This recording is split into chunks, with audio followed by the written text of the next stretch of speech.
I'm going on a date with, please scroll. No, seriously. But the rest of you can stay because I'm getting ready to go on a first date. Hourglass tinted moisturizer. Nelson, no. Okay. My dog is like obsessed with the toilet paper roll. I'm over it. Anyways, if you're new here, let me catch you up to speed real quick. I'm 25 years old. I've been single for over 2 years now, and I deleted the dating apps in January of 2026. Now, you're probably thinking, Lauren, where did you meet this guy if you don't have the dating apps? You're looking at it. TikTok. I obviously have posted a lot on here about being a single 25-year-old introvert living alone. So obviously you're bound to get guys reaching out, whatever. And most of the time I just ignore them because half the time they don't even live in my area and I don't necessarily want to meet someone online. That was kind of the whole point of deleting the dating apps. This guy slid in with a pickup line that I hated, to be honest. I'll insert a photo of our first interaction. But then he started asking actual genuine questions. So I looked this guy up on Instagram, which I feel like gives a little bit more context in boy world. And we had like a lot of mutuals, probably like 15 to 20. So after DMing for a few messages, he got my number and we started chit-chatting via text. Probably not a great time to be trying new makeup products, but here we are. I'm gonna try the Kosas Revealer Extra Bright in the shade Magic. Now, if you guys have watched a lot of my videos related to dating, I usually don't like texting people a lot before first date because I feel like it creates a false sense of intimacy, feeling like you know someone more than you actually do and feeling like you owe someone something. But this guy and I have been texting for like 2 weeks now just because our schedules haven't aligned until now, unfortunately. Also, I like always forget to show products, but the last product I used was the Westman Atelier contour stick and I had to share it because it's like one of my favorite makeup products right now in the shade Truffle. Now, without sharing too many personal details about this guy because obviously I want to respect his privacy, one thing that I really do like about him, which surprises me, is that he works in healthcare. I was in a super toxic relationship with someone that worked in healthcare and I swore on my life that I would never date someone in healthcare again for that reason, but I don't think that's fair. I feel like there's just kind of a sense of understanding there that I can really appreciate. Tower 28 concealer, by the way. Another thing that I've really appreciated is he is recently-ish, as in like 6 to 8 months, I can't exactly remember the timeline, out of a long-term relationship. Some people might view that as a red flag, but he seems totally emotionally available and moved on from that. And I personally think it's an attractive quality when I know that someone has had a long-term relationship in the past because 1, it means they can commit. 2, it means that they are not someone who is constantly bouncing from relationship to relationship thinking the grass is always greener on the other side. This is the benefit, precisely my brow. Another quote-unquote green flag I would say is I'm a very direct person. This guy's very direct. His communication, I can tell that someone cooked before me because he has very solid communication, but he doesn't over communicate to the point where I feel like I am like his all or nothing breath. I cannot stand that feeling. Westman Atelier, again in the shade Petal. Hourglass bronzer. The one thing that I recently found out, which I didn't even think about, if you guys are new here, I typically date men that are older than me. It's not like a hard rule, but I do feel like I'm a little bit more mature for my age, so I tend to gravitate towards dating older men. I've never dated someone my age or younger than me, and as of like 2 days ago, I found out that he is 24. I'm 25. I'm trying not to let that impact my perception of the situation. Refi brow gel, and just like that, I'm rushing. Another thing that I like, and this might sound bad, is that he lives like 45 minutes away. Which, like, to me, that's like a perfect distance because as someone who is highly independent and is used to being alone, I always fall into the trap of starting to like someone and hanging out with someone new, and then it's like hanging out all the time. We're always out one of each other's places, and I feel like that distance is like perfect to maintain a solid sense of independence and not move too fast. Oh my gosh. Huda Beauty powder in the shade Cherry Blossom Cake. That's enough personal details. We are going to dinner. He made reservations and kind of planned it. I did say I could offer suggestions, but he kind of took matters into his own hands. Slay. I am not really nervous. I don't really get nervous for first dates because 1, I've been on so many. I know that might sound bad, but I have. So many bad ones too. Like, I don't think it can get any worse than some of my worst dates. I'm looking forward to it, but like a little cautious. But I also view first dates as me also kind of interviewing the guy, not necessarily just like, oh, I hope he likes me. That's kind of icky to me. YSL Lash Clash Mascara in brown. Okay, this is probably all over the place, but another thing I just thought of, the issue with meeting someone online and chit-chatting with them via text before you actually meet them. I am a huge like voice person. Like, what if I show up to this and his voice is like higher than mine?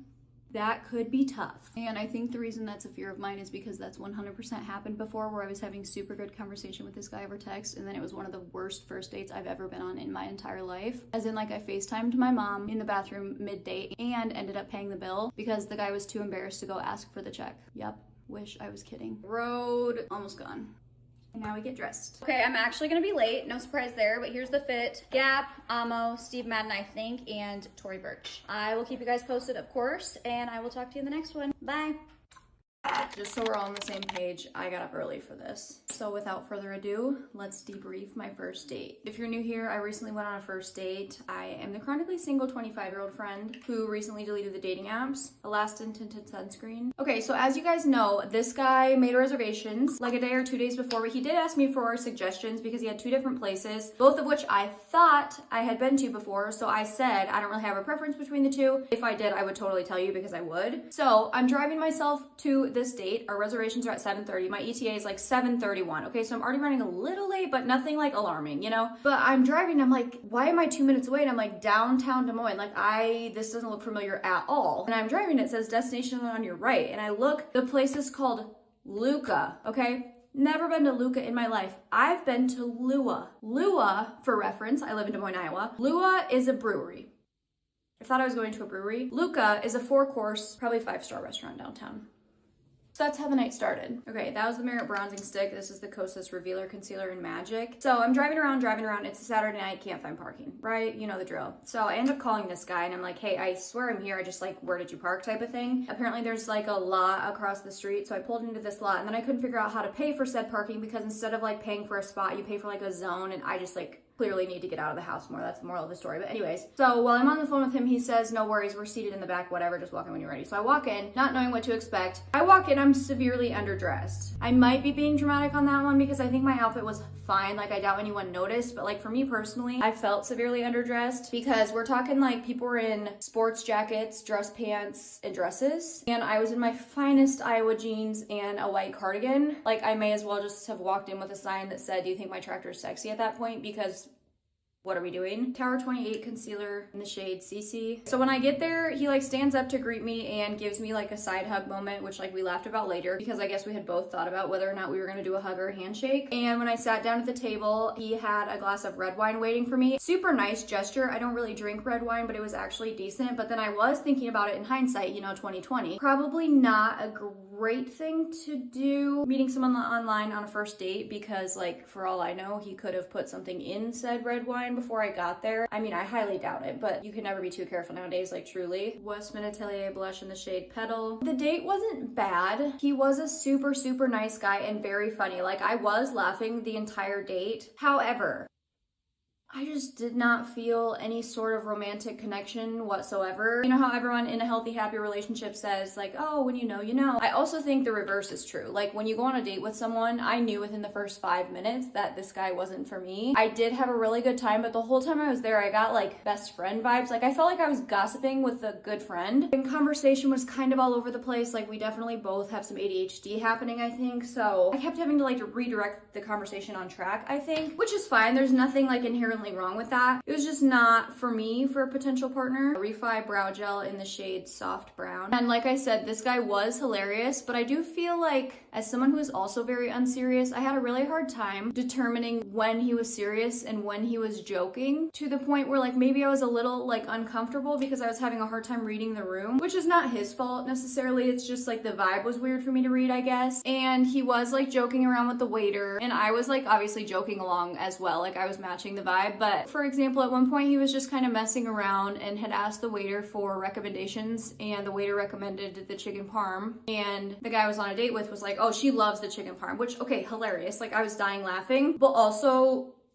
at a place like that, while it was funny, I do feel like you have to be like a little bit serious. And then after that, I don't think the waiter picked up on the vibe at all. So then I did feel a little bit obligated to get the chicken parm, if that makes sense. I don't know. Hourglass bronzer in the shade Luminous Bronze Light. And I do feel bad because before dessert, our 4th course even came, he was kind of like talking about hinting at a second date. And like, I kind of felt obligated because I still have a whole nother course. And so I kind of like agreed to a second date because what am I supposed to say and then sit there and still eat a whole nother course with this guy, you know? Like before dessert came out, he said he was full and asked if we should skip dessert. I was like, I'm full too, but I feel like you don't really skip dessert at a place like that. Like you already paid for the 4 courses. Even if you don't eat the whole dessert, just like take a bite of it and then leave, you know? I don't know. So then we finished with dessert and then he ended up paying, which was very nice. And like I said, I literally thought I was going to a brewery. I did not expect or anticipate a restaurant that nice for a first date. And I think that's also part of the reason I kind of agreed to a second date while I was sitting there, because I felt bad and I feel terrible. Like I should not have done that, but like in the moment, it is kind of like an awkward conversation when you don't feel comfortable with someone or know someone that well to say like, oh, thanks for this expensive dinner, but I'm not interested. So I didn't lead him on or anything. I ended up texting him later that night when I got home. That was the Huda Beauty powder in the shade Cherry Blossom Cake, Milani Baked Blush in the shade Dolce Pink. And like I said, I know he's someone's person and someone would really appreciate all of that, just not mine.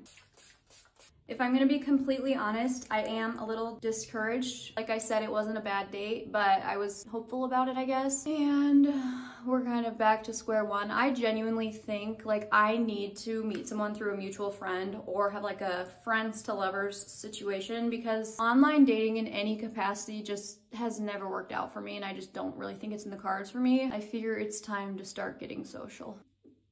YSL Lash Clash Mascara in brown. Let me know if you have any questions, comments, concerns, or feedback. I am off to work, but I'll talk to you in the next one. Bye. I'm gonna make this video while I was oiling my hair, but I didn't really like how it turned out, so we're gonna remake this now.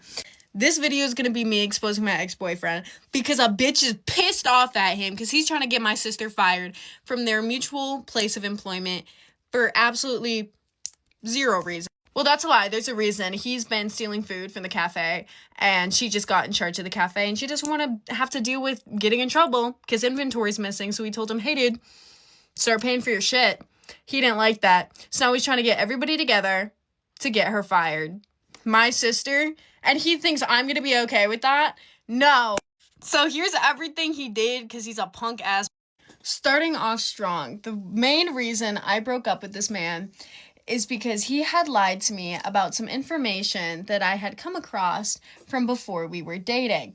It was not a big deal because, well, we weren't dating yet, but the fact that he lied to me about it really just kind of grinded my gears. What did he lie to me about, you may ask?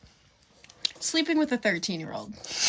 So this had happened when he had first come to the school, like when he first transferred to my school, and he threw a big party, and he was friends with this 13-year-old and her older sister.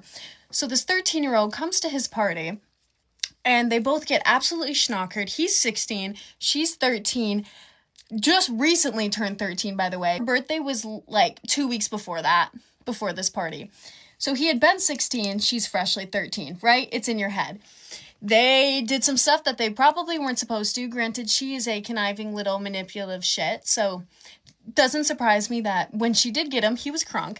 Not really defending him, but kind of to an extent. Anyways, so he lies to me about it when I confront him, and when he goes over, he was like, I'll go and ask my friend who lived across the hall. He was like, I'll go ask him if this is factual, and I said, okay, please do.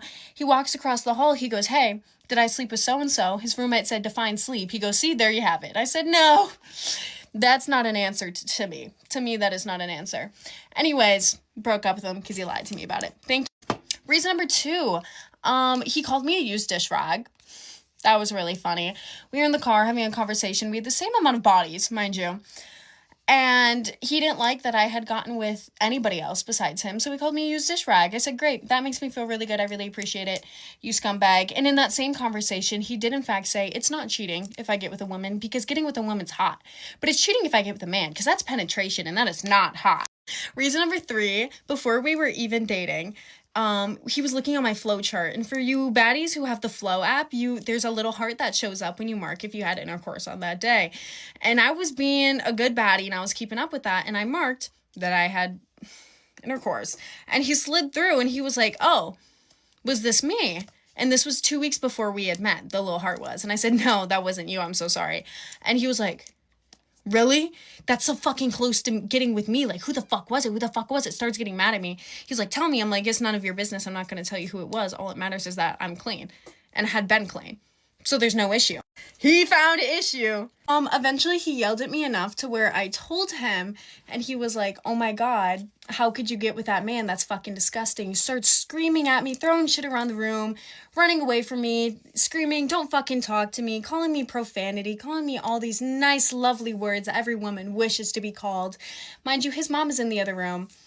She's not saying anything, because frankly, I think she's a little afraid of him, not gonna lie, because she's chronically ill. What is she gonna do if he starts throwing a tantrum? Nothing.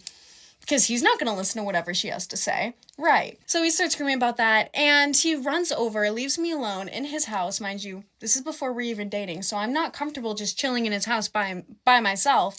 Goes over to his friend's apartment across the way, and tells him who I got with, and I said, great, that makes me feel so fantastic. Comes back over, tells me, okay, I'm calmed down, but we're going over to so-and-so's, to his friend's house, and I said, no, because you're gonna sit and make fun of me the whole time, like, your friend's a piece of shit, I'm not gonna put myself through that. He goes, well, you have to face your consequences. I said, oh, okay.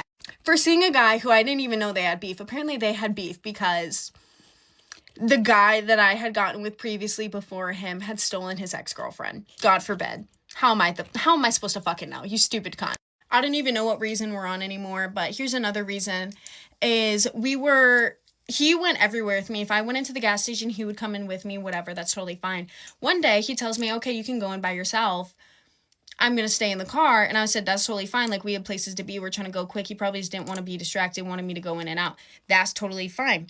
I come back to the car, I open the car door, as I'm walking up, because the window's down, I see that he has paragraph after paragraph after paragraph from somebody texting on what wasn't regular messages, and I was like, what app is that? Like, I don't know what app that was. It was a black background with orange text. I'm like, I don't know what app, to this day, I don't know what app that was, and he was typing back a big old paragraph back to him. I open the car door, and he looks at me and he goes, oh, hey, babe, and throws his whole phone in the back seat. So I think he was cheating on me, but never really got confirmation in that. I really don't know, because I feel like when we broke up, he's the kind of petty person who would in fact throw it back in my face. So I don't know. Another thing was, I told him I wasn't in the mood for spicy time, and he said, okay, waited about 5 minutes, and then proceeded to aggressively choke me. Like, aggressively choke me for a good, 20 minutes. 20 minutes? What the fuck? 20 seconds. And I was like, hey, babe, let's not do that. And he was like, does this get you in the mood? And I was like, no, actually, I'm scared. And he was like, oh, sorry. And rolled over. And I said, oh, okay, cool. One day, he came into my work, and I work at a restaurant, right? At the time, I also worked at the same restaurant. He came in after a lift with his homeboy, and it was really busy, so I wasn't really talking to him, because obviously, I'm doing my fucking job. But I'm still talking to him, talking to his homeboy, whatever. His homeboy starts insulting me, saying these stupid things, and so I start defending myself, because he's not defending me, and so I'm talking to the homeboy. He ends up leaving. He texts me, whatever. He texts me later that night, and he was like, I just can't believe, you didn't talk to me while I came to see you at work.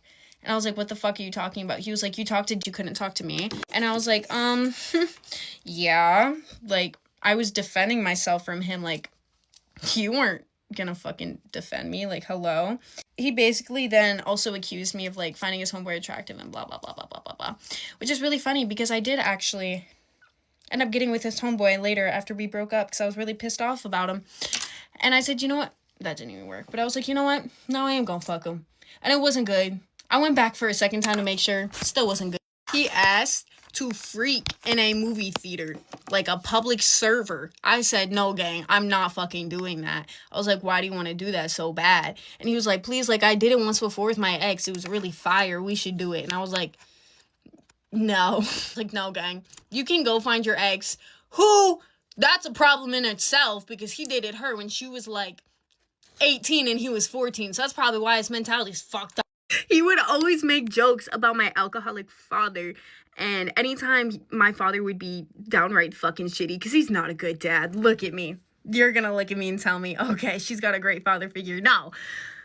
Sorry. I love to live in the stereotypes. He would sit and defend him. Every time I would tell him some nasty ass shit he would say to me, he'd be like, well, think of it from his perspective. And I'm like, his perspective is a creepy old man who's a piece of shit. What do you mean his perspective? He would yell at me for being mad at my father, by the way. When it was totally justified, I'm so serious. Like, you don't live with a bitch, I do. Another quick trip, terrible moment was I go to sit down on a seat and I feel something under my rump. So naturally, I pick a little cheek up, I take a gander, and it's a necklace. And I'm like, oh my gosh, like, is this your sister's? He blatantly he's like, no. I was like, whose is this? He was like, it's my ex-girlfriend's. I was like, oh, why do you have it? And he was like, well, I was gonna give it to my sister to give it back to her because she knows her. And I was like, y'all haven't been, like, did you just find it? Because I'm chilling. I'm like, oh, you probably just found it in his room. He wants to give it back. No ish. He's like, no, I've had it for a while. Oh, he was just holding on to it because he could, I guess. This one's funny. I'm gonna try to say it fast. His best friend at the time, I don't know why my camera looks like shit, but his best friend at the time, or one of them, was actually, I had made a comment about him being a disgusting piece of shit, the friend, and he starts defending him. He was like, how would you feel if I said that about your best friend Julie? And I said, first of all, I would feel enraged because that's not even true. The reason I was mad at his friend, because when I was 15 and his friend was 21, he lied about having sex with me when I was 15, and then a rumor went around about me that I shit on his dick, and he did not clear it up. He kept the rumor going for years. I was called Shit Dick Shepherd, so fuck you, Josh. Story time on how we dated the same guy and we have the same name. Okay, so basically, like, it sounds crazy, but she started snapping him, and then about a month later, I started texting him. He told me he didn't have Snap, so, like, my brain was like, it can't be the same guy. We knew he had the same first name, but his on Snap, his last name was his middle name. So I never knew his last name. The whole time I thought his last name was something completely different, which is why we never caught on to, like, oh, this is, like, you know. Yeah. And then, like, with pictures, like, we never showed each other a picture because he wasn't, like, the cutest guy. So we were kind of, like, ashamed of, like, it's kind of like when you're like talking to someone who's low-key ugly, and then your friend's like, show me a picture, and then you're just like, oh, I don't have any. Like, it was kind of that situation. Yeah, like, we just didn't really want to show each other, so, yeah. So to start the story off, I started snapping him in September, and she started talking to him in October. So I met him through Snap. She met him through, like, a friend. And so when I started snapping him, it was kind of like just chill, and then we, like, hung out one time, and then we just kind of started, like, dating after that. And then in October, she started texting him. She told me she started texting a crew, and I was like, oh, crew who? Like, haha, like, oh, we have the same name, and we're dating someone with the same name. We'd, like, make jokes like, oh, crew and Brielle too, man. Like, yeah. Like, we thought it was the funniest thing. We thought it was just so ironic, because she told me his last name, and I was like, oh, that's not my crew, because I was like, oh, my crew has a completely different last name, because he used his middle name on Snap, and he never told me his real last name. Okay, so if you're wondering how, like, we didn't notice, basically, like, he had our names in his phone the same, because, like, we both didn't have a name. profile picture. No profile picture, just because I feel like boys, like, never have profile pictures. Anyway, he just had, like, her name and my name were the same in his phone, and, like, with both with a red heart next to it. Like, are we kidding? And he would send us the exact same paragraphs at the exact same time, and we kind of have similar texting styles. We'd text him the exact same, like, not like the exact same, like, very similar things.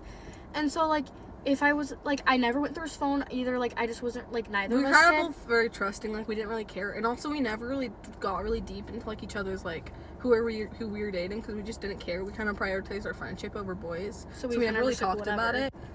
And then every time we would, like, hang out and we'd see each other's name on our phone, we just assumed it was ourselves, because, like, either he would, like, I don't know what would happen, like, if there was two Brielles. Like, one time I remember seeing two Brielles, and I was like, oh, what happened? Is that just, like, a glitch on Apple or something like that? Because he has, like, an Apple phone.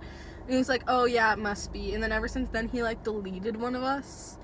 Yeah, like, he would, like, block and hide one of our contacts each time he hung out with the other person. After that, I'm pretty sure, because he said that was, like, when he started talking to me about, like, October. It was just, like, insane. And, like, he was a nice boy. Like, you wouldn't think he'd do this. Wasn't a freak. Like, he didn't really seem like he wanted us for, like, freaky things. And he also just came weird. from, like, his, like, family is, like, super Christian, so we just never assumed like, a very good family, like, very nice family. Like, I met his family multiple times. You met his family multiple times. Just a nice, like, family, nice kid. Wouldn't have expected this. And then, and if you're wondering why his, like, family never caught on to the fact that he had two girlfriends, he basically would just say that, like, he wasn't allowed to date, so he would tell his parents that we were just friends. So that's why they never caught on. It was just his whole thing. Yeah. Okay, so the reason, here's, like, how we caught him. So basically, it was a football game in end of November. So for reference, I started talking to him beginning of October. She started talking to him end of September, like 2 weeks apart about. Yeah. So this is in like end of November. Like one of the last football games of the year. His school was playing our school. We are talking to this girl from the other school, just like in a big group, and we're talking about her. Like, she's like, are you guys talking to anyone? Like, what's the situation with that? Because, like, I feel like you always talk about that with girls. So she's like, oh my gosh, like, who are you guys talking to? And I was like, oh, crew blank. And she was like, oh, crew this. And she was like, talking to me because she knew his last name. Oh my gosh, wait, that's my boyfriend. And I was like, we were like, what? I was like, oh, do you go to his school? Like, and she was like, he's been my boyfriend since, like, July. And I was like, that's insane. And she shows me a photo. She's like, this is him, right? And then you look and you're like, that's the boy I'm talking to. And she's like, no, it's not. And we're like, yes, and I was like, are you kidding? Like, we were both didn't believe her because we thought she was just joking. But she's like, no, like, you were like, no, that's actually the boy I'm talking to. And we're all just sitting there, like, in shock. And then he wasn't at the game that night because he knew we'd both be there. So he, like, didn't go or whatever. He said that he was sick. He was like, oh, I'm just not feeling good at all, so I'm not going to be there. And I'm like, oh, okay. Because, like, every time I would ask, I'd be like, hey, you need to meet my best friend. Like, do you want to come hang out with us? Do you want to come to the movies with us? Blah, blah, blah. He would always have an excuse. He would never come over and hang out with the both of us. Like, never. Like, it would, and same thing with me. Like, it was like, oh, sorry, like, none of my other friends can hang out tonight, so it'd just be me, you, and her. It'd be awkward. Just, like, weird. I don't even know. It's weird. But anyway, and we're, like, talking with this girl. We're talking about the text we're sending. We start looking through our text. We see that he's copy-pasting to all of us. We were, like, and laughing at this. her name was similar. Her name was Brianna. So I guess he is a type. It's just names.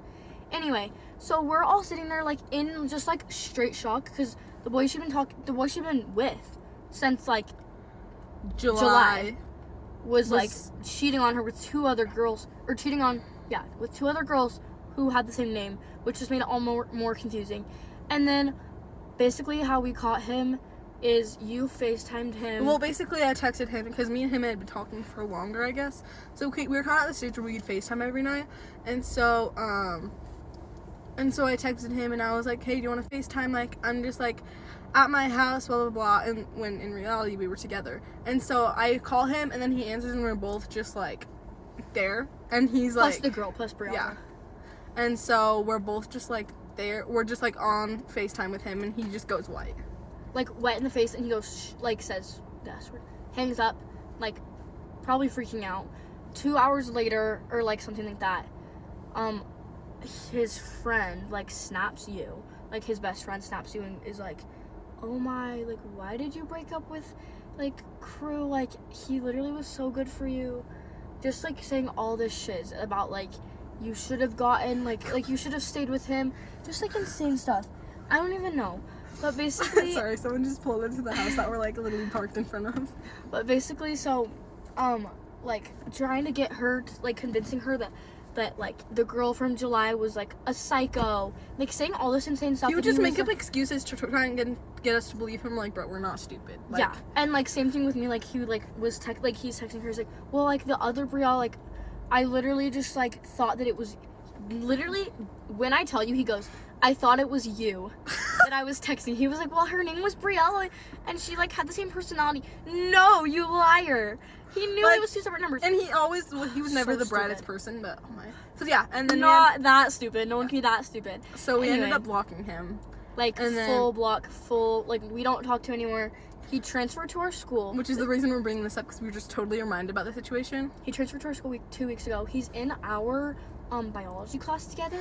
Like, sits right behind me. He sits behind me, and then you sit on the end of his row. So you're a lab partner with him, and I turn and talk to him every time we have a class discussion. So it's like we, like, see him he gets so scared. Like, he's so scared. Like, he literally, like, white, like, full white face when he walked into the class. It was so funny, and we're just gonna make his life heck. So yeah. Thanks. Answering comments about us. 6'7" Torta Smasher says, is it true that you guys turn heads wherever you go? And the answer is sadly yes. Yeah. Like, it's hard being us, and it's hard, like, being this beautiful. Like, honestly, you wouldn't understand. you would not understand. It's just a trial that we go through that you wouldn't understand. Sexy_daddy said, lick my toes. Sure. I mean, I guess. Where are you at? I mean, it's not like we don't do it already. Okay, Lick the Tip 3011 said where are our outfits from. We're kind of gonna gatekeep just because like we don't want you guys to copy our style. We know we're amazing, but just like don't copy us. Sunyan33 says, is it hard having every boy want you for your body? Yeah. Yeah, honestly, yeah. Like, cause it's like it's just so much like to they all keep up with. want us for our personalities too, but like mostly bodies. Mostly, yeah. We're so I mean, body's beautiful. tea, but Like the body's just so tea that it's hard. yeah, I don't know. Okay. Sexier Than You, 47 says, is it true that you guys are like professional bodybuilders and like are on like the cover of like Sports Illustrated for swimsuits? Yeah. And the answer is yes, and also that username is so inappropriate and just like not Untrue. true at all. Like, why so would like you say that about please us? take it off. But yeah, we are actually models on Sports Illustrated, and she's a professional bodybuilder. I'm more like, I guess you could say I'm just like lazy, like I don't really like care, but Body's I still still tea. am like tea, so She's doing more than any of but you. like I am a model, so it's fine. I don't really care. The last comment is from I Cracked My Grandma 67. Okay. It says, what was your worst kiss? Oh my gosh. Wait, she no has way to show you just hers no now. way. Okay, and then here's mine. Here, wait. Okay. Oh my gosh, gosh. that was a lot. might Anyways, have- thanks for commenting. He was a Please bad comment kisser, more like things, bad. So, Yeah. bye. The cleaning lady at my apartment is wearing my stolen clothes. She is wearing my hoodie and my pants. Hey guys, we're gonna do a little bit of a get ready story time because something insane happened to me in the last couple of weeks. So I just moved into a new apartment and it's next door to the apartment I just moved out of. Both of these buildings are like sister buildings, okay? They have the same management, same maintenance people, same employees, like everything's the same. Decided to move over here. We did a lease that began before our other lease was up, so we gave ourselves like a week, like in order to move like next door pretty much, because we knew we weren't going to get like a truck or anything, so we needed everything moved over like on our own, like walking it over, if that makes sense. So the time comes for us to start moving into our now apartment and start moving out of our old apartment. Okay, like I said, we had a week to do so because we were just kind of bringing things next door, not renting a U-Haul or anything, just kind of doing things on our own time after work. Just for context purposes, we started moving out on a Wednesday and we didn't have to be out until the next Thursday because our lease wasn't over yet. So Monday comes around and my roommate was moving things out while I was at work, and the latch system, which is like how our door locks and unlocks, wasn't working at our old apartment. So she went downstairs, maintenance man came up, he was inside of our apartment, he was fixing it, clearly seeing we were moving out, okay? Also the same day, we had asked for paint because when we moved in they said do whatever, just paint over it when you're done, and so we had hung some things and plastered it, I think that's what it's called, and we were going to paint over it before we left. So we brought our own containers and asked for paint. Okay, this is a key note. Okay, the next day when we come in, we noticed that it like really smelled like paint in there, and so we were like, that's strange, like we never got the paint from them yet. And we start looking around and we're like, all the walls are painted, like everywhere that we like covered up is already painted, and we're like, that's really strange. But we thought like, oh, like what a nice gesture, like they're taking care of it for us, like they're not gonna make us do it, we were like, oh, kind of weird for someone to like come in here while we live here and not tell us they were coming in here, but we looked past it. So at this point we have like 2 days left until the lease is over and we need to be out and like turn in mailbox keys, all the things.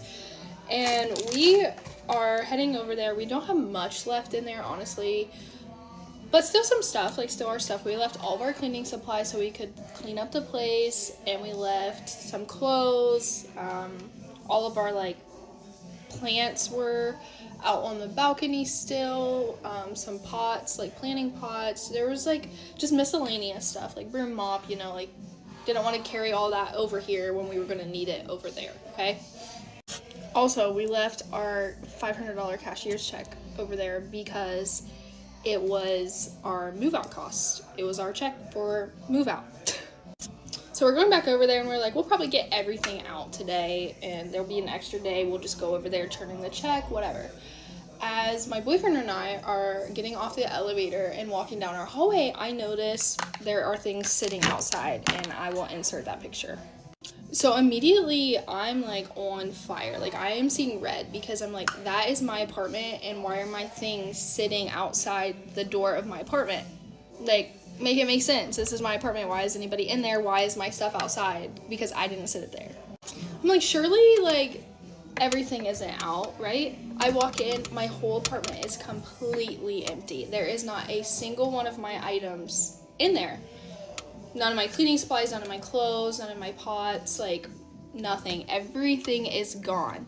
So I start looking through the couple bags that were outside of my apartment, and it was trash bags, like bags of trash that I had still sitting in my apartment because I was moving, so I was throwing things away.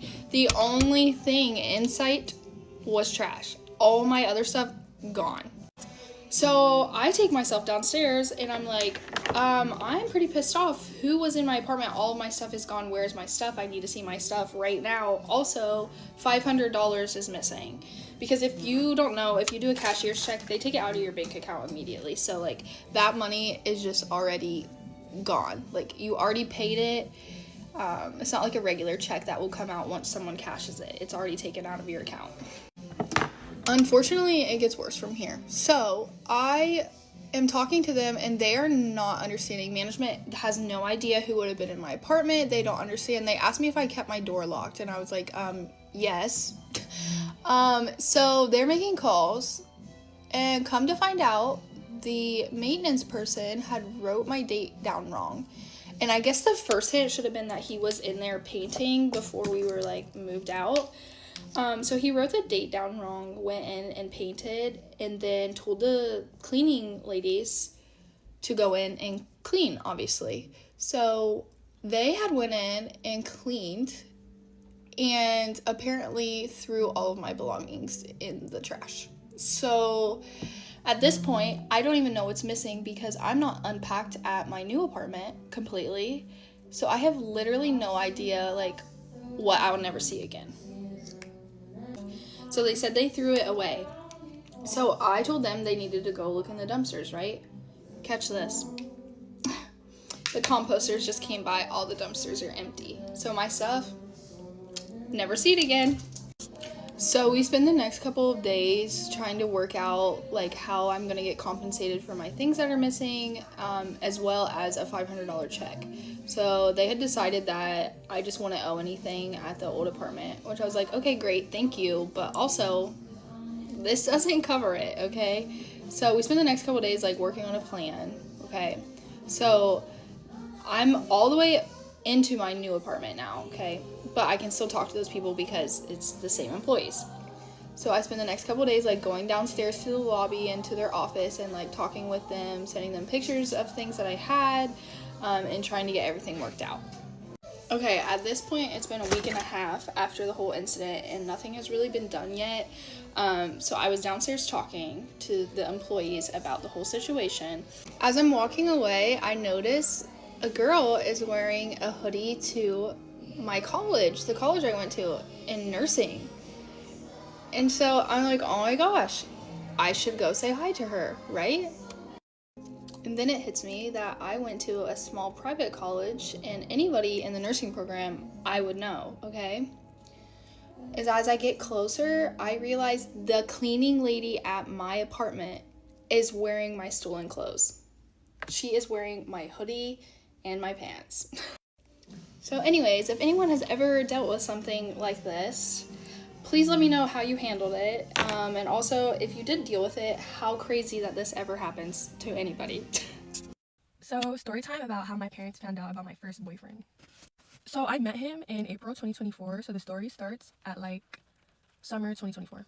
So basically, me, my mom, all my siblings, and my dad went to the dentist together. I don't know why we all went, but yeah. So I was sitting in the waiting room, and I was on my phone. I was texting him. This was before we were dating, so I was just texting him like about my day, whatever. And I tell him we're at the dentist, and basically my dad is sitting like directly behind me, but his back is facing me, and my back is facing like him. So I'm not thinking like anything of it for real.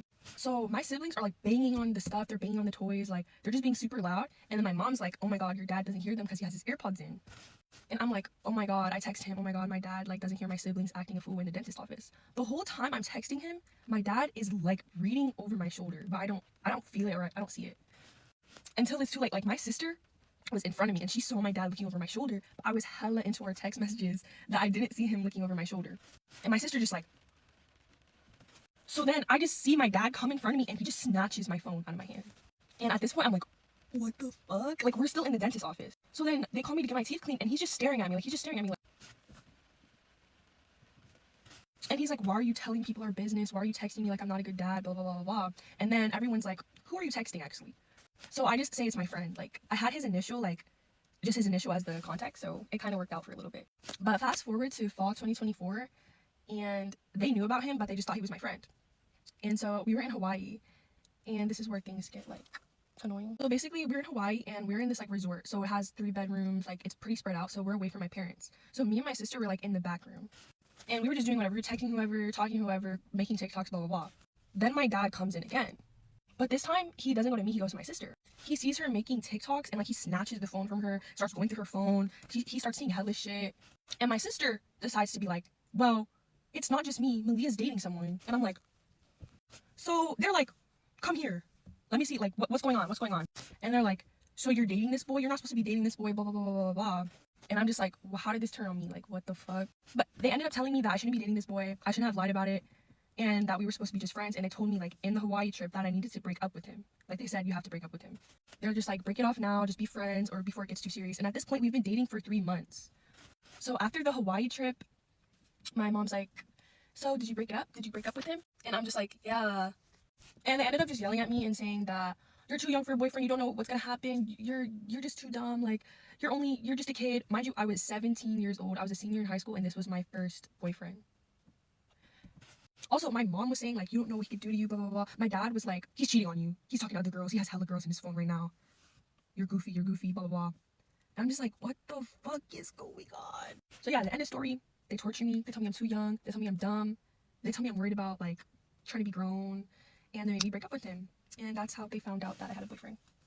Get ready with me while I tell the story about how I caught my boyfriend of a year cheating on me through Roblox and Wiz.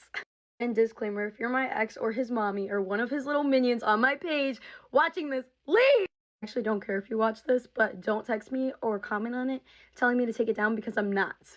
Simply. Baby, you couldn't respect me the whole relationship. What makes you think I'm gonna do it now? And my girlie's been wanting more story time. So here we are. You're lucky I didn't put your name in it. Okay, we're just getting right into the story. It all starts when I'm on a family vacation minding my own business. Well, I'm sitting at the pool on Instagram, and mind you, I had his Instagram login, but I don't even know how, and I never went on it. I genuinely trusted this little boy. When I went to go log into my Finsta, I seen that I was logged into 4 accounts instead of 3. When there was 3, it was my main, my Finsta, and his main account. And now there was a 4th account with a weird username connected through his meta. Before I confronted him, I went through this whole account. He tried to be clean with it and delete the messages, but it had 6 following and 6 followers, and it was made in July 2025, which was when we were in an active relationship. At this point, I don't know what was going through my head. I guess I was feeling stupid, but I sent him a screenshot of the account, and I was like, what is this? FaceTime me and screen record and show me what this is. When I tell him to FaceTime me, 2 minutes goes by, and then he calls me, and when he calls me, everything on the account is gone. As if I didn't take screenshots or something. But looking back on it now, I'm glad that that happened because it showed that he genuinely didn't care about me or respect me enough to tell me the truth. So at this point, I already know he's lying to me. So I asked him when he made this account, and he said a really long time ago. And then while we're screen recording, I make him go to the screen where it says that it was made in July 2025, and he's just speechless. At this point, he's freaking out, saying that he's going to delete the account, but I don't really care because I have all the proof I need. So at this point, I go back onto my main account, and I message all these girl accounts, and I ask them how they know the account. Looking back, I also want to say a huge thank you to all of those girls that told me the truth, because without you guys, I would have literally never known what happened. I was never expecting these answers. Hold my hand when I say this. So when I asked them how they knew him, they all had different responses, all weirder than the next. Let's just start off calm. And I quote, "We met on a gaming platform, texted and flirted all week, fell asleep on FaceTime with each other until he stole all of my points in the game." What? It gets as if it couldn't get any worse. The next girl goes, "Oh yeah, I met him on Wiz." Wiz? The app we used when we were 12. At this point, I'm pissed. So I hack every single account he owns to see if there was any more cheating. Just a casual YouTube search history, and this one really cracked me up because he was trying to get rid of me. Including hacking his Wiz, which was a field fucking day. I was dying at these messages. How could you not? In one of the messages, he texts the girl and asks her to rate him, and she says 2.5. Mind you, he said he was cheating to feel more secure in himself. How'd that working out for you? Let me know. I can't breathe. You thought the story was over, silly goose? After finding out all these things, his best friend comes to me and tells me he has more proof of him cheating. He wasn't trying to be a good person. He was trying to get in my pants. His best friend tells me that every night when I went to sleep, they would go to the boardwalk with their electric scooters and have girls ride the back of their electric scooter because that's Riz, I guess. There was video proof of these girls on these scooters. Sydney, let's go! Man, call your fucking Uber, bro. Can you not hit that? Hit the gas. But honestly, they just cracked me up. And then I think the last way I got cheated on was actually my fault because I'm too nice. One night, me and him decided to go out to a party, and we had his best friend be our DD home. And there was these girls there that said they were too drunk and didn't have a ride home. And the guys asked me because, I'm the woman of the house. And I'm a good person, so I said yes. But I would do anything to go back there and leave your ass on Aztec Island. Like, it's funny now, but like dead ass. So the plan was that we were going to drop them off and then me off, and then my boyfriend and his best friend were just going to go back to his house. But then these girls want to stop at Wawa, which is fine at first. Until we're there for 45 minutes because apparently one of the girls was inside saying that she wasn't paying for her food because she has pretty privilege. You obviously don't! Okay, but looking back now, what if they said and did that to purposely make me late? Because we spent 45 minutes at Wawa and I was the only one that had a curfew, I had to get dropped off first. At the time, I thought that they all just got dropped off after me, but 2 months later, I figured out that they all went back to my boyfriend's house. Mind you, my curfew was not early. It was 1 a.m., so they all decided to go back to a guy who has a girlfriend's house after they dropped off his girlfriend at 1 a.m. And I tried to give them the benefit of the doubt to say, oh, maybe they thought that he told me, or maybe they didn't know that that was wrong.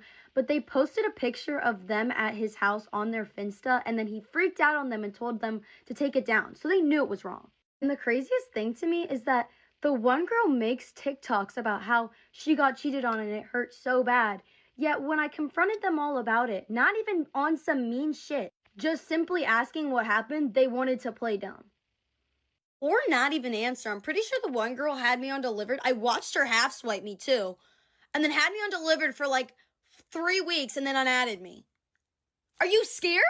Yeah, I blocked her because her TikToks pissed me off. And the other girls that were a part of this, you're gonna see this. Hi. You're weird.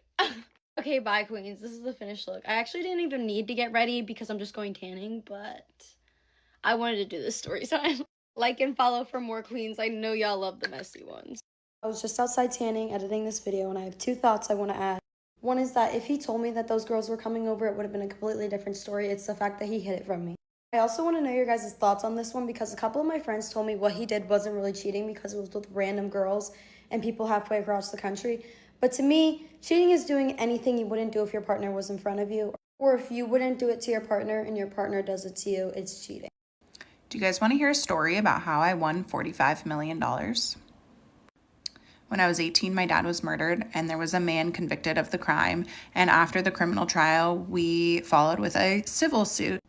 My mom and I started the civil suit and it took 7.5 years. And during that 7.5 years, my mom died. And so when the trial for the civil suit finally began, it was just me. I was 25. I just moved to San Francisco. I had started a new job.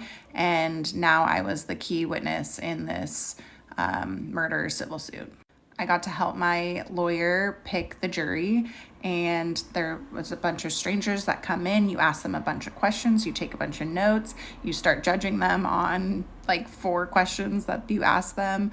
And then you decide like, yes, I like him. No, I don't like her. Yes, I want him there. Blah, blah, blah, blah, blah. That was my favorite part of the whole trial. And then when the trial started, I had to get on the stand and tell these 12 strangers my life story and how my dad's murder fucked me up, basically. And we were asking for punitive damages, which is like, we're going to hold my dad's murderer accountable in every way possible, including monetarily. And then we asked for compensatory damages, which is like emotional damage and financial burden and stuff like that. So all in all, my lawyer asked the jury to award me $45 million. And when they went back to discuss, the jury agreed. And just like in the movies, they all come out, the foreman reads the verdict, and they say, Miss Achille, you are awarded $45 million. And it was a pretty surreal feeling. It was very validating because I told my story and they said, yes, that was fucked up and you do deserve $45 million. However, I'll never see a dime of that money. My dad's murderer is rotting in prison. So unless he writes a book or something, I'll just be the richest lady on paper. I made a video yesterday about how I won $45 million in my dad's civil suit, and I did not get any of the money. However, I did make these t-shirts for my family and I love them. Didn't get 45 million, but I got a really cool t-shirt. All right, you guys, I need you to sit your asses down because I had a crazy, horrible date last night and I want to tell you guys about it because I thought it was so cute. Everybody was so encouraging and I did. It looked so cute. So let me quickly tell you how this is. You can press the 2x to make it go faster because it might be a little long, but I will try and go my fastest. Happy Friday. I hope everybody had a great day, a better day today than I did last night. So really quick, so we went to Cafe Calabria in North Park and shout out to the bartender because I will be going back there and the happy hour is great. The food was great. The drinks were great. Amazing. So highly recommend going there. The first thing that happened was he had paid for the happy hour drinks and pizza, and we got one more round, and he had asked me to get that round, which I personally, like, if on a first date, especially, like, since he didn't just spend, like, $200 on a nice meal, like, getting a $20 tab for drinks is not a lot, and you asked me out, so, I don't like that, but I picked up the tab because he did pick up the tab before that. So then after that, he wanted to go somewhere else. So we went to Coin Op, which was right across the street, which is fine. I love Coin Op, and it's more of like an interactive spot for us, which I thought would be nice. So we went to Coin Op and he bought our drinks there. And we're playing games and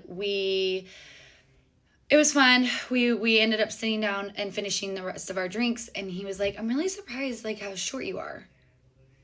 I was like, what? Short? And he's like, yeah, I guess like when I met you, you were sitting down, but I thought you were taller. And I was like, okay, is that bad? And he's like, well, it's not bad at all. I just usually date girls with long legs, very model-esque bodies. What? Oh. My apologies. So I came back and told him like, oh, well, you're usually not my type either, but here we are. So guess we're even. So that was weird. So then we leave Coin Op and we're walking to my car and we go, he's like, oh, I love 7 Grwn. Like, let's go in there. So and granted, I know I could have said no. Trust me, I know I could have said no to all this, but it was in the moment, and we went in. So we went in, we ordered our drinks, and he asked me to get those drinks. Mind you, those are not happy hour drinks, and 7 Grwn has very expensive drinks. So I got them, not happily, but I got them. And so we finished those drinks. Our conversation was not flowing at all. Like, we don't have anything in common. He was very cute. He kind of reminded me of like a little bit of Scott Eastwood mixed with Glenn Powell. He was actually really cute, but just, I don't know. It was weird. So then we're walking to my car and he asked me if I could take him to his car. That's fine. I knew his car was pretty far and it was on my way home. So he hops in, we're talking, and we're driving to his car, and we're like passing like one of those drive-through Mexican places. And he goes, ooh, I could really go for a burrito right now. A burrito? I said, what? Like, we just had pizza. He's like, dude, one thing about me is I eat like 4 burritos a week. I'm like, oh my God. Okay, so we get his damn California burrito for him. He did pay for it, thank God. So I take him to his car, and I'm thinking he's gonna get out to get in his car. No, he starts eating the burrito in my car with me and starts talking and blabbing, and I'm just very short. I'm like, I just can't anymore. So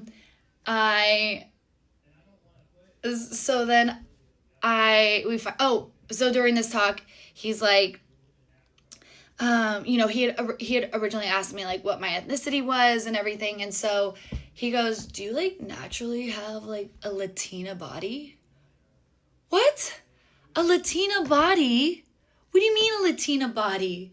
Like, what is this with the bodies? He then proceeds to tell me that he usually dates younger girls. I am older than him.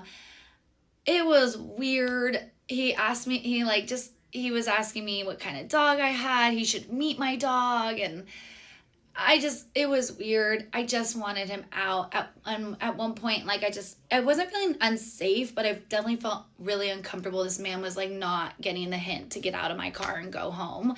And so he's like, and so I was like very much like, okay, like we should do this again. Not really, but we should do this again. Like get out. And so he like leaned in to kiss me, and I like just wanted him to leave, and I kissed him. You guys, it was like kissing a dead body. A dead body. I don't know who that man is kissing, who taught that man how to kiss, but it was horrible. Probably literally one of the worst kisses I've ever had in my life. So he finally gets out of my car. He texts me back, and he texts me when he gets home, and he's like, thank God I like had a burrito to sober up with. I'm home. And I was like, oh, good, glad you're home. Mind you, this man texts me back, and he goes, it's lit. And then he says, I want to see that Latina figure.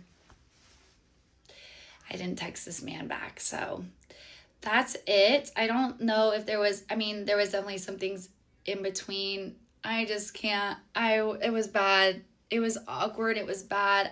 It went on for too long. It just kept going. So, lesson learned. I will be upfront when I really want to go home.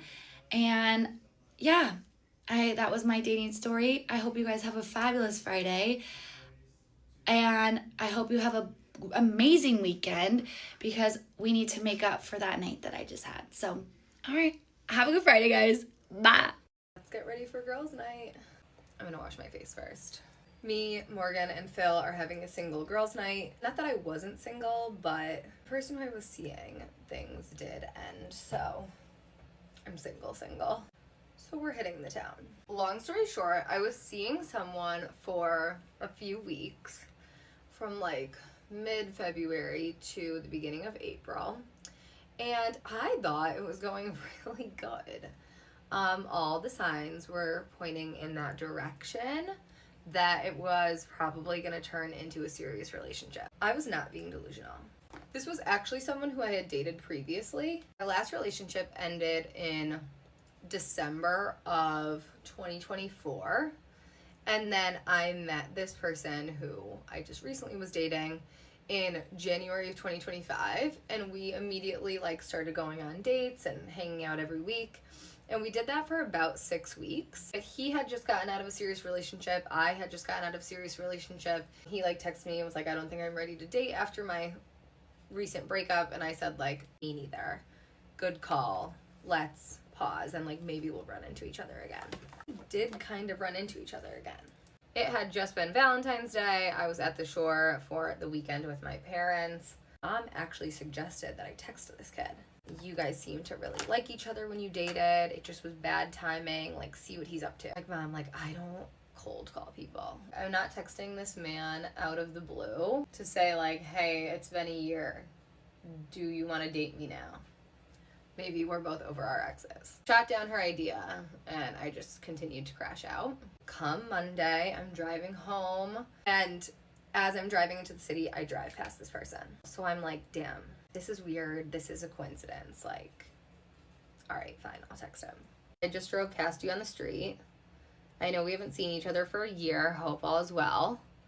Let me know if you want to catch up and get a drink. I sent the text at 5:20 and I got an answer at 5:20. And he was like, hey, it's so good to hear from you. Yes, let's get a drink. Like, are Wednesdays still your good night? Do you still live on X street? Shit, that went really well. That went good. I did move, but only a couple blocks. Wednesdays are still my good night. See you then. Part 2 of getting ready for a girls' night in Philly, talking about my recent fake breakup. So we went on a date, had so much fun. We hit on all the important things, and I was like, what is happening? Before we leave the first date, we have a plan for the second date. A reservation is made. Like, when I tell you there were no mixed signals, there were no mixed signals. And that continued to happen over the next 5 weeks. Like, we never left each other without a plan to see each other again. So I never had to question. I never waited for a text. We talked every day, but like an appropriate amount. It did not feel like love bombing. Like, it was just consistent effort. I'm not gonna lie. I was excited about this. I was buying in. And at first it was like hee hee ha ha. But then, as one does, I started to get attached. Like, I liked him. I was having fun, but like, I am, as you guys know, I'm 31. I just froze my eggs. I'm about to go get a PhD. Like, literally nothing about my life is casual. If you're dating me, like, I want to know that it's because it's gonna turn into a relationship. All of his actions were pointing in that direction. We weren't necessarily having the conversations, like checking in that we were on the same page, but I wasn't saying like, what are we? I was getting there and I was going to, but I hadn't said it yet. So things are going so good. We go on all these fun dates. Like, I'm having the time of my life. Things are going so well. I am getting invested. I am getting attached. I start to realize that. And I'm like, oh my God, I need to talk to him about like where this is going. So I had gone on a bachelorette to Florida. We talked the whole time I was there. Got back, he came over, he brought me food. And then it was Monday. And Monday, things just started to feel a little bit different. Very in touch with my anxiety, my nervous system, how we're feeling. I think I'm a very good, clear communicator. So when someone else isn't being one, I'm like, what's going on? I feel this. What's happening? I try to be cool because I don't want to be like, hello, I've noticed a change in your behaviors, and I would like to ask you about it. I try not to let my therapy show. So I don't say anything. And I was like, I'm just going to ride this week out. We all have off weeks. Maybe he's super busy at work. I'm always super busy at work. No worries. Let's see what happens. Okay, y'all, story time of how I met my husband and also lost a friend at the same time because she secretly wanted him. Okay, so boom.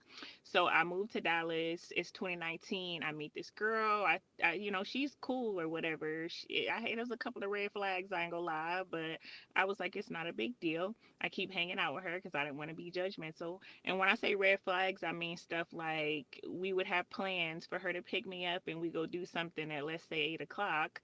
And it's 8:30. I don't hear from her, she don't show up. It's 9 o'clock, I don't hear from her, she don't show up. I'm calling, I'm texting her. Then I find out at midnight that she's somewhere drunk and just decided not to pick me up. But I'm like, okay, I don't know nobody out here. Let me not be judgmental.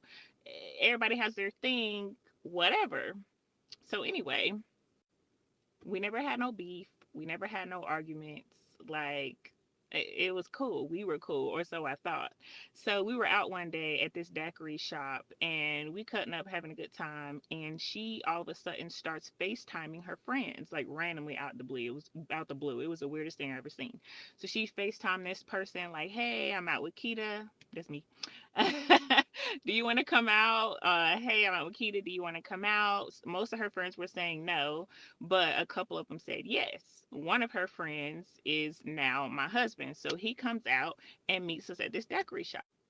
So I'm like, okay, tell me about this dude that you just randomly invited out without asking me, but whatever, it's cool. And she's like, oh, yeah, he's like a brother to me. I don't look at him like that, but he just got out this relationship. So, he probably ain't ready to date or see nobody or whatever. And I was like, okay, cool.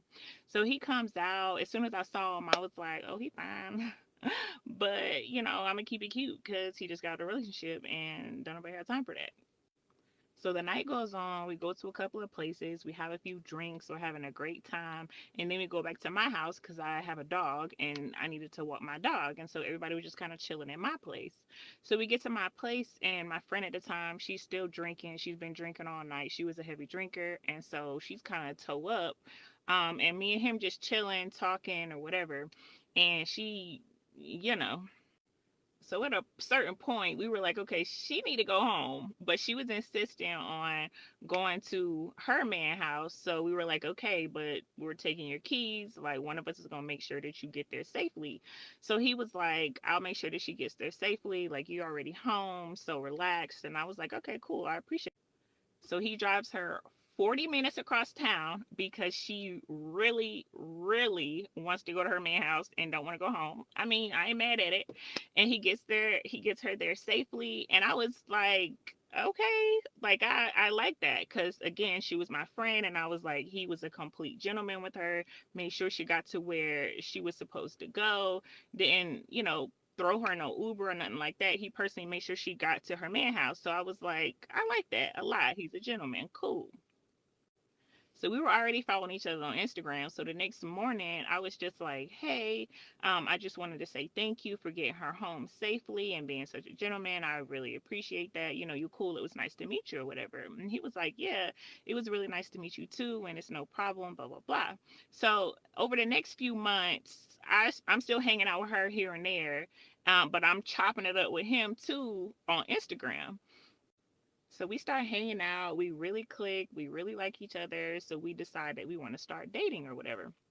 And both of us were kind of private, so neither one of us had let her know this yet. So after we had been dating for a while and we made things official, it was some random day she had texted him and invited him somewhere. And he was like, okay, cool. Yeah, I'm going to bring Kita. And she, he just slid that in there, you know what I'm saying? And she was like, what you mean you gonna bring Kita? And he was like, oh, that's my girl. She immediately turned up just out of nowhere. It was just like, no, you can't bring her. What you mean? That's your girl. Why would you date her? She ugly and she stank and she this and she that and all these things. Like, she just randomly started coming for me. Again, we had never had no beef. We ain't never had no problems. Like, we were still talking here and there. So as he's telling me this and showing me the messages, I'm genuinely confused. Like, what? But I'm also like, she got me messed up. Like, excuse me? So I was like, I don't know why she tripping, but you need to go ahead and block her because I don't have time for that. And she not about to disrespect me. And I would block her too because what's wrong with this girl? So fast forward, come to find out, when she told me right before I met him, oh, he not ready to date nobody. He just got out of a serious relationship and he hurting bad or whatever. That was a lie. So I was like, oh, it's all making sense. Like, she wants you. And he was like, oh, nah. It was never like that. I was like, it was never like that because she knew that you didn't want her. But as soon as she found out that you were dating me, all of a sudden it's a problem. Why would it be a problem if she don't want you? So I think she unfollowed us on Instagram after that. She saw me in public later and was mad, like me mugged me or whatever. And yeah, she's still blocked to this day. But I'm still like, girl. Get ready with me while I talk about what it was like having sepsis and how I got it. Okay, so the whole thing started a year ago, from like last week, and basically I had a surgery scheduled to get my wisdom teeth out. I had my surgery like a few days later, and the doctor said that everything went well and like it was looking good, whatever. So they sent me home and I was fine for like the first few days. Obviously I was in like a bunch of pain, but it was definitely doable. So I was just at home like doing whatever, and 5 days after I had my surgery, I had a hair appointment scheduled. And I didn't want to cancel it because I was really excited about it and I thought like, you know, I'd be able to get through it without any problems. So I go to my hair appointment and like an hour into the appointment, I start to get like a crazy fever and my whole jaw is like swelling up and like my face is swelling up and it's just like I'm in so much pain. So I call my mom like and I tell her like something is very, very wrong. Like you need to take me to the doctor. And, like, he needs to look at whatever's happening because my body is just, like, going crazy right now. After I was done with my appointment, my mom, she took me over to the surgeon who had done my surgery. And he looked to see, like, if everything was okay. And he basically said I had dry socket. And he told me that I would, like, be fine within, like, a few hours. My fever would go down. And, like, I just had a fever because like my body was going into shock from like the pain of having dry socket. And me and my mom, like we kind of knew something else was wrong, but he was just trying to like reassure us that everything was fine. So I go home, whatever, and I like keep my fever. So like I'm still having insane fever. It's not going down. And I have it for like a day or two. And then one morning I wake up with like a crazy bad sore throat. And, like, I went to school, but I was taking a bunch of, like, sore throat drops and stuff like that, and nothing was helping, like, the sore throat. So I get in my mom's car, and, like, I look inside my throat because it feels like there's something in there, and my tonsils are so swollen, like, I cannot breathe. Like, there's no air going in. So my mom takes me to urgent care, and then at urgent care, they basically say that I have, like, an infection or, like, a bacterial infection, and they give me, like, pain medication. They send me home, and so I went home, and from there, my fever still did not go down at all, and it got so bad where I couldn't move, I couldn't walk, I couldn't function, like, I was, like, in serious condition. And so my mom, like, went with her gut feeling, and she took me to the emergency room. And once we got there, they took some of my, like, vitals and stuff, and they were, like, testing what was going on with me. And basically, they found that I had sepsis and that I was in critical condition. So they gave me, like, a bed, and they did, like, a bunch of tests, and, like, they took a bunch of blood and stuff like that. So yeah, I had a bunch of IVs for a while, and it was a whole thing. And yeah, so it all happened within a span of like a week and a half, which was crazy. And I didn't even know what sepsis was, and like my parents didn't really know what it was either, until like the doctor came in and like explained it to us. But yeah, it was a whole thing. And so there was a lot of aftermath afterwards. Basically, I had, like, after that, every week I would get a different infection or a different sickness, and I just could not stay healthy for, like, over a week. And it was, like, pretty serious, and it definitely wasn't normal. So I had to keep going back to the doctor, and then they told me I had to get my tonsils taken out, which I definitely did not want to do because the wisdom teeth surgery, like, went so bad. I agreed to get the surgery, and yeah, so I had my tonsils taken out like a few months ago, and that went pretty well, but the pain level of that surgery was like actually crazy. But since then I've gotten like a lot better and everything, but like I had to get the tonsil surgery because I had like chronic tonsillitis and like permanent damage in my tonsils. But yeah, that's basically all there was with that. But yeah, that's basically a summary of everything that happened and like everything like led up to me getting sepsis. But yeah, it was definitely not fun and it was really scary. I have a story time that just happened last night of how I got denied from a bar. That's never happened to me before, so I want to talk about it. So I went out on a date with the guy I've been seeing, and we went to Popstroke. Popstroke is, Tiger Woods owns it, I think, and it's a chain. And if you don't know what it is, there's like two separate little mini putt golf course, and there's drinks there. So him and I went there. We made it halfway through the course, found some friends. My date was like, oh, those two dudes, we found out they were brothers, so they started talking to us, and he was like, that dude is not from here, that dude is from here. I said, how can you tell? He goes, one guy's wearing flip-flops and the other isn't. And I was like, okay. So I went up and asked them, and I was like, who's from here? You're not from here? And he goes, no, I'm from Cali. And the guy was like, we're both from Cali, but I moved here to Florida. So flip-flops dude lives in Florida, and then the other guy, Cali dude, is visiting. So we end up, they buy us drinks. We hang out with them the rest of the time at Popstroke, close out Popstroke. Then we're like, you know what? We like you guys. Let's go do, I said I want to play pool.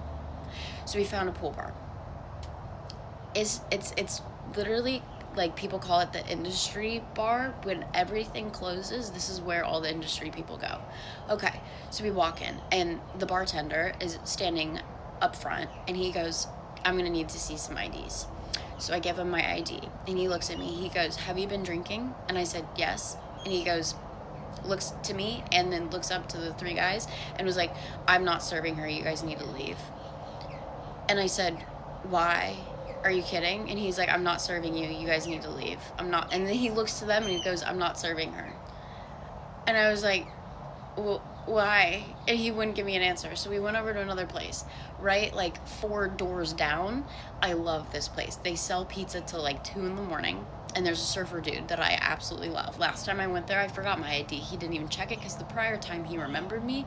Anyway, he's great. So I was flabbergasted. And I looked at the Cali dude. He's married and he's 30. And I said, would you do me a favor? Would you just walk in with me and see if it's a different scenario this time? And he was like, yeah, let's do it. So we walk over there. Don't be weirded out by like the married thing. It was totally fine. It was basically, we just had like a side mission, okay? So we walk in there, go up to the bar. He's talking, not me, and I just stand next to him. And the guy's like, do I have to tell you a second time? Like, do I need to call the cops? I'm not serving you. And I said, okay, can I ask you why? He goes, I'm just not serving you. You need to leave. And I was like, oh my God, okay. And then the guy was trying to like defend me, being like, yo, dude, like, what? Why are you being like that? Like, chill. Like, he was so confrontational. So we walk back. And then the Florida guy was like, all right, we're going. We're going to try it out. As if that would have made a difference. The older guy looked way older than anyway. So we walk in, and I shouldn't have done that. I shouldn't have done it in general. But again, side mission. And a different bartender was up there, and he goes, before this guy sees you, you guys need to leave. We can't serve her. You guys just need to leave. And I said, can I just ask you a question? Am I allowed in this place again? He goes, yes, just not tonight. And I said, what did I do? And he's like, we just can't serve you. And I was like, this is insane. So I walk out. We go back to the other place. It was just wild, and not to mention, it was embarrassing because I had 3 glasses of wine and a drink in a span of a few hours. I was not belligerent. I have acted way worse, and gotten into places that I shouldn't have. It was just embarrassing over the fact that like I was the only girl. I clearly look younger. I had a valid ID though. And he asked me have I been drinking as if he was like a cop. It was so weird. Like, yes, I appreciate you saying that, but no, I'm not an alcoholic. Am I a lightweight? Yes. Did I take antibiotics and a new medication within the week? Yeah, I did. Should I have been drinking? No, but I did it anyway. So For me, somebody said 3 glasses of wine is almost a bottle, and that's crazy. I'm sorry, you're not a part of my family. Was he protecting me? Maybe. Was he a dick about it? Yeah, he was, if he was protecting me. Was I the asshole to walk in twice? Yes. I shouldn't. Once he said, get out of here, I should have stayed. I was curious, I was confused, and it pissed me off. There that is. It would have pissed me off if I were sober. Also, I never said I was sober. I just never said I was intoxicated to the point where you can't give me another drink. That's what I was getting at. And also, everyone's saying that, like, I was being a hoe, basically. Okay. I was with my date the entire time. He didn't leave my side. He also didn't give a single... He didn't care at all. It didn't even bat an eye. Because at that point, like, we were all friends with these... Like, we were all friends. We were all chit-chatting. They were telling me about their wives. I was like, I'm coming to your wedding. Like, all this stuff. And I talked to everybody. Like, I talked to 5 other people at that golf place. So, it's not like I didn't want to spend time with my date, or, like, I saw a group of guys and I went up and talked. No, like, we had already initially talked to them. Like, they were the ones that talked to us first. And then my date was the one that was like, oh, did the X, Y, and Z. I'm not a hoe, and I don't have an alcohol problem. But it is hard being a lightweight with other people. And if you're lightweight, you completely understand what I mean. But drinking-wise, yeah, timing can be a little off. So, apologies, but I was not plastered. I was not wasted. I woke up not hungover. I'm not a dating girl whatsoever, okay? I don't go on first dates. I don't do all that shit because I just honestly don't have the patience or the time or the willpower to do that. But let me tell you about the first date that I went on last night that was so bad, it's making me reconsider even dating. All right, so we had planned it a couple days in advance. He's texting me. He picks me up, doesn't come to my door, doesn't open my door for me. We sit in silence for probably 5 minutes in the car after I made conversation for, the past 5 minutes about, what he did that day, what he's going into, what he does for work, all this stuff, and doesn't ask me a single question about myself. I'm not self-absorbed by any means. I don't need to talk about myself, okay? But ask me a question. Ask me something so that we can have a conversation. Nothing. So we finally get to the restaurant, and it is so goddamn awkward. It's not even funny. Like, he doesn't pull my chair out for me when I sit down, barely opens the door to let me in. This is my restaurant. Like, bitch, the server knows me. I already warned her. I was like, hey, mommy, like, I'm coming in with a first date. Like, please assess the vibes. She did, thank God. So we're sitting there at the restaurant, talking. He's just not making conversation. And there's a difference between not making conversation because you're awkward and not making conversation because you're obviously not interested. And this is like our first stop. Like, this is a 2-destination date. So we still have another 2 hours of this date to go. Bitch, what? Yeah. So I gave him so many topics to talk about. I talked about my parents. I talked about my siblings. I talked about my job. I talked about goddamn tipping, standard of the industry, like tipping culture. No input whatsoever. So towards the end, when he's like getting the bill, I excuse myself to the bathroom and I walk past my server and I'm like, and so she follows me into the bathroom and I'm telling her all this and she was like, don't worry, like, I hope you get home safe. Like, and this is like my issue is like, I didn't want him to tell him like, hey, take me home, but he's my ride. Like, bitch, take me home. I'm not spending the next 2 goddamn hours with you. So anyways, he pays, and we leave, and then we get in the car, and he's like, oh, so it's, the place is that way, because we were going to Boomer Jacks to watch, like, the Purdue game for March Madness. Mind you, I don't give a fuck about basketball. And I told him that. I was like, I don't care about basketball, but if you want to do this, we can do it. And he was like, okay. Mind you, this was supposed to be a movie date. Yeah. And he changed it like last minute. And I was like, okay. I'm trying to go with the flow, but I'm not going with the flow. So we get in the car and I'm like, can you just take me home? And he laughs. Like, he laughs in my face. And I'm like, oh bitch. Anyways, more of the story. Don't go on first dates. It could be bad. Okay, so I feel like y'all liked my last story time, so I have an even better one for you. If I had a nickel for every time my friend left me at a bar, I'd have 2 nickels, which is kind of weird that it happened twice, right? Let's get into the story time about how me and my friend got left 30 minutes away from our house at 2 in the morning on my birthday at a bar.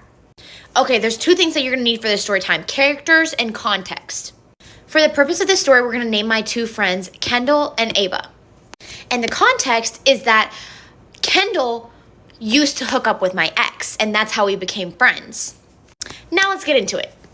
So the night before my birthday, I decided that I wanted to go out. As someone who does not go out and party super often, this was very special for me, and I was really, really excited.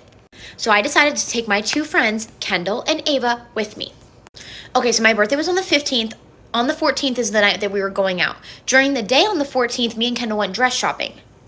While we were dress shopping, I was on my phone at a red light texting my ex, whose number is not saved in my phone. She looked over my shoulder and she was like, "You're texting so-and-so." And I was like, "How do you know that?" And she said, "I have his number memorized." So after trying to deny it, I own up to it and I'm like, "Yes, I'm texting him." Which, mind you, she never dated him. Like, this is not some kind of like I'm breaking girl code thing. Like, this is my ex-boyfriend. This is just some random dude she hooked up with. So when we were talking about it, I had told her that the night before we had rekindled and he had come over and we had hung out, and she didn't seem mad about it at all. Fast forward to a few hours later when we were going out, Kendall decided that she was going to drive because me and Ava were both going to drink. Kendall had told me that she had thrown up earlier in the day after we went dress shopping, but she was going to rally and she was going to come out with us because she really wanted to. So we pregame at Ava's apartment, and then we leave Ava's apartment and we go to Red River. Which, like, Red River is only like 30 minutes from me, so it's not super far, but it's not in like the best part of Dallas. So she drives us, we get there, and she is too sick to go in. So we're begging her, we're like, "Are you sure, are you sure, are you sure?" And she was like, "Yeah, I'm so sorry, like, let me know when you need me to pick you up. I'll still pick you up because y'all are gonna drink." So we leave, we go inside, we have fun. As me and Ava are in the bathroom talking, taking shots, whatever girls do, I get a text from my ex of a screenshot of Kendall texting him saying that I've hooked up with 8 people since me and him broke up.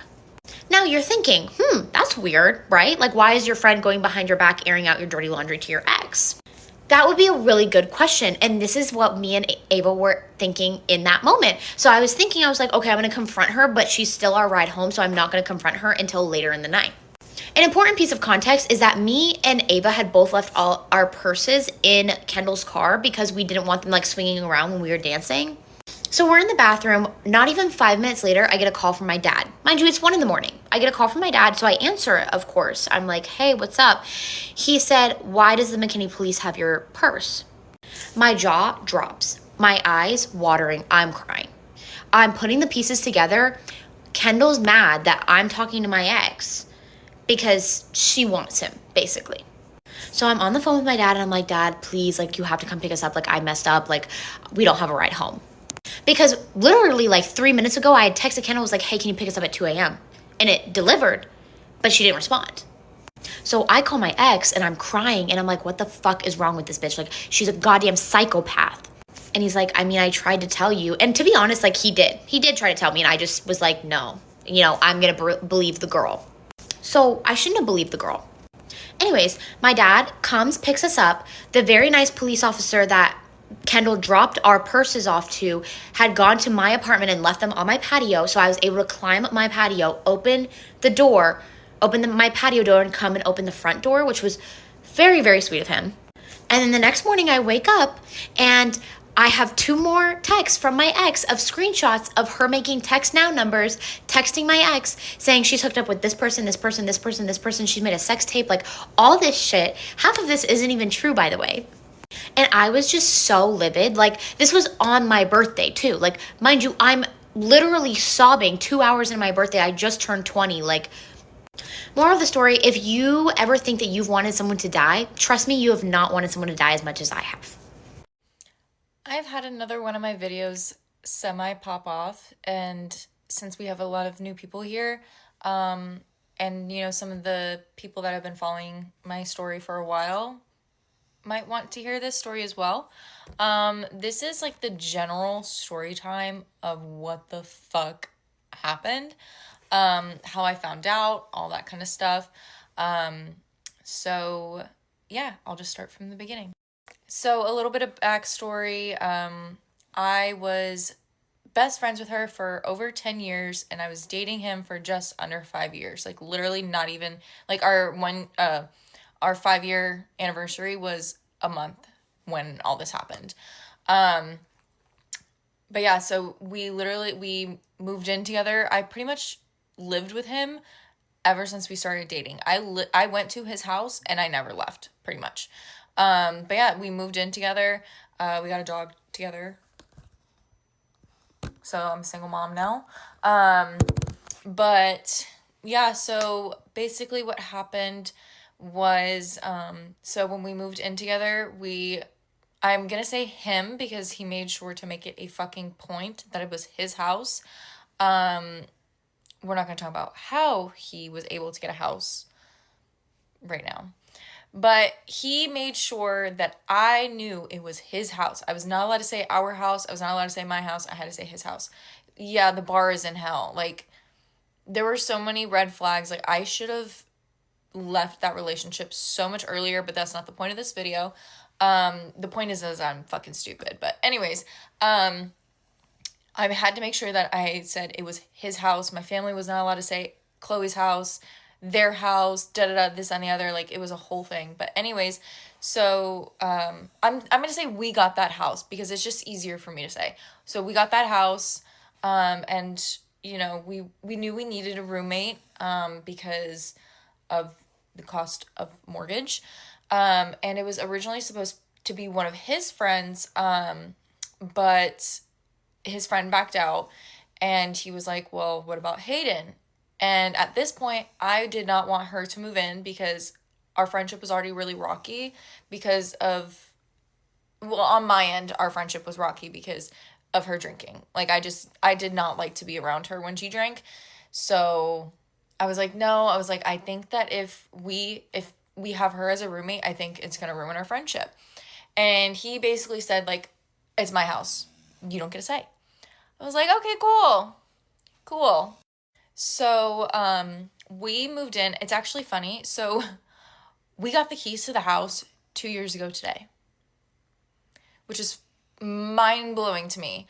So we got the keys 2 years ago today, and then she was supposed to move in June 1st. That was her move-in date. The first few months of us living in the house I think were amazing. Like, our relationship was going really great. I was happy. I thought I was happy. Let's just put it that way. I thought I was happy. I thought that was it. So I thought that I was happy. Our relationship was going good. We weren't fighting. We weren't arguing, occasional here and there, but nothing too bad.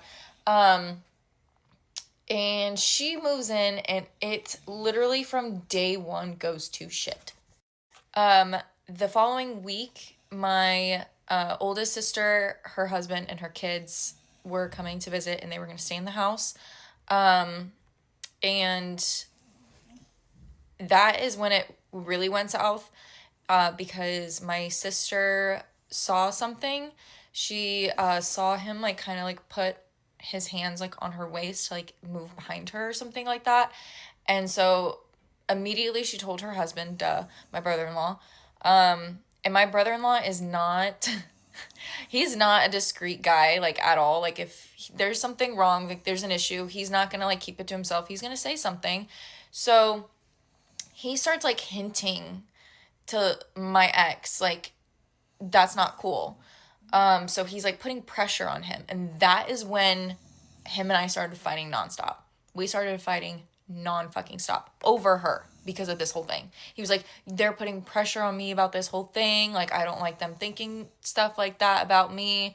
And so it put a huge, like, wrench in our relationship, because they were accusing him of having inappropriate relations with my best friend. I defended this man till I was blue in the face. Like, I know for a fact, like, my sisters are going to comment, my mom's going to comment on this video, and they will tell you, they will prove that I fucking defended him till I was blue in the face. Like, it put a wrench in my relationship with my family because I don't even like know the words to describe it really. But yeah, so they left, and our relationship was horrible after that. But I do not one bit blame my family. They fucking called him out on his shit. And I was not only naive, but I was in denial. I was in, I was going through all these emotions. I was like, there's no way, like, and I just didn't want to admit it to them, to myself, to anybody. So yeah, they called him out on his bullshit. But yeah, so after they left, I started to realize, like, yeah, this isn't right. Like, them pointing that out to me really opened my eyes, and so I started noticing a lot of things, just very small things. Like, one of the first things that I remember was she sneezed, and he goes, "Oh, bless you, baby," and he goes, whoa, like, sorry, and it was her reaction. I was like, oh, okay. And I tried to confront him about it. I was like, I have a very strong feeling like that there's something going on between you and Hayden. And he literally flipped his shit on me, like was screaming at me. And I felt this small, and I felt fucking stupid that I would ever think something like that. But my gut was just my gut was just telling me, like, screaming, like, Chloe, there's something wrong. Go through his phone. So there was one day that I had the house to myself, and all of a sudden I remembered, oh shit, he has a MacBook. That was her input on this situation. So great. I don't remember what I was saying.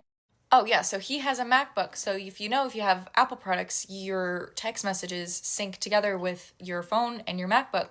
And I knew his password to his MacBook. So I went on and I read all their text messages and I took pictures of everything. Not only did I go through their text messages, I went through all of them with his friends. His friends knew, or not all of them, one of them did, and I'm not going to talk about that because it's a whole other thing. But yeah, like his friend was like saying how, like, she's not as, she's smarter than she looks. Like, she definitely knows that there's something going on. And so literally every single time I had the house to myself, I would go on his computer and look at all brand new text messages, look at some of the photos, but not all of the photos synced together. So that video is, I woke up for work and he was dead asleep. Mind you, literally, I'm in the bed next to him. I know this stuff, and I still laid in bed next to him. There's a reason for that, and I'll make a part 2. Please do not hate me. Please do not hate me. I have a very good reason of why I did that. No, I did not sleep with him after I found out. So we'll just say that. I saw an opportunity and I took his phone and I went in his hidden album and boom, all pictures of her. And I just want to say this, he rarely took pictures of me in our relationship. So I was like, oh, like, and I like said for his New Year's resolution that year is that he should take more photos because I want more pictures. I want him to take more pictures of me. Like, sorry, like, I want to be shown off. Like, I'm your girlfriend. I want to be shown off. So that hurt. But yeah, I went to work and I was shaking so badly at the front desk and was quite literally about to throw up. So I had to go home. I had to go home early because I was just so physically sick from seeing that. So, but yeah, I'm running out of time. I will post another part of why I did some of the things that I did to protect myself. This is part 2 of my story time of talking about what the fuck happened in my last relationship. And if you are new here, just stumbling across this video, hi, my name is Chloe, I'm 25, and in 2024, I found out that my now ex-best friend and now ex-boyfriend were having an affair, and they now live together, and they have a baby. I will talk more about that at another video, but for this one, I am just going to be talking about kind of where I left off at my last video, which was I told the story of how I found out and confirmed what I thought I knew, and I was confirming that they were in fact together. That is like, I think literally my last video, so if you want to check that out, go right ahead. So in that last video, I kind of talked about how I found out and I knew and I still stayed, and I want to clarify, I didn't stay in the relationship, I just stayed living in that house. And I was so afraid of saying that because I thought I was going to get hate of like why I still stayed. No, I did not. I kind of didn't have a choice. I had to stay in that house. And so I thought I was going to get hate, but the reaction was actually pretty positive, so thank you for that. I was really nervous. But I'm going to further explain, but I'm kind of going to go on a little spiel. I'm going to be explaining, telling my family, telling my friends, and like the next steps of after I found out that horrible information about the two people who I thought cared about me most in this world, besides obviously like my parents, that they literally did the worst possible thing that they ever could have done to me. And so this is like the next steps after. So I confirmed what I knew, and I did not tell a soul for a month that those two people were going behind my back. The first time I told somebody, we're gonna call her Taylor in this video because I'm not sure if she's okay with me using her name. Taylor is going to be my best friend. She has been my best friend for over 10 years. We kind of met at the same time as me and Hayden. But we're gonna call her Taylor. Her and I are super close, still are, love her to death. She was the first person that I told, and I told her because I had the house to myself, so I went on his computer to look at more messages, and they basically told each other that they loved each other, and I completely lost my shit, had full breakdown, and so I called her. I was asking if she can come over. Unfortunately, at that time, her car was not working, so she obviously couldn't come down to me, so she was like, I'll stay on the phone with you the entire night, though. Like, she's like, I'm here. So she was like, start from the beginning and tell me what you know. She was really like my anchor during all this because, like I said, she was the only person that I told for the longest time. So I told her, I was like, I feel so fucking stupid. And the reason why I didn't tell anybody, because like just saying those words out loud is making it real, not only for you, but for other people, and you can't take it back. And I was also really embarrassed because I talked about it in the last video, but my sister and her husband, my brother-in-law, called it out, and I defended him, both of them, and I almost, like, I want to say ruined, but like, I kind of like I think I made my family question a lot of things. So it was just embarrassing coming back and being like, oh yeah, hey, so you remember that thing? Yeah, you were right. But when I told them about it, they were like, because I apologized for how I talked to them, and they were like, you don't even need to say anything, like, we totally get it. She was like, this is the one thing that we wanted to be wrong about, like, we did not want to be right at all. So sorry, I jumped timelines a little bit, I'm new at this. So I told my friend Taylor, I told her that there's something going on. I'm still gonna call him Nate and Hayden. Hayden's my ex-best friend, Nate's my ex-boyfriend. So I told her, and she was like, okay, so what are you gonna do? I was like, I have no idea. And I didn't end up telling my family until a month after that, after I told Taylor. And I was just dreading it so badly, but there was a day, we had a family pool day, and I was like, I have to tell them. And in between me telling Taylor and my family, my ex thinks he got, like, that he did the right thing. And when I say that, because like I said, we were fighting nonstop. I already knew all this information. I already knew he was going behind my back. I knew she was going behind my back. We decided to take a break, mutually, a break. That is what I was calling it, because I did not want him to know that I knew. And that means that I was going to move into the other bedroom in the house. So I go over to my family's house. We go to the pool. And my mom was like, can you and your sister go get pizza? So my sister and I are alone in the car. I was like, I knew I couldn't tell them all at once. So I told my sister, I was like, in the car, I was like, I have something to tell you. And she was like, what? And I was like, Nate and I broke up. She was like, what? And I didn't even tell her that they were fooling around. I said it was a mutual decision. We are okay. That is what I told her. And I was like, I'm going to tell mom and I'm going to tell dad. So we get back. My dad, my mom, my sister, and I were in the pool floating, doing our thing. My dad's sitting out of the pool. I tell my mom, I think she started crying. I can't remember. But I told her the same thing. It was mutual. And I was like, Mom, can you tell dad? I physically could not tell my dad. I don't know what it is, but like I'm a daddy's girl, like through and through. Oh my God, why am I gonna cry? Sorry, I'm getting emotional just because like I'm talking about my family. Like I can only imagine how scary this was, like from my family's perspective. So I had my mom tell my dad. My dad apparently, like, he was just saying that he was like sad. Oh my God, I need to stop crying. He was just saying that, he was very upset and he didn't want to see me sad. So that was that.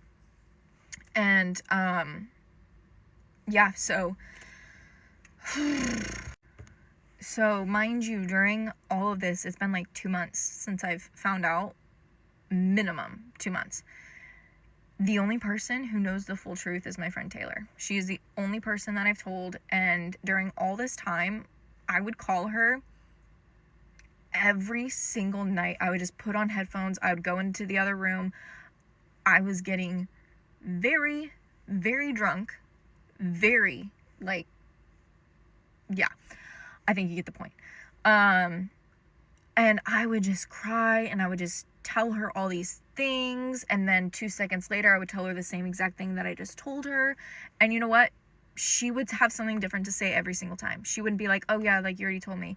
No, she was there for me. Like, she is what got me through those first 2 months. Like, truly, really got me through that. And then there was another day where I announced myself. I was going through the messages, and I read one saying that they wanted to shower together. And in one of the messages, she was like saying how she was going to shower when she got home from work. He was like, oh, maybe I can join you. And she goes, haha, she will be there, won't she? And that just sent me in like such a spiral, because like just like saying like she will be there is just crazy. And so I call my mom, because my mom, she was looking at apartments for me, and because I was like, I knew that I had to get out. And she was looking at apartments for me just in case. And I call her and I was like, hey, I have not been truthful with you. I have been keeping a lot of stuff from you and the rest of the family. I'm coming over. We're going to go tour an apartment. I only have a minute left. I'm about to go into my apartment after I finish this one, and I'm going to make a second, like a follow-up, because I still have so much to say, but I'm immediately going to record it so that way y'all don't have to wait. But yeah, so I go over to my parents' house. I'm in tears. My dad and my brother are in the garage, and they like see me walk up, and they're like, what the fuck? So I go in the house. My mom's already there, and I tell her, I don't even tell her everything, because I started telling her some things, and she was like, you have to stop talking. Like, I told her of something else, like a complete separate occasion of what happened. Like, before, it didn't even involve Hayden. There was something else that I found out about him, and she was like, you have to stop talking. But yeah, I literally only have 20 seconds left, so I'm going to wrap this one up. I'm going to go inside and make a follow-up, because I'm not going to make y'all wait. Okay, so this is, I guess, part 3 of explaining what the fuck happened, and we have a special guest. I thought I would introduce her. This is Karma, which is, her name is pretty ironic given the situation. She is quite literally like my soulmate. Like, I love her so much. She is the reason why I stayed, and I will explain that in a second. What do you see? But in that last video, like not the one I just posted, but the first part of the story time, you can tell like I was starting to get kind of emotional because it was like the height of the story of like when I found out. And she like comes over and helps me. She is an emotional support animal. She's registered because she does exactly that. Like she's not like one of those BS ones that like, you know, people bring in like Home Depot or whatever. I don't bring her in Home Depot. But like she's actually an emotional support animal. So, but yeah, I just thought that she would get her own moment because she deserves it. And I guarantee that people are going to be paying more attention to her than they are to me. But I will probably make my own, or a video for her only because she deserves it if you can't tell. But sorry, she's distracting me. So I left off the last video saying that I went over to my parents' house to go look at apartments because I was done and I was going to be completely honest with my mom. And as I was telling her some of these things, like she told me, she was like, okay, like you got to stop talking about this specifically because she was getting so mad. And one of the things I ended up telling her, it wasn't even about Hayden. There was an instance in February of 2024 where I found noodles on his phone, and noodles is a code word. I found pictures and videos, and I feel so disgusting even just talking about it because yeah, I did stay after that, and that says a lot about me. I understand. We'll dive into that in another video. But so we're trying to figure out how the fuck are we gonna pull this off to where I move out and not lead them on to what I know, because I do not want them to know that I know, because I needed to guarantee that I got her. And that is why I stayed in that house for so long, is I was afraid that if I told them that I knew, that he would be like, okay, well, he would like out of spite be like, I'm keeping the dog. So I kept my mouth shut because I wanted to make sure that I was taking this one with me, because this is my fucking dog. Like, this is my soulmate. She's coming with me. So yeah, so I didn't say anything. And I also needed a place to stay until I found an apartment, because I couldn't go to my parents' house because they have a dog that is not dog friendly. I couldn't go to Taylor's house because she has pets of her own. And my mom was like, are you sure you want to bring Karma with you? It is going to be very difficult owning a pit bull in an apartment, because not all apartments are pit bull friendly. This one actually is not, but since she is an emotional support animal, I was able to get that waived.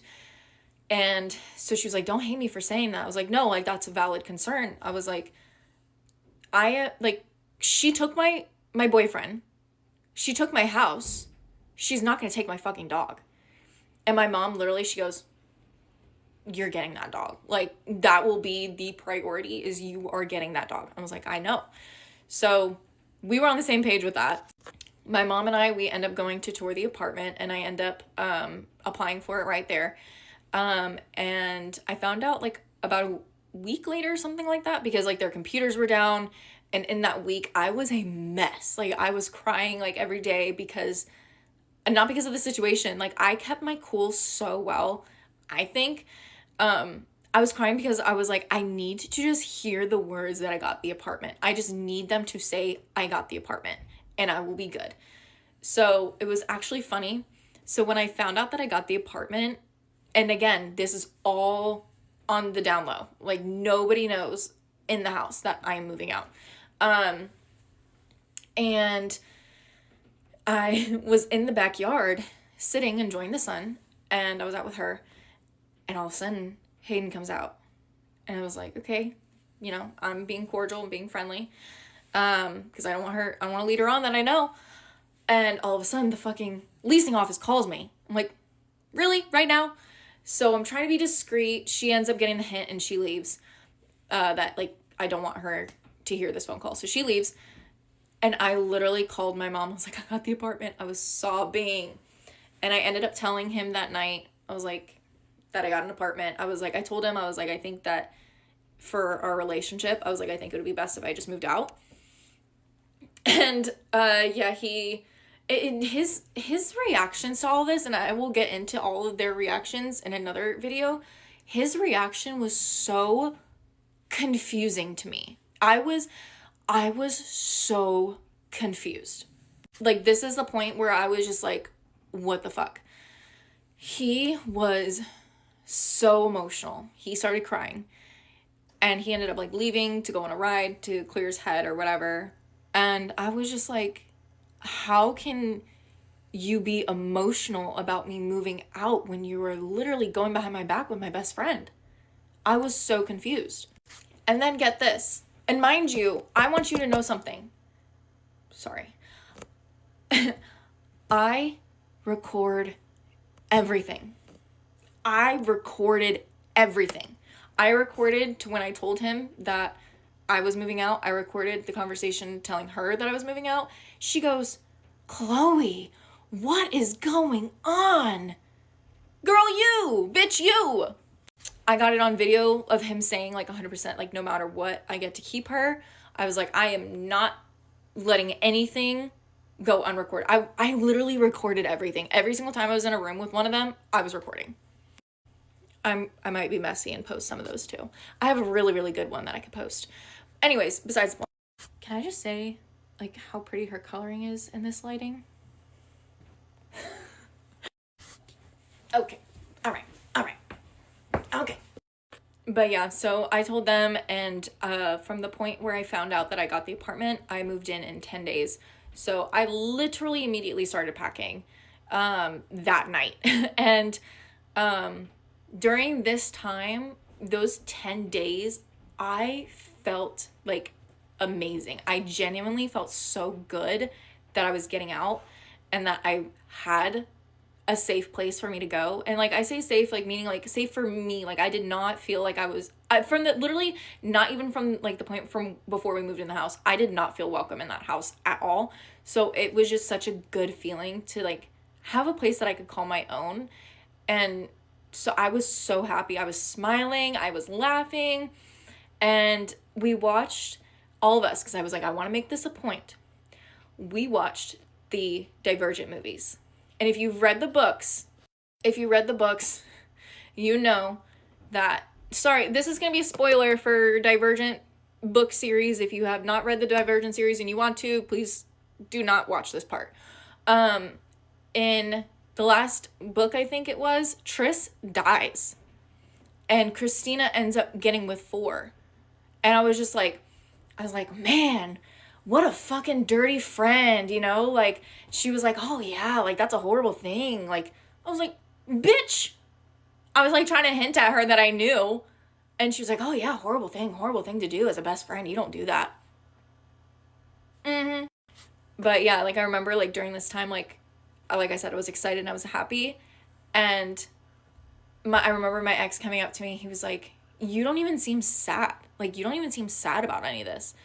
And I think at the time I told him, I was like, oh yeah, I'm just trying to have like a positive view on this. Like, I'm just trying to be positive about it. Yeah, he was fucking clueless. But yeah, so I honestly, like, just talking about it, I genuinely, like, do not know how I really truly survived that. Because even, like, after I moved out, it was still very, very hard. I mean, this shit never leaves. It will always stick with me. Like I said, I have just learned how to deal with it and manage it better. And I just live with it every single day, but I don't let it consume me the way that I did anymore, because it was so exhausting. Genuinely, it was so exhausting. But yeah, that is this story time. Do not fret, do not worry. There is more coming. I have so many receipts. It's actually insane. Story time about my doctor's appointment this morning. So I get up, my appointment's at 8:45, and I'm like, okay, 5 minutes late, whatever. I get there, I'm the only person there, so they send me in. And the nurse is really nice, and she's like, okay, yeah, let's just take you in this room, and I need you to go ahead and step up on the scale. No problem, you know, that's normal when you go to a doctor's appointment, whatever. And I'm there to basically get something for my jaw because I need my wisdom teeth removed, and I have a really bad sore from my teeth rubbing on my jaw. Also, I need to get refills, and he's checking on my medication. So that's kind of what's on my mind, is like what I need to fix with my prescriptions until I step up on that damn scale. Also, keep in mind, last summer I was probably at my skinniest for my height and age, simply because I was in a really toxic off and on relationship with my ex. And you know what that does to a girl. You just don't eat. Your anxiety gets like so much. I just wasn't eating. I was drinking like 1 protein shake a day at that point. So I'm in there, I'm on the scale, and I look at that number and I'm like, holy mother, oh my gosh, I'm a fucking cow. I'm so fat. I'm literally obese. I'm literally obese at this point. Like, holy shit. So everything that I came in this doctor's office for, out the window. At this point, I'm thinking, how can I be a skinny legend now? Because I feel like a fat, ugly cow. And of course, this nurse is writing like her little happy ass. She's writing all this stuff down and she's like, okay, it looks good. Let's send you in here to the doctor. So of course, I sit down on that, you know, weird long ass seat with the parchment paper. And all I could think is, oh my gosh, what do I need? What's the key words I need to say in order to get what I need from this doctor? So the doctor comes in and he's like, hey, how are you? Tell me about how everything's going. Now, I'm on Adderall because of my ADD. But if you're an Adderall girly, you know that shit will make you not eat. Especially if you're on a high dosage of it. At this point, I was at the lowest dose possible because I had other medications I was taking with it. And I look at him and I go, actually, yeah, that Adderall I'm on, up the dosage. I think that's not working. It's working. It's working. But it's not working how I need it to work. So he was like, oh, it's not working. When are you taking it? And I'm like, oh, I'm taking it like, you know, in the mornings. He's like, okay, well, you need to take it probably like right before you go into work so that it has a better effect. I'm like, great. But yeah, like, I think I just need to have a higher dosage of it. He's like, oh, okay. Fixes it in the system. I'm like, yes. Then a thought crosses my mind and I go, wait, my parents on like this weight loss journey. I think they're on something. Let me ask about that. I say, so, my parents, they're like on this weight loss thing and he knows what I'm talking about. He's like, yeah. I say, I was just wondering, like, for me, if that's like an option. And he's like, actually, yeah, that might be, we could probably do something. Hold up. What I wanted to hear was, no, you skinny legend, you anorexic queen. No, you don't need it. You don't need it at all. You look so fabulous. He goes, no, yeah, we could probably look into that. So do you make commission off of that? Or am I just like a fat obese cow? Like, you can just tell me. So I'm sitting here thinking, wait, so do I need this or does he make commission? Like, what's going on here? Then he says, well, since we up the dosage of your Adderall, you know that kind of lowers your appetite. And I'm like, yes, I knew that.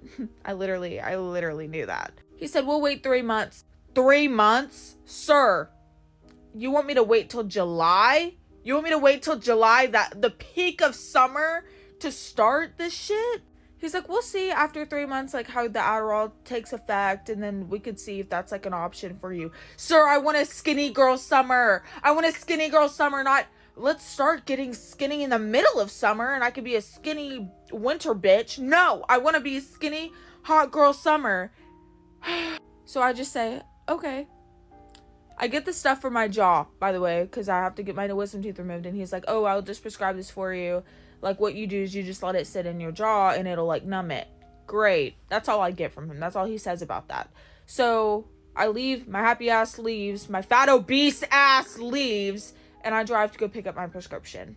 Of course, I stop and get my Dunkin' because I am a fat ass and I need to have my Bananarama matcha. So I get that and then I run to the pharmacy because I was thinking, oh, it'll give them some time to get my prescriptions ready and everything since they just opened not too long ago. I pull up, it's taking them still a hot minute. So then one of the pharmacists come up to the window and he's like, so you have a sore throat? No, my jaw just hurts. Oh, well, we're required to tell you about this medication he gave you. Yeah, basically if you use it, your whole mouth will go numb and you can like choke. Oh. Okay. Yeah, thank you. Thank you for letting me know because I had no idea.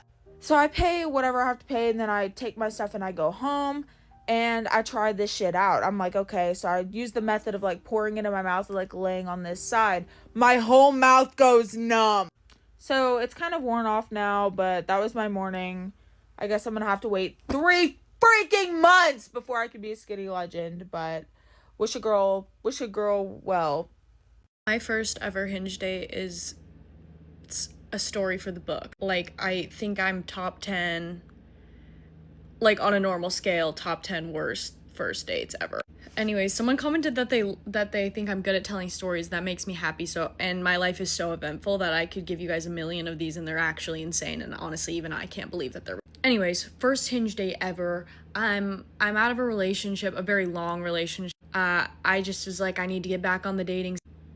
I was in this relationship when I was in high school, so I didn't like do the thing where you like illegally download Hinge when you're a minor and like prank people into being pedophiles. Like that wasn't really my jam.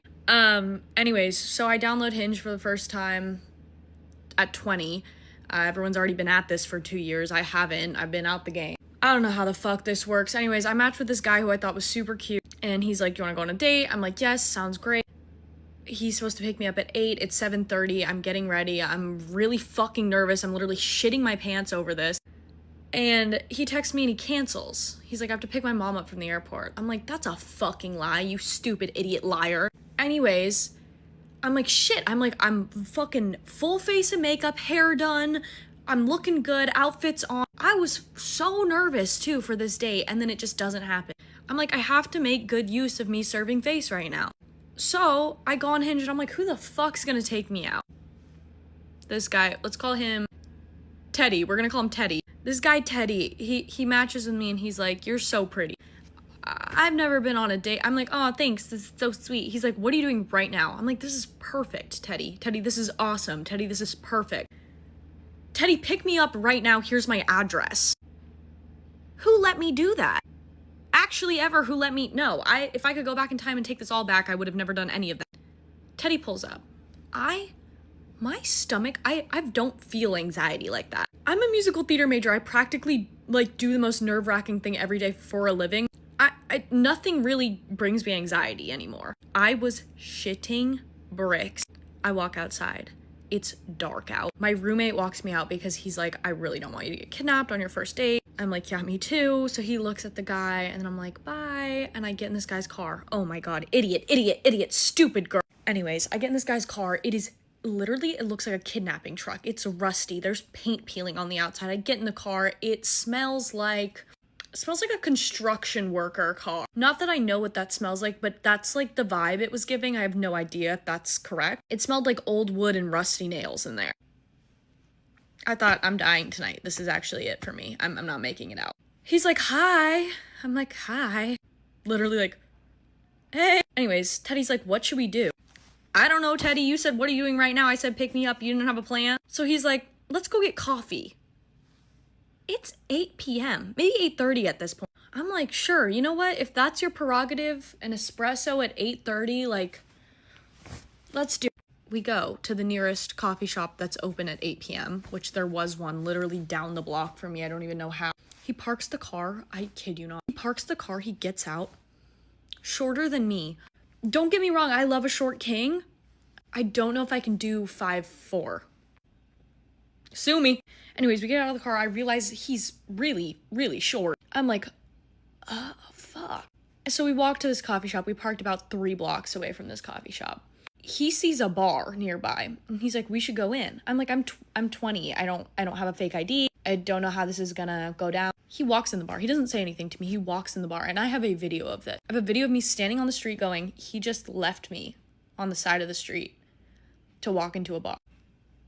Anyways, we get to the coffee shop. This guy's like trying to buy me coffee. I'm like, "I don't want a coffee at 8 p.m. You go do your thing though." He gets an Americano. He obviously doesn't get Americanos often. He was just trying to get something sophisticated because he was like, "This tastes like shit." And I was like, "You order something that tastes like shit, it's gonna not taste good." Sorry if you're like an Americano fiend out. I don't mind an iced Americano, but hot Americano is just like battery acid in a cup. So we're sitting, we're talking. The conversation's boring, but I'm there for the plot.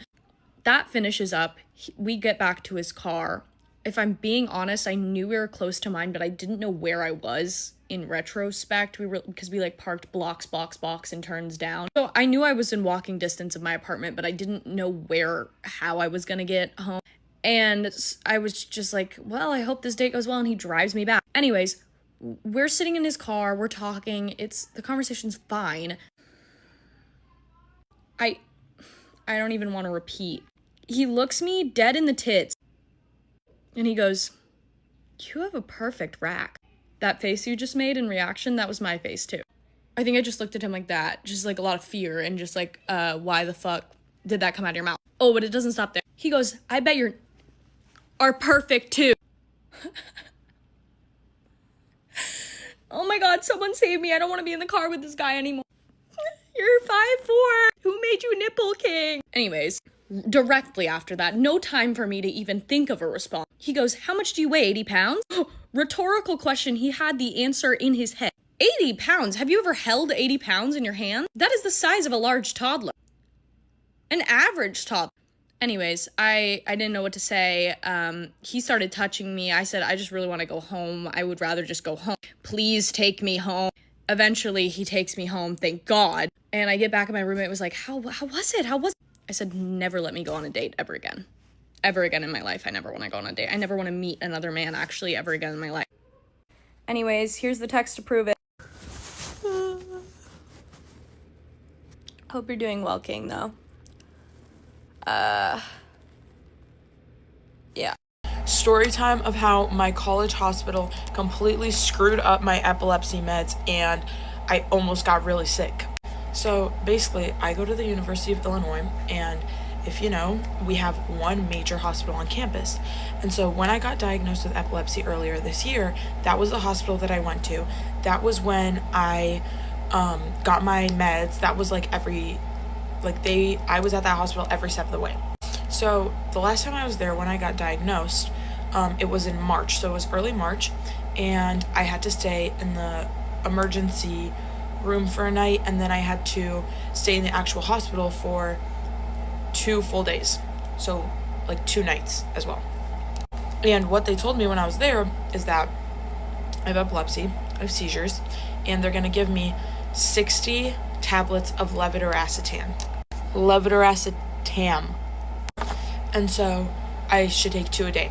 So they give it to me March 15th. That's what it says on the little bottle that I have right here with me.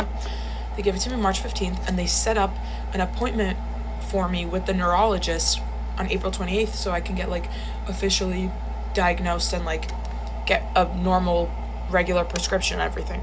Because right now on the bottle it says no refills available. So I say, bet, I'm taking the 2 tablets a day. Like, I feel way, way better when I'm on Keppra, which Keppra is just another name for levetiracetam.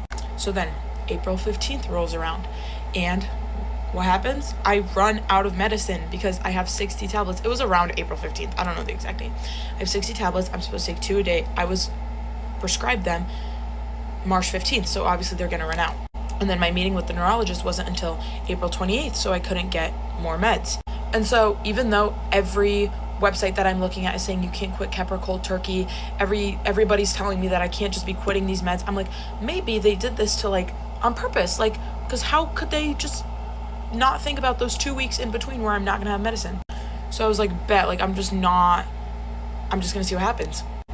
So then by day 3 of me not taking Keppra regularly, I have 2 seizures. And I was like, okay, shit, like I need to do something about this. So then I called the hospital that night, but the pharmacy's closed. So I'm like, okay, I'm just gonna call tomorrow. The next day, I'm like hanging out with my friends. I have 3 seizures in the morning. Before noon, I have 3 seizures.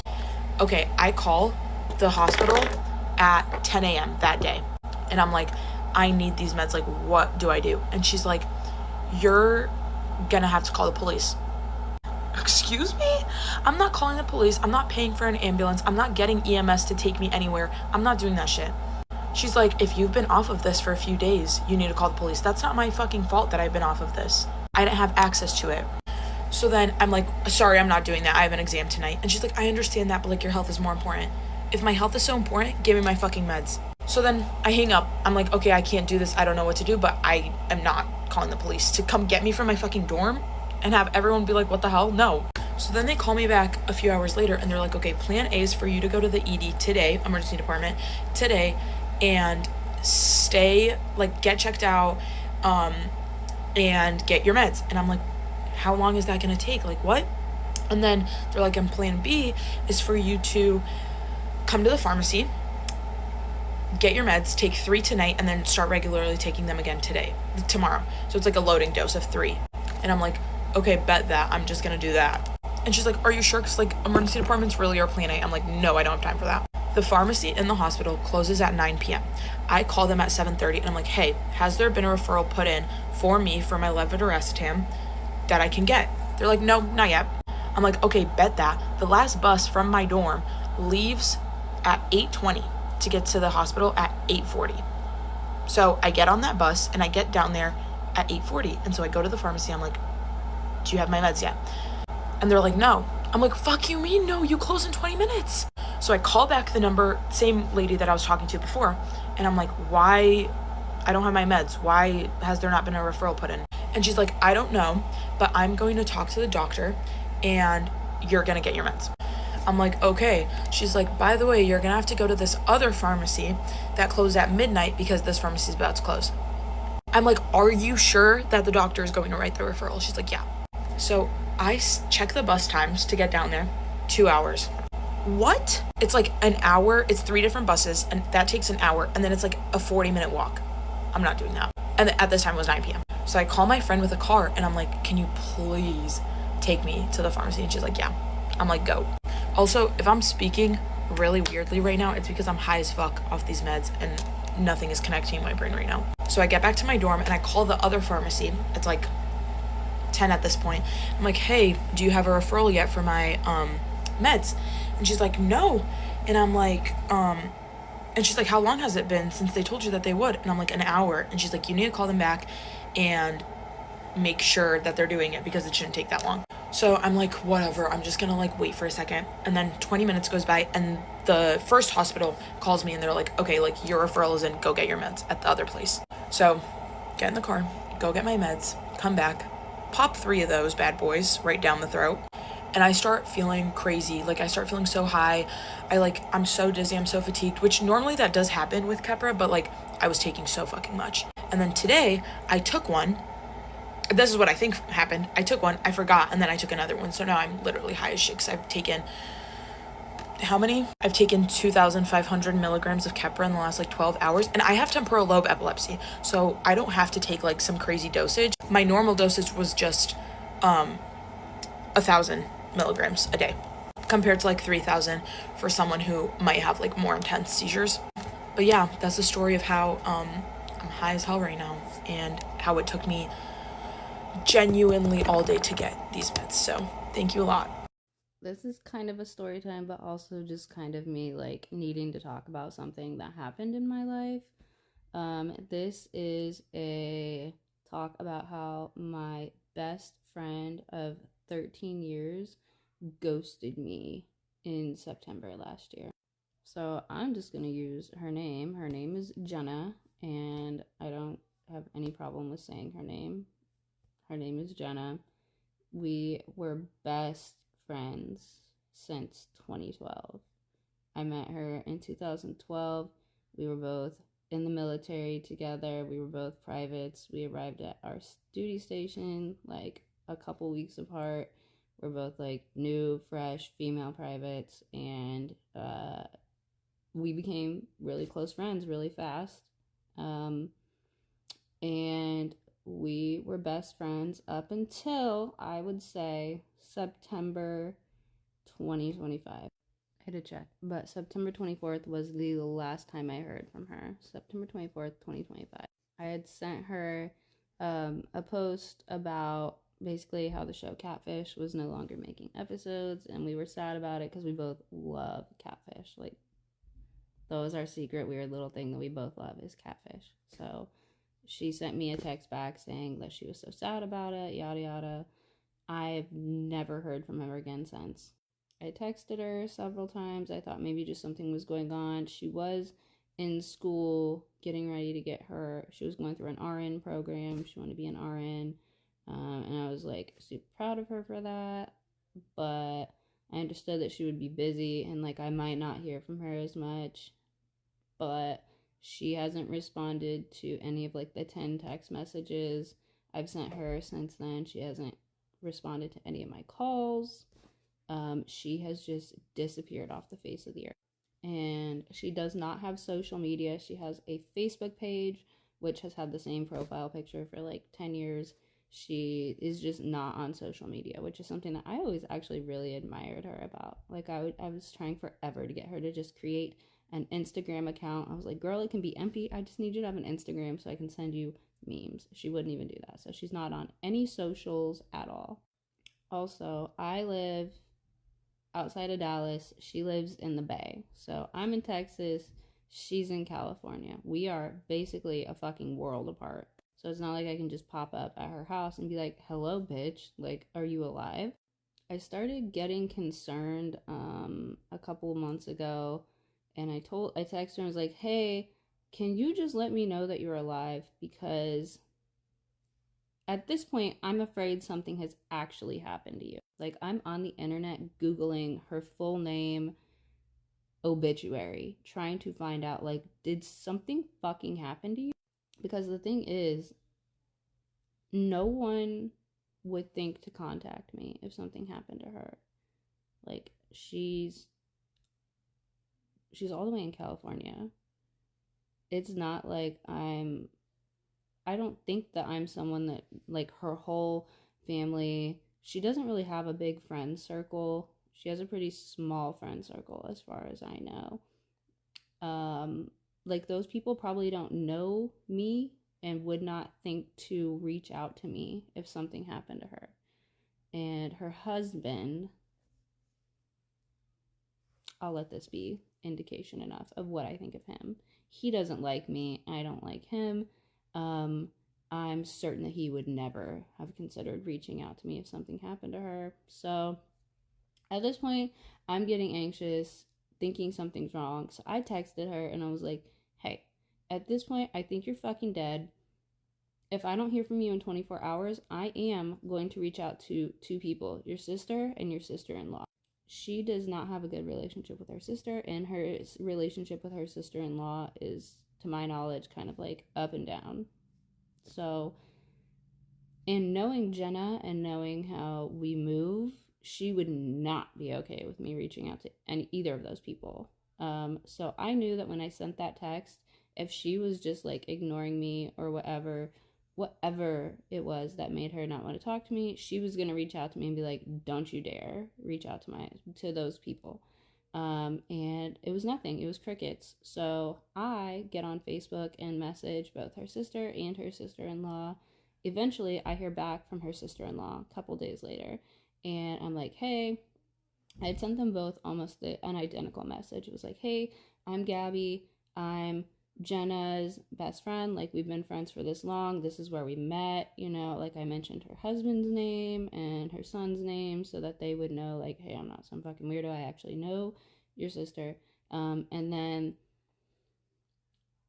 basically just saying, hey, I don't know what's going on. If she does not want to talk to me anymore, that's fine, and I'm okay with that. I just want to make sure that she's okay, because at this point, I'm scared that something has happened to her, and obviously no one would have let me know. It's not like I would just have no idea because we're so far apart. So Stephanie, sister-in-law, gets back to me and says, yeah, no, she's fine. I don't know, like, Stephanie lives in Bakersfield.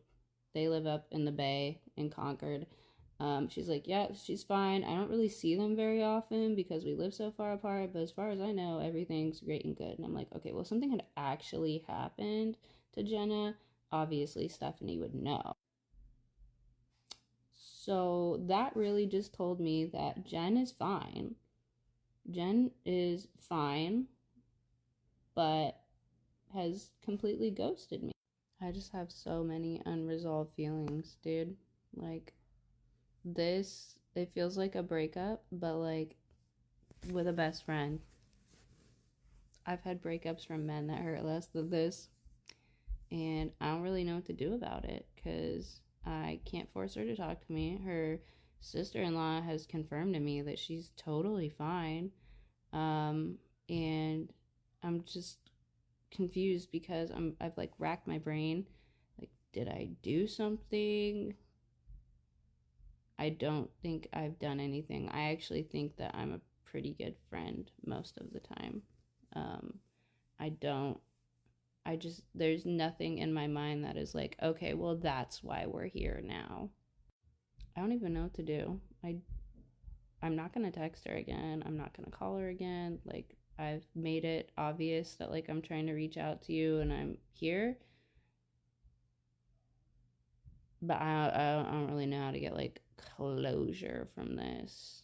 In my mind, I'm just hoping that she's going through something and she's just wanting her solitude, which I would understand because I'm the same way. When I'm going through some shit, I am a person who just goes inward. Like, there's a lot of solitude from me when I'm going through something.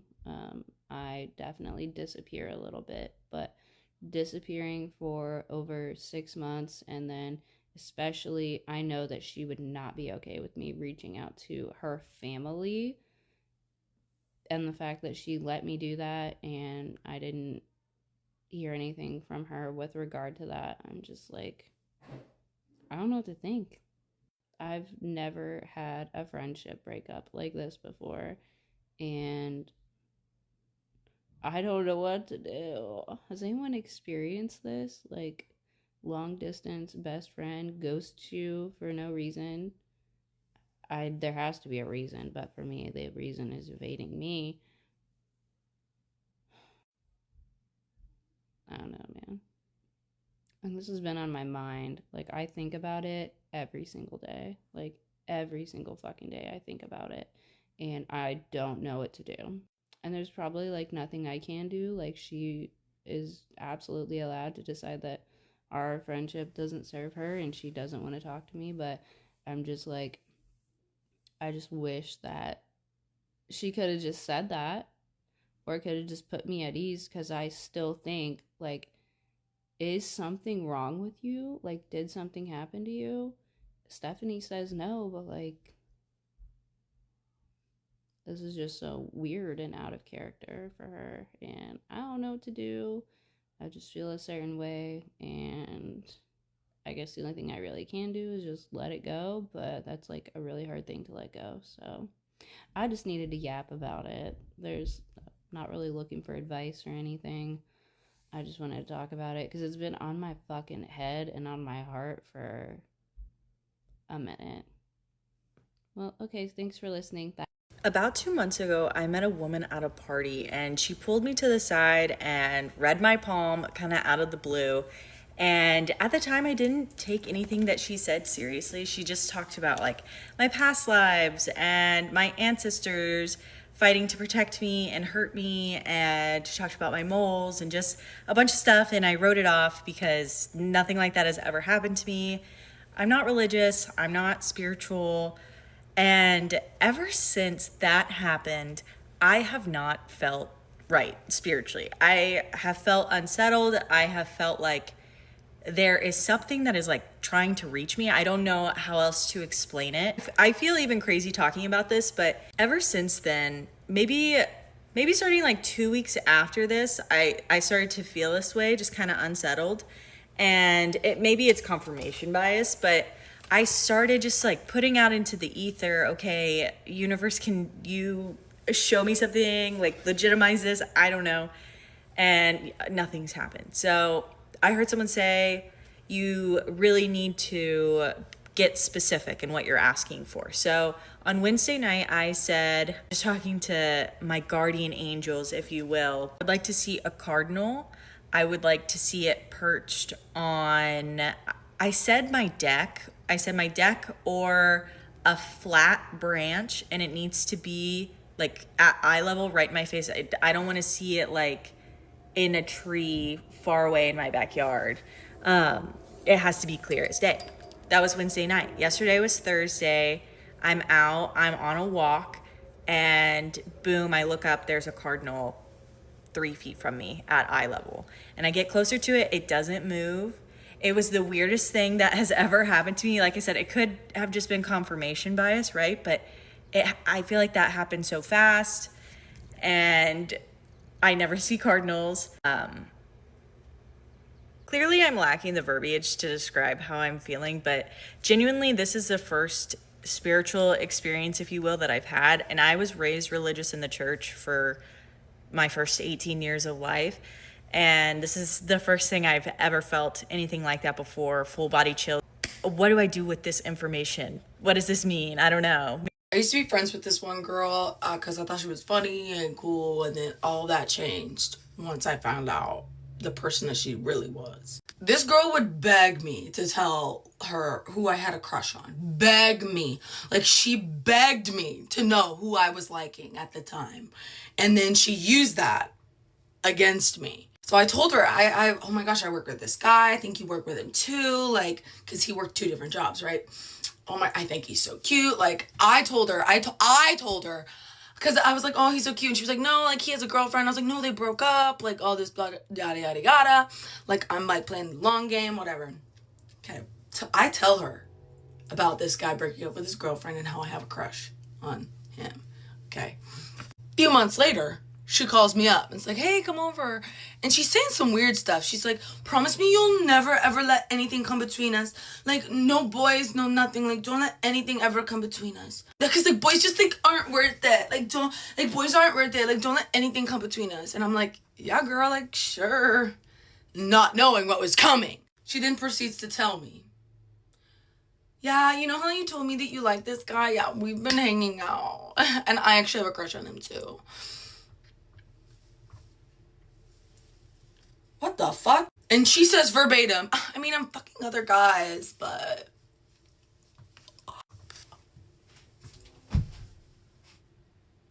Now, got cleared up that she did not have any sexual relations with that man. But why would you say that? Why would you say that? So immediately I assume, oh, they fucked. Okay, weirdo. So I'm already just like, what the fuck is wrong with this bitch? Like, what is wrong with this girl? Don't let boys come between us. You're letting a boy come between us. You're doing that.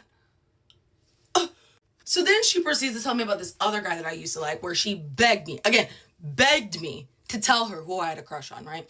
And she's like, don't go after him. Like, he's just an asshole. Like, he's just an awful guy. And then during this situation where she's telling me that she has this crush on this current guy that I had a crush on and I liked, she goes on and she goes, yeah, and you know, blah, blah, blah. Like, I'm pretty sure he was talking about you. And I was like, what? Because, like, I had a crush on this guy for months. Like, it was, like, a long time. And she told me, like, don't go after him. Don't go after him. Don't do it. Don't do it. Don't do it. He was like, yeah, apparently he was, like, only, like, really getting with other girls to, like, distract himself from the person that he really liked. And he said something about a blonde girl with bangs. And at the time, I'm in the friend group, I'm the only blonde girl with bangs. Oh, I'm the only blonde girl with bangs. So she's telling me about this, and I'm like, he was like, yeah, and and he dropped out, and he's never coming back to our city. So you'll never see him again. And, like, again, like, don't shoot the messenger, but you were the one that told me to not go after him. So you were the one that told me to not go after him. Now he's talking about me like I'm the love of his life. So what did you know? What did you know? So this woman, 2 different men that I told her that I liked, she ruined the possibility of me being with. Yeah, no, I'm not gonna be friends with you. I am not going to be friends with you with every single time I tell you about a person that I am crushing on or I like, you cause a problem. Why? I don't know. You're fucking other guys. So I'm not. I don't do that. I don't do that. I when I have a crush, it's like that's burning in my brain for a while. I don't fuck other guys. I don't do that. You do. Clearly you do. Ugh. No, but I stopped being friends with that girl, and now she's, like, taking the whole friend group and turned them against me. I'm like, I just want to know what she said, because clearly she did not tell what she did to me and why I'm not friends with her anymore, because she was moving weird and doing weird shit. Oh, and not to mention, we go out after this. Because I'm like, whatever. I was about to go out with my friends anyway. She called me over. I was about to go out. I'm like, you know what? Let's just go together, whatever. She's telling everybody my business. Oh, yeah, she took it kind of hard. She's telling everybody my business. I'm a little tips. But I'm not to the point where I won't remember that. She's telling everybody my business. I'm pissed. I hear it. I stand up. I leave. Bye. Don't be weird like that. Don't move weird. Don't pretend that you are friends with me. Don't pretend that you have actively tried to sabotage multiple things for me. And you're telling other people about it. She took it kind of hard. Yeah, I'm not going to be friends with you. Oh, I'm so sorry. I don't want to be friends with you after you don't like me. You don't like me clearly. You want to sabotage me. You want to cause harm to me. Why would I be around you or be friends with you in any way? Absolutely not. No. Oh, promise you won't let a boy get in between us. You clearly want everything to come between us because you're telling all these other people. You want everybody to know everybody's business. So no, I'm not going to be friends with you. But yeah, that was the story time of the girl that genuinely, I don't know why she does not want me to have like any relationships ever. And she wants them all to herself. And I don't know. Don't know. Super weird behavior. So whenever someone comes up to you and says, promise this won't ruin our friendship, it's going to ruin the friendship. Like, it's going to ruin the friendship. She's moving weird. She knows that she was moving weird, and that's why she had to preface that by saying that. And then when I said no, and then I broke that promise because obviously, you fucking freak. Sorry. Obviously, I'm not going to be friends with you after that. Then, I broke a promise when I didn't even know what I was getting into. Okay. But whatever, I'm not friends with that girl anymore, but all of her friends still like my shit on TikTok, and I'm grateful for them. But if you know this girl, which I'm sure there are plenty of people that follow this page that know about parts of this story, but didn't get the full picture, so I urge you, watch the whole thing. Friends don't do that to friends. They don't do that to friends. They do that to people that they don't like. They do that to sabotage people. Saying, don't let a boy come between us, and then actively putting a boy in between us? Yeah, no. To make me look like the bad guy. No. No. You knew what you were doing the whole entire time. You knew exactly what you were doing. And I'm not going to be friends with someone that does not want to see good for me and wants all of the goodness to herself. Fuck no. You know what? I thought it was done. No, I'm not done. I'm not done, actually. I got more to say. Mind you, okay, during this whole interaction I'm having with this girl, while we're in her room, and I'm sobbing. I'm literally sobbing because I'm hearing the most awful information I've ever heard in my entire life. She goes, oh, you're even so beautiful when you're crying. You're even so beautiful when you're crying. And I'm like, okay. And I'm like trying to like really deconstruct every single thing that she said, because she said something about me being like too nice. Sometimes you're too nice for your own good. And you're even beautiful when you cry. Like, it seemed like this girl genuinely had a jealousy issue where she was just so fucking jealous. For some reason. I don't know why. I would never, ever in a million years do this to another woman. Never. And that's why I stopped being friends with her, because I would never, ever do that. I'm respectful. I respect when people tell me, hey, I like this person. Okay, that person isn't even on my radar anymore. That's how I work. Clearly you don't. Because I'm a good friend. Because I'm a good fucking friend that wouldn't do that to their fucking friend. I don't even date exes of my friends because I don't do that. No, but I'm sobbing this whole entire interaction, and she's just saying these weird things. And at the time, I'm like, what? Okay, yeah, I guess, yeah, sometimes I am too nice for my own good, and I am kind of pretty when I cry, aren't I? I'm like thinking this, and I'm like, and then now I'm like looking back, and I'm like, dude, like she knew exactly what she was doing. She's like, she knew exactly that she was in the wrong when she was trying to cover her ass, and I wouldn't catch on to her trying to cover her ass because she thought I was so naive that I would not know this. What do you mean? I'm a very smart person. They don't see that from me because I love to have a fun, goofy, silly little time. Like, I don't know. I just love life, and I love being happy, and I love happiness and goodness, and yes. But I'm very smart. I've been through some hard shit. So don't play around in my face and try to manipulate me in that way. That was so fucking weird. So God forbid I'm not friends with you anymore because you put men between us. You did. You kept trying to save your ass and said, don't let a guy come between us. You don't let a guy come between us when you were the one doing it. Huh. Interesting. So interesting. Just think it's pretty interesting how you put the blame on me when you knew exactly what you were doing. Okay, sorry for this long-ass video. It's like 10 minutes, but fuck that girl. Like, she was so weird. That's such weird friend behavior. Friends don't do that to each other. They don't do that to each other. I would never do that to that woman. To any woman. I would never do this to any woman. All right. Love you. When I had a patient come in the ER and she was married, her husband cheated on her and then came back and gave her an STD. A lifelong STD that she could not cure.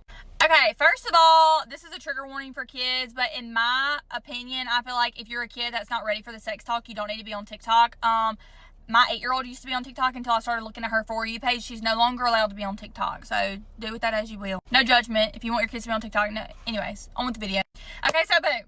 I was working in the ER. Okay, I had floated down the ER. But I will say, I've never been a true ER nurse, except for I did like clinical rotations there, and then like I would get pulled to the ER. But I will say, almost every single time that I was in the ER's presence, I would see somebody come in with an STD, some kind of something. Okay, crazy. They even had words for it, like she's got the trifecta, she's got this, she's got that, and that one was super common. Some people called it triple, some people called it trifecta. It was gonorrhea, trick, and chlamydia together. That was called the trifecta, and it was so common, y'all. And this is something that I need to stress to people, is that people hear about STDs, or they hear about curable or uncurable, and they automatically think that you can look at somebody and tell that they have it. The cleanest, most nicest, most functional people in the world can have an STD. Like, it literally takes one single time to have a young person. If you are a grown person right now and you don't have an STD, you are considered the lucky ones, okay? Because when I tell you, I did not realize how rampant, especially in a college town, how many there are, okay? And I stress this. I cannot stress this enough to my kids, to my kids' friends, to teenagers. I have even had one of my friends got cheated on in a relationship. They weren't married, but she also got something. Thank God it was curable. So boom, this lady was sick. She was almost presenting like flu. So when she came in, she was having fever, she was having body aches, she was sleeping nonstop. And when she went to Red Med, they tested her for flu, strep, COVID. She was negative for everything. Well, she was still just sick. She was vomiting. She was just sick. Okay, so she came to the ER and she was like, I don't know what's wrong with me, but like I feel like I'm dying. Okay, well, she was also having some urination problems whenever she was peeing. It was really burning. She did not have any bumps, she did not have any warts or anything like that. She was kind of swollen down there, but the swelling, I think that they were trying to relate to like her having maybe a UTI. And whenever she went to Red Med, because she was married, it just never caught.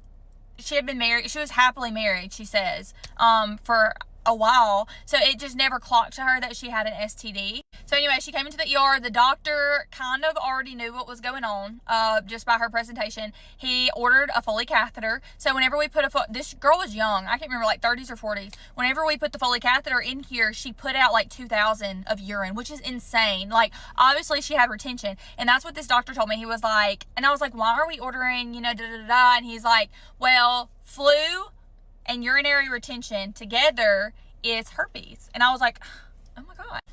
Put out the urine, and then we tested her. She did in fact have herpes, and I just need y'all to know that herpes is a disease that you will have for the rest of your life. There's no cure to it. You can get on medication to like help with the symptoms throughout, but you will have that for the entire rest of your life, okay? And it is nothing about being dirty. It's nothing about judging anybody that has it. It's just something that can happen. And that's why I preach and preach and preach to my daughters and like their friends and this on how, first of all, I preach to not have sex. And I don't preach that just because I'm a mama. I preached that before I had kids. And if you knew me in real life, you knew that. Or if you're my friends, I am a strong believer that the quickest way to lose a man's attention is to let him get you naked. It automatically strips you of all your power and gives it to that man. And for what?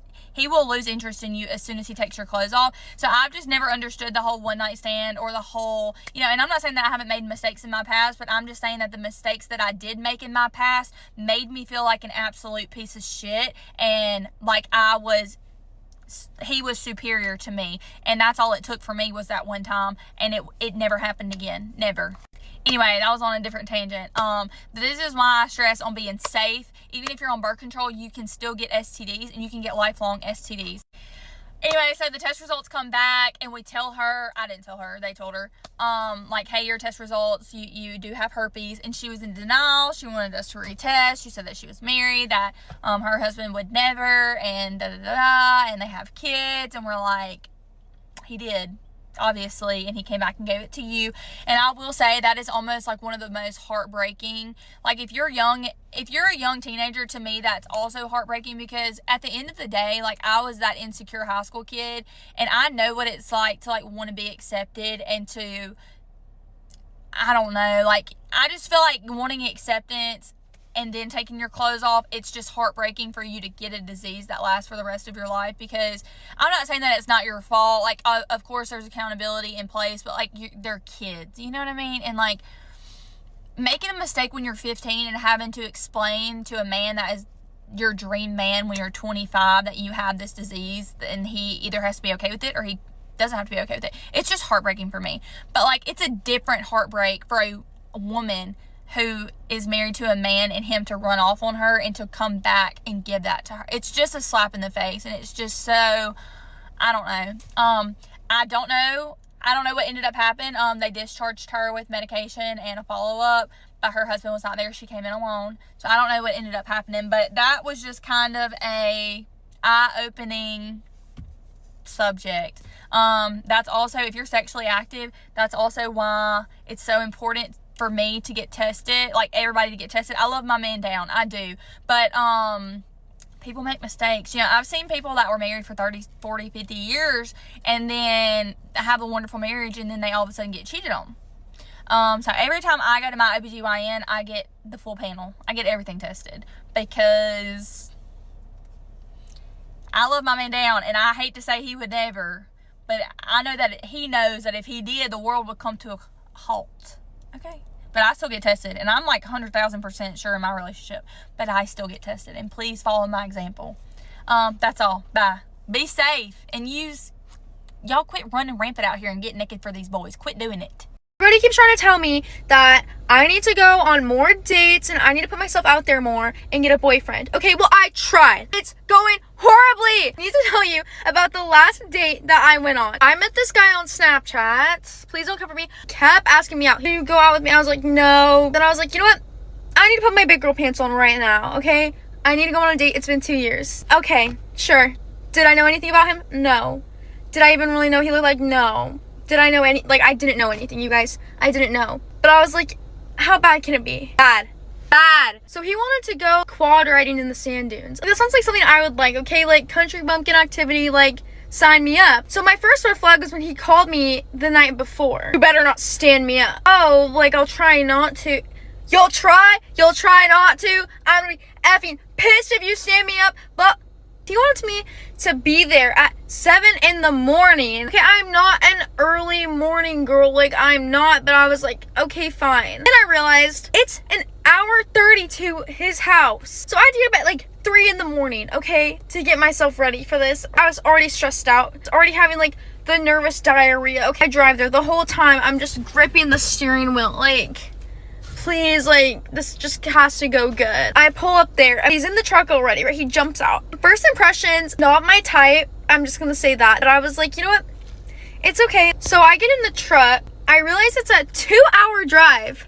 2 hour! In my opinion, that's like the full length that the date should have been. He starts telling me these stories about how, like, he's beat people up for his mom, like if they hit on his mom. And I was like, what? Trains MMA and boxing and wrestling. I'm just sitting there like, great, like, I'm driving 3 hours away from my home. No one can come and save me, and now you're like telling me that you have anger issues and like you know how to fight. I start like telling him like some random stories, telling him about like these like homeless friends that I have. He gets like mad, and he's like, if you were my girlfriend, I would never let you do that. I would be effing pissed if you did that. If I was like, first off, I'm not your girlfriend. Second of all, you're getting mad at me for saying that I like to go and feed homeless people. Like, I wouldn't give a dime to a homeless person. You need to calm down. I didn't think this story was gonna trigger you. The entire truck ride, he was trying to like hold my hand, and he kept grabbing my thigh, and I'm like, I'm just too awkward to like say anything. Then, when I thought like the awkwardness of the drive was done, I was mistaken. When we pull up, okay, I'm trying to exit the vehicle, okay? I'm trying to get out. He looks at me, he goes, what do you think you're doing? And I looked up and I was like, getting out of the truck. Did I say you're allowed to touch the door handle? What in the Wattpad Mafia boss did he think he was trying to give? I was looking at him and I was like, what? And he's like, I didn't say you were allowed to touch that. Ah! So he makes me close the door. Okay, so we can walk around and open. I was like, hey, maybe he's like just trying to be nice. Like, maybe he's just trying to be nice. I don't know. He opens the door. He goes, you know, every time I open the door for you, you owe me 5 kisses. So I was just trying to like gaslight myself, and I was like, you know what? He's just joking. It's gonna be a fine day. Like, I'm just gonna go and ride the quads. No, because then I look at the quads, there's 1 quad, which means I have to be looking skibbity, holding on to him for dear life while he's popping wheelies. Honestly, it was kind of good because like at least we weren't like talking. Everything was looking better, kind of getting fun. That's until we roll up to the beach and he parks the quad. And he gets off, he takes his helmet off, and he starts like walking into the distance. He goes and he sits on a log, okay? And I'm looking at him like, oh hell no. He's over on this log green. He's like, come here. I didn't want to. I was dragging my feet. Walking over there. I sit down and I'm looking at everything but him. The water. I'm looking at the sky. I only find a seagull or something because there's nothing really going on in this beach. There's 0 people. I'm like counting grains of sand. And I just see him like looking at me like, oh my god. And I turn like, I see him. I see him looking at me, right? There's nothing I can do. Keep in mind, like I said, I do not date. Definitely means I don't kiss guys. Like, first date definitely, but also like in my life ever. Starts leaning in like this. I didn't know what to do, so I just started busting out laughing. This man got so mad on this log. Okay, he sits there and goes, like, mad. Okay, like, body reaction. Okay, and I'm sitting there. I don't know what to do. Like, I'm high-key a people pleaser, okay? Like, I don't know what to do. I wasn't trying to be rude. I wasn't trying to offend him, right? So I just look at him and I was like, oh, it's not because I'm not into you. Okay, it's a lie. He looks back at me, right? Maybe he's just, like, thinking I'm, like, nervous, which I was nervous. I was. Right, he leans in. He's like, He goes in again! And I'm like, oh no. I start laughing a second time. Now, this man is mad. To be honest, rightfully so. Like, I genuinely do feel bad for laughing, but he is sitting on this log, okay, pouting, mad, fuming, okay, and I'm just thinking about his anger issues, okay, I'm just thinking about that I'm in the middle of nowhere, and there's nobody around, and I'm 3 hours away from home, okay, and I have to spend the entire day with this man, okay? It's 10 in the morning. How do I make this better without having to kiss him? I do something and it's embarrassing. I look at him and I'm like, oh, like, it's not that I'm not into you. Like, it's not. It's just, I've never really kissed anybody before. So, like, I thought maybe, like, he would get the hint. No, I see the light bulb appear above this man's head. Come here. And I'm like, no. He's like, come here. Come here. Oh my god, I'm literally sitting there. He grabs me, slides me over to him, and plants one right on my lips. Okay, I got my first kiss over with. I didn't want it. Like, it happened. He starts really going at it, okay? And I'm just sitting there like, I think it's over with, okay? He grabs my face and he starts making out with me. So this is happening now. Like, I don't know what to do. After what felt like an eternity, right? It was over with. No, I wasn't having any fun. This man really just made out with me, and keep in mind, he's chud. At least I got it over with. Okay, now I can just enjoy the rest of the day. No. Because why are we pulling the quad over again? He gets off the quad. He takes my helmet off. So we're freaking just standing awkward in the sand. I'm just doing everything to not look at him. You want to know what comes out of this man's mouth, okay? He goes, you know, I can tell when you want to kiss me when you won't look at me. What delusion do you live in? So he starts coming up at me and I'm like, oh no, right? He's making out with me again. And you want to know, folks, this keeps happening. And I don't even say, I don't know what to do. Every time he'd be like, so, like, you want to kiss? I'd be like, I think we already did. I think it's just a lot for me, you know. I was swerving him. I literally swerved him. And this man got, did you effing swerve me? Did you just swerve me? Not stopping him. This literally happened like 20 times. One of the 20 times, this man grabs me, okay, picks me up and rips my finally, 8 hours later, we're done. We're done with the quads. Thank God. I just want to go home. Like, please drive me back home. We're in the truck. I think I'm safe. He's just staring at me. I just really want to kiss you right now. I'm like, aren't you driving? I can pull the truck over. Let's not pull the truck over. We better be getting home. No, seriously. You say the word and I'll pull the truck over. You say the word. I was not saying the word. So we're sitting there driving for a while, and like I just like get this smart idea, which was not smart, to try to like humble him a little bit, right? I'm looking at him and I was like, and he's talking about like fights or something. I was like, yeah, you just don't really look like you fight though. So he's like, what do you mean? What do you mean? Yeah, like I don't really think you kind of look like you fight though. Yeah, I'm dumb as hell. This man looks at me and goes, oh, so like you think you can win in a fight against me? And I was like, yeah, maybe. Should we like pull the truck over and see? No, like I think you want to fight right now. Before I even know it, this man's pulling the truck over. He looks at me and goes, so like, by fight you meant like, kiss. No, I didn't mean kiss! I genuinely don't know what to do. Like at that point, like, okay, get it over with. Here's my lips. Get it over with so we can go home! So we freaking roll up to his house, right? I run to my car. Goodbye, like, thank you. He runs up to my car and he goes, so like, I'm gonna get a kiss goodbye. He's like leaning it, right? I'm like, oh, you can have one. He comes in like peg, right? I'm like, hey, bye. He gets so mad. He's like, are you serious? Are you serious? Yeah, I'm serious. And I think like this bad day is behind me. I'm back at home. I'm gonna out myself. Like, guys, this is my reality, okay? I'm scrolling on Instagram, okay? I forget that I have this man on Instagram. It's a post of him, like leaning against the wall. Caption, Senior Sunday. Senior Sunday! So you mean, after all this, you also lied about your age? And you're still in high school! Oh my god! Anyway, yeah, that was my date. And moral of the story, I'm not going on another date. I fear that was my last date. Okay, so please excuse the way I look right now. I don't even care. I've been crying literally the past 2 days nonstop. I just can't stop crying. Plus, I'm pregnant, so. But literally 4 nights ago, me and my boyfriend were just laying in bed, and he's already slumped. He's asleep because he goes to bed at like 12:30. I stay up until like 3, sometimes 4. Like I'm just a night person. That's just how I am. So he gets a notification from his phone, like getting a text message, and it's almost 1 a.m. And I'm like, what the fuck? So I go to get his phone to look at the text message, and it's under his pillow, mind you. So I have to go under his pillow, grab his phone, and he wakes up. He's like, what's wrong? And I'm like, somebody texted you, like it's almost 1 a.m. Like I'm trying to see who it is. And he goes like, who is it? And it's some dude that he knows, like some random crack ass dude asking him for money. And I look at him and I'm like, you just give random people money? He's like, no. And I'm like, okay. Then he shoots that man a text. So I look at the text and he's like, yeah, sure. Like, let me know when I can, like, when you need me to send you money. And I'm like, what? Okay. Just lie to me right then and there, like right in front of my face, knowing that I'm going to be able to see the text. And so, like, after I'm done reading, then I start to, like, back out of that text message to look at other text messages, because in my head, I'm like, oh, I haven't been through your phone in a while. Like, why not? Like, I'm already here.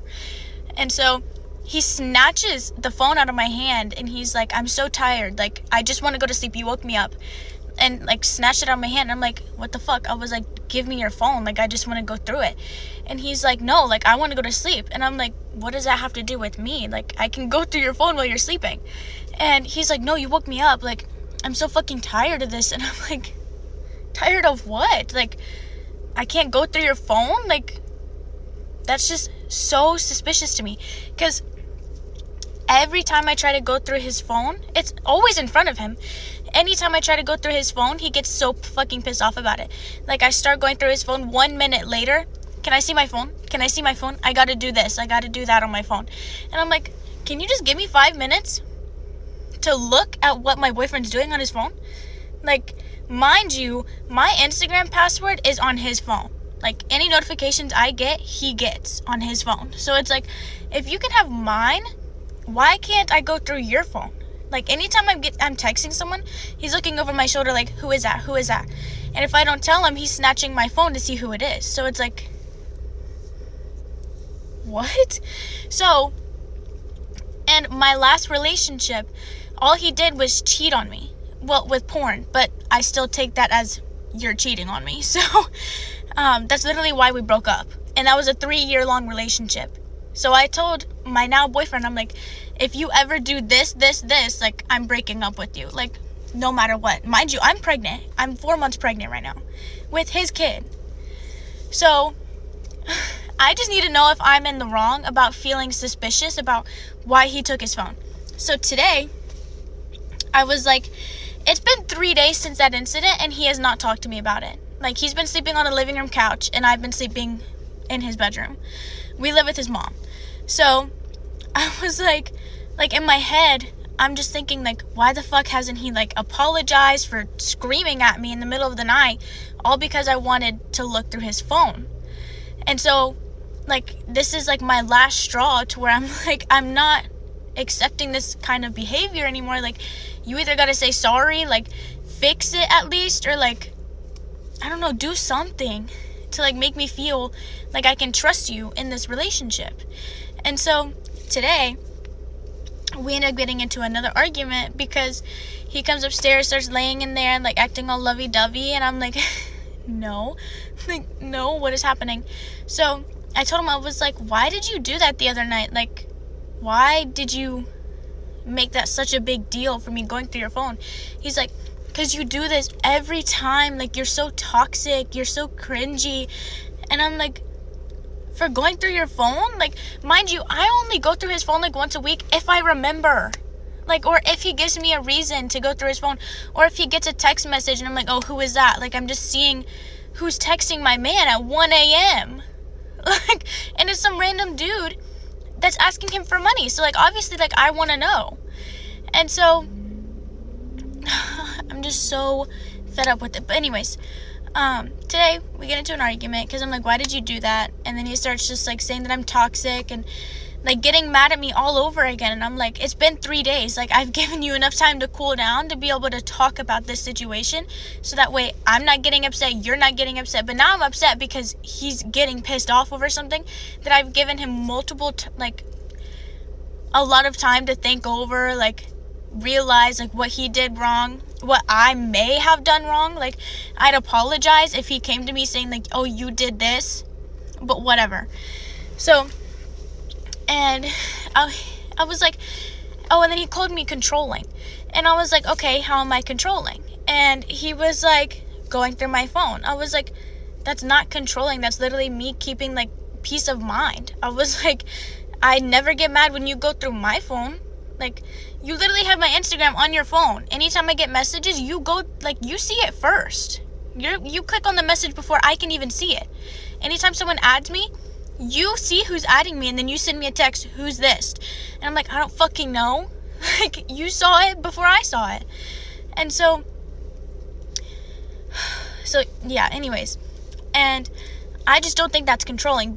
I think being able to go through your partner's phone isn't controlling. I think that's just, like, you have trust. Like, that's just another way of saying, oh, like, I'm in this relationship, like, I don't mind, go through my phone, like, there's nothing to hide.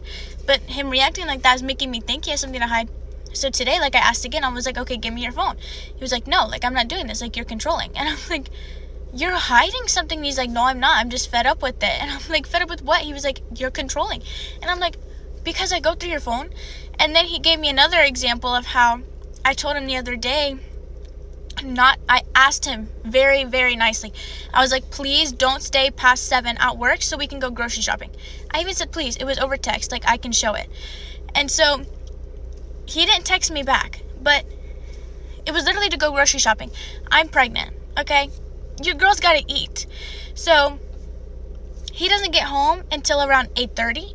I'm like, okay, like, whatever.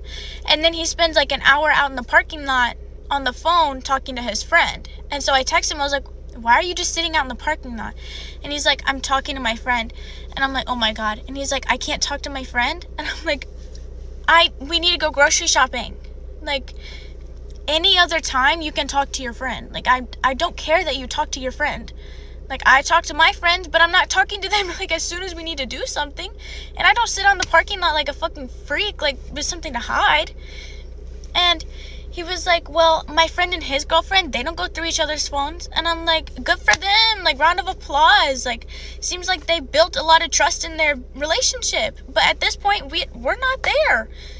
Like, if I can't even go through your phone without you snatching it, obviously I can't trust you. Obviously. And he's not understanding that. But 4 months pregnant, I packed my shit, took our dog out one last time before I left. Living in my car now. Very nice. I just need to know if I'm the asshole, because I don't think I am. Like, if I'm overreacting, like, I actually can see that because I'm pregnant. My hormones are going everywhere. Like, I've cried for like the last 3 days straight.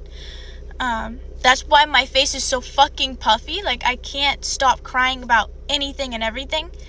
But this is just like blown it over the top. Like, and my dad has been having to send me money to get gas, to go get food.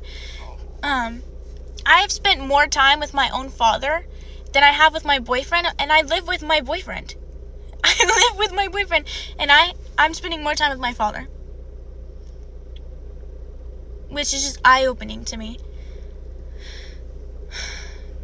And I told him, I was like, you're never gonna be able to see your baby. Like, if you can't even take care of me being a boyfriend, like, how are you supposed to be a husband and a father? Like, he had to ask his sister how to wash our dog. He had to ask her how to wash our dog. So how am I supposed to trust that he can take care of our baby? I don't know. I'm just so stressed and overwhelmed. And he's texting me saying, go home, but that's not my home. Like, I can't even trust you. Why would I want to be around you? And that hurts. Just let me know if I'm the asshole. I really hope I'm not, but yeah. Get ready with me while I tell you what it's like living with a narcissist. That's a joke, but we're gonna go over all the rules that my dad has for me. Okay, so the first rule is we can't leave until we're 21. And if we try to leave, he will or put us in hospital.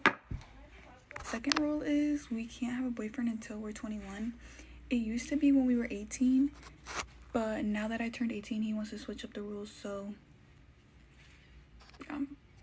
The third rule is, like, whatever my pay is, my pay used to be $300, so I would get 25% of that money. So now that I'm making over $1,000, I only get 15% of my money, and I have to pay bills. I have to pay everybody's phone, and there's like different things that I have to pay, like groceries and like little things like that. The fourth thing is we're not allowed to use any irons or straighteners on our hair or curlers or anything. Luckily he's not here, so your girl did what she had to do. But he actually cut 2 of my straighteners and 1 of my curlers, so I have to go like use my mom sometimes, and then like they be arguing because I'm not allowed to use hers, and he's like, oh, don't make me cut yours. It's just a big thing. The next thing is our bedtime. Before, like, this was like a month ago, he kind of like slowly like stopped doing it, or just like kind of got tired of doing it. We would have to turn in our phones at like 8 o'clock every single night and go to bed, and then we would have to wake up at 6 o'clock every morning. Like, before we go to school, we would have to wake up and literally clean the entire house. Like, it didn't matter. And if we didn't have our chore done, we would get in big trouble. So that was another one. We also used to have screen time limits or whatever. Mind you, I'm 18 years old. I used to have another iPhone before I had this one. I would have a screen time, and it would only be an hour for each app. Yeah, an hour. Another thing was going out. Like, I was never allowed to go out. Like, anything I would, like, every time I was going out, I always had to bring one of my siblings with me, if not all of them. Even though I am the oldest, I am 18, I still, like, to this day, like, it's always a struggle trying to go out because I'm just not allowed.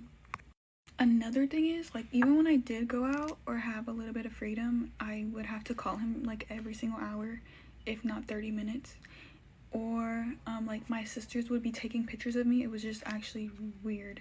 Like they would be taking pictures of me, like showing him like where I'm at, what I'm doing, and like at the same time I would have trackers like on like in my bag, like a air tag in my bag, and then I would have like the tracker thingy find my with him, or the 360 on the phone. I'm also like talking really low because like my sisters, they are little snitches, and like they use anything to get what they want from my dad. So yeah, I don't know, like there's a way more, but I just give me a second, let me. Oh, I also didn't mention we could never dye our hairs. Like it didn't matter, like it didn't matter if it was a streak or anything, we couldn't dye our hairs. I remember when I was little, I dyed my hair like a peekaboo in the back of my hair, and he said that he wanted to like to literally he tried to take a shaver and shave up my head. Yeah. Another big thing is he has all my social media accounts, and like whenever I try to change the password or whatever, like it's under his Gmail and stuff. So like if there's new devices or like I get messages and stuff, it all goes to his Gmail. And like with my phone number and everything, he has control of my phone, my call logs, so he knows who I'm talking to, who like, it's a lot. There is also a rule that if we're like arguing with our sisters, obviously they don't get disciplined, we have to fight it out. We have to fight it out, which I don't ever like put my hands on my sisters unless they put their hands on me, so I have to teach them a lesson. But besides that, bro, we have to fight it out. And sometimes I would cry like seeing my other little sisters fight and stuff, because obviously one sister doesn't want to fight, and then the other sister's like, come on, whatever. And then like, or they're like, just that one sister's just aggravating, and then he just doesn't do anything about it. He thinks it's funny, like he thinks it's like amusing or like entertaining for us to fight. Another thing is I wasn't allowed to wear makeup until I was 18. Even that, like I'm not allowed to get like fake lashes or anything. Like I'm not allowed to use or wear any of those stuff. So when I wasn't allowed to wear makeup, I would literally when I was younger, I would have my makeup and then have like wipies to wipe it all out when I would come back from school. And even that, I did online schooling for like 2 to 3 years. It was like back and forth, because he didn't want me to be in school, and he felt like that what school is teaching me is not like what, like something like that, like they're not teaching me like real world things. I don't know. So I did miss grad bash. He didn't want me going to prom, which I ended up going anyways because my mom convinced him. But yeah, he didn't want me going to that. And then like different events, like school events, he doesn't want me going to, only like my graduation, and that's pretty much it. And so the other job that I was working at, he actually worked there as well, and he was charging me for gas like every, like, even though he was driving, because we would work at the same spot, so he would obviously, like, we would be going the same way. He would charge me for gas, and then like all my money would go to his account. Like I've never like seen a dime out of my check unless he would give me the 15% of my check. He actually never gave me, like, he would probably give me like at least $100 out of 1,000 plus every week. And that $100 would go to like I said, I would have to pay like bills or like my phone or like different things like that, like food and stuff, because the money, the leftover money, is actually going to a savings. So actually, I don't know, like I really don't know. I don't know what I'm doing with my life, bro. I really don't. So my other job that I'm working at, I get my money. Obviously, I get it from my bank account, but he also monitors that as well. So it's just great. It's amazing. I probably have like 10,000 more, but as of right now, I can't really think of anything. So yeah, let me know if y'all want a part 2, because... What was your first kiss like? I'll go first. It was a disaster. I was 15, okay? Because everything happened to me when I was 15. And I had gone to the amusement park that day with a bunch of my friends and my then boyfriend. And he knew damn well that I wanted my first kiss on top of the Ferris wheel right at sunset. We split first around lunch because the boys wanted to get lunch wherever the fuck they got lunch, and we wanted something different. Sounds good? Cool. We meet back up, we do a couple roller coasters together, and then the guys want to go off and do other bigger roller coasters that we had no interest in. Sounds good. I tell him so explicitly, I want you here, right here, at this Ferris wheel, no later than 7 p.m., okay? 6:45 is preferable. His phone dies. And I'm calling him, it's 6:45, it's 6:50, where are you? I call the other guys, no answer, nothing. And I think I am being stood up by my own boyfriend for my own first kiss at this Ferris wheel when I see him fucking booking it, like, in the distance, because this was the track star. He gets there, I swear to God, he skids to a stop, like in a fucking cartoon. We wait in line, we go up there, and the attendant's like, just the two of you? And we're like, yeah. And he goes, opposite sides of the car, weight distribution. And we're like, okay. So we sit there, we're looking at each other. Both of us know what is supposed to happen next, right? But when we get to the top of that Ferris wheel, and he pats the seat next to him, and he says, come on over, baby. And I go over, I rocket across that Ferris wheel cart, and we tip dangerously. And I'm so nervous that I just want to get this done with. He puts his arm around me, he leans in.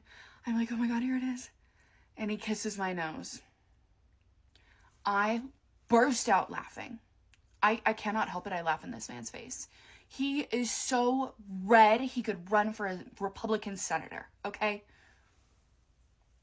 I go back to my proper side of the cart.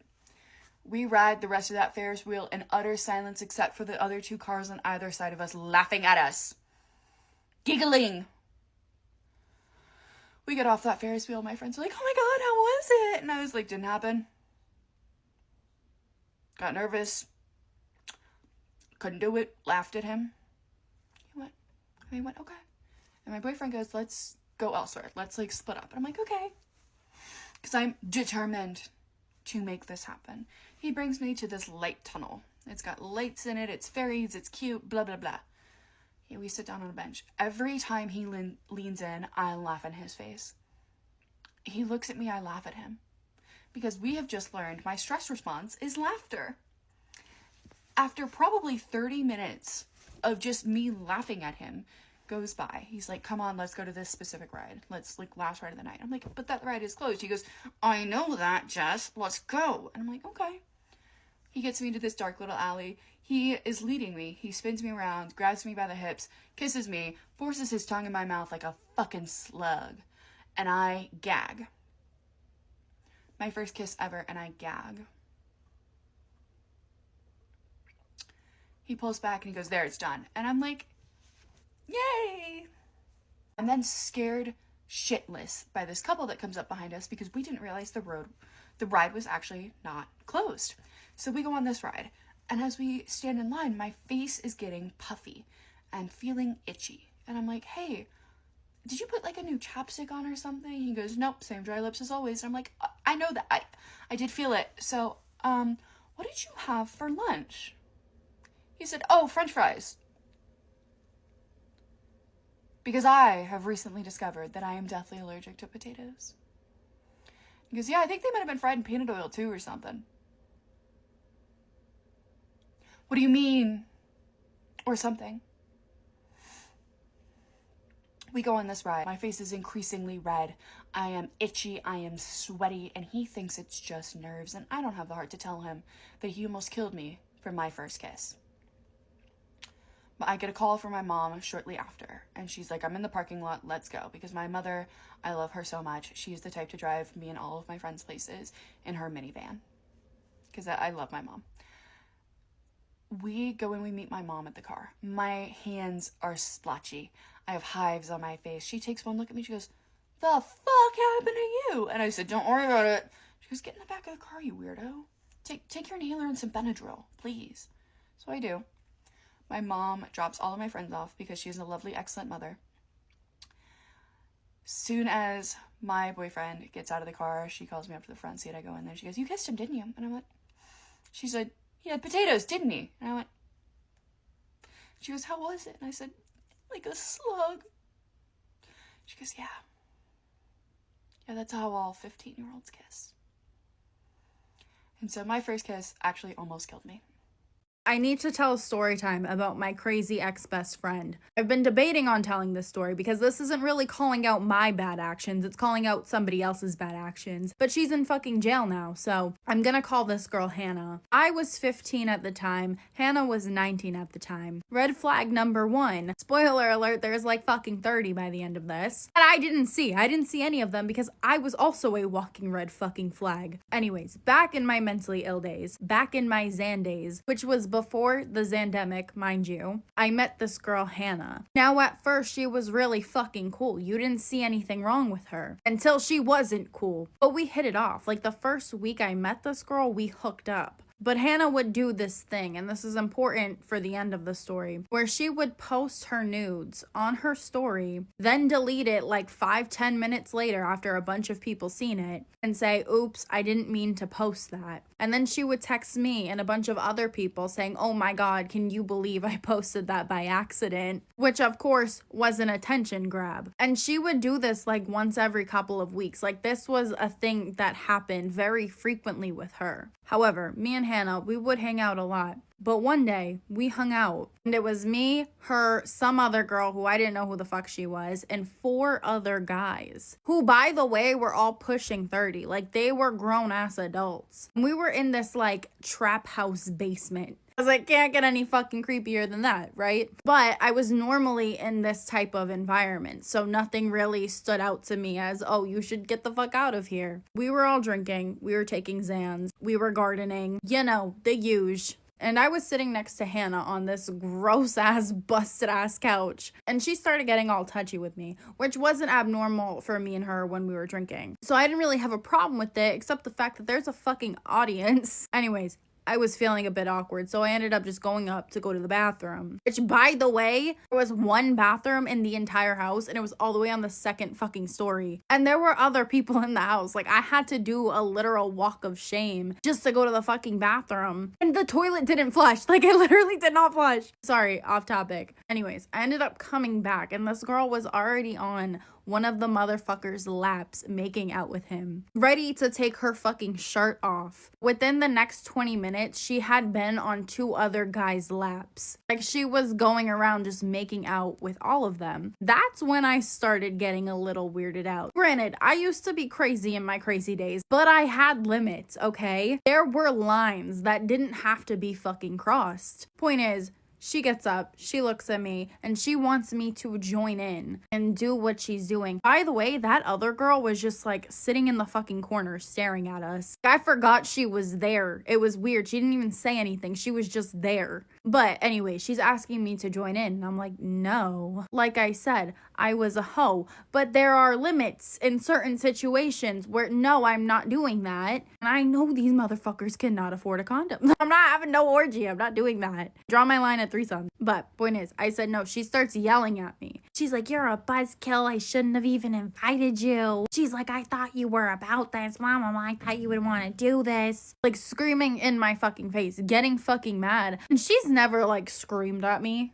before. I don't know if it was like to impress these motherfuckers or she was just like genuinely disappointed in me. But she ends up saying, you need to get the fuck out or I'm gonna beat your ass. I'll kick you out if you don't leave. Like, bitch, you don't have to tell me twice. My foot is already out the fucking door. And I just ended up leaving because I'm like, this bitch is fucking insane. Now, the next day, one of my friends ended up texting me, and she knew Hannah. Like, she was kind of friendly with Hannah, but not really. But she was like, what happened between you and Hannah? Which didn't make sense, right? Because I didn't tell you and you're my friend. So why are you asking? Like, her and Hannah were not close enough where Hannah should be going to her to tell her about our issues. And I ended up being like, what the fuck are you talking about? And she was like, Hannah said you snapped on her last night, that you were freaking out on her, that you were getting mad at her, that she got you a ride home and you haven't talked to her since. I'm like, I walked home, by the way, 2 cities over, mind you. I forgot to add, I was 2 cities away from where the fuck I live, and I walked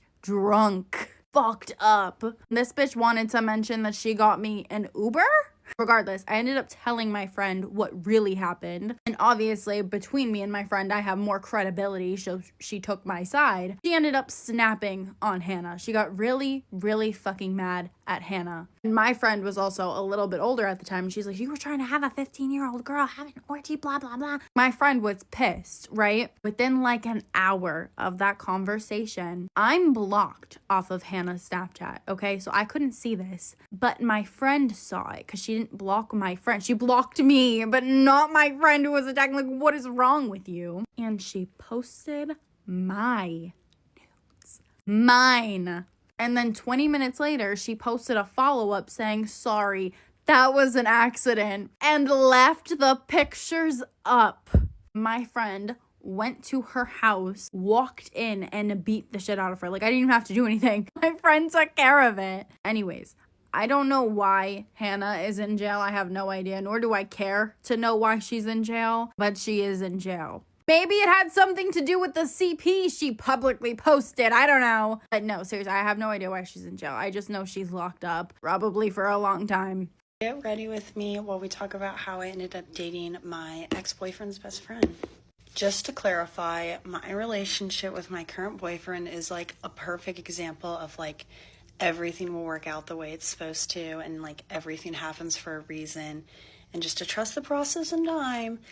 And just like fate, basically. I've already given the story about how me and my former boyfriend broke up, but just to give a quick rundown, basically, my current boyfriend went on senior spring break with the ex-boyfriend, the same boyfriend that broke up with me the day he got back from that vacation. So after me and my ex-boyfriend broke up, I did what most people did. I was sad for a few days, and then I was already plotting the revenge. At the time, I was going out, not even going out, I had hung out with another guy once, 3 weeks after me and my ex-boyfriend broke up as my revenge. And my current boyfriend honestly never crossed my mind. As a newly single girl, I was going through my Snapchat and realized I had left him on open for a long time because of the whole breakup and senior spring break thing.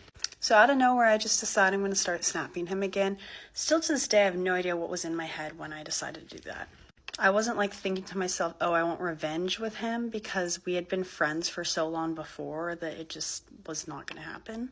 So basically, I start sending him a snap, and it was very random, and all he said to me was, I thought I unadded you. And I was like, oh no, sorry to disappoint. And then he didn't say anything to that, and we just snapped. That was it for like a week. And then he started sending me videos and filters, and you know how it goes from there.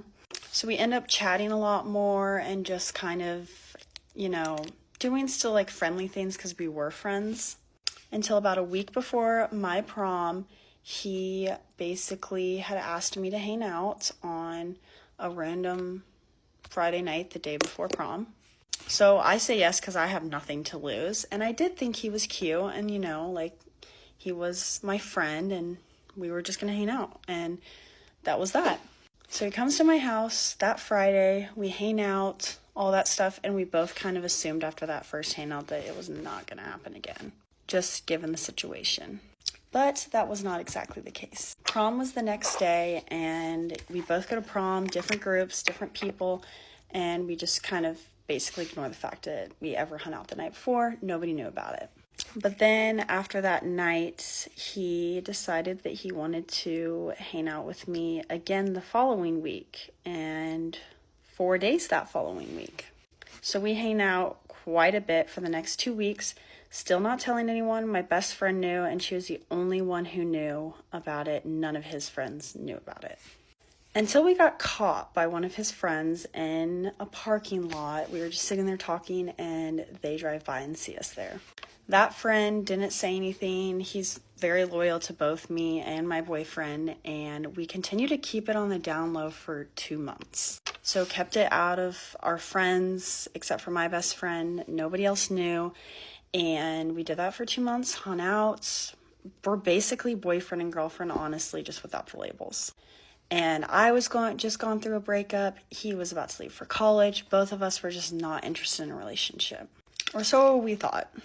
Because after 2 months of talking and keeping it on the down low, summer rolls around, and June 14th, he asked me to be his girlfriend. And we told all of our friends. It was no longer on the down low. Everybody found out. And it created a lot of drama in the beginning. But then we got on good terms. I'm on good terms with my ex-boyfriend now. And everyone is just on good terms. So in the end, everything worked out. It just took some time. But yeah, he left for college today. And I'm a sad girl now. But we are going to make long distance work. And I actually got a promise ring from it. So I honestly, just proves that everything happened for a reason, because me and my ex-boyfriend are on good terms. He's happy for us. And it's just maybe me and my ex-boyfriend weren't meant to be, but we were meant to be together for that time so I could meet my current boyfriend. And yeah, it's just the way things work out. Get ready with me to go to court because this guy I matched with on Bumble, who I never even met in real life, never went on a date with, is subpoenaing me to testify in court. So in 2023, I matched with this guy on Bumble, and he lives in my town, but I don't know him. I don't know anything about him, nothing like that. And so we're, messaging on Bumble for a few days, and then we move over to texting. And we are just texting for a few days, just talking about kids and our daily lives and stuff like that. And then I wake up one morning with a text from him that was sent at 2:30 in the morning saying, I've been thinking you seem really great, but I am highly allergic to cats. So, this isn't going to work. And I hope if we see each other anywhere that we can be cordial. And so I respond, I appreciate your honesty. Of course, if I saw you anywhere, I would be cordial. So I do not send him any messages after that. Then about 2 weeks ago, there's a knock at my door, and I go to the door, and this woman is standing there, and she's wearing this USA lanyard. So I'm thinking she's some political campaign person or something like that. She says, "Are you Julie?" I say yes, and she shoves these papers at me. She says, "I just deliver these. I don't know anything about them." So I look at the papers, and one of them is a subpoena, and the other one is a letter from this lawyer saying, "Give me a call when you get the subpoena, and we'll talk about your testimony." So I look at the subpoena, and the plaintiff in this case is this guy from the dating app who I never met.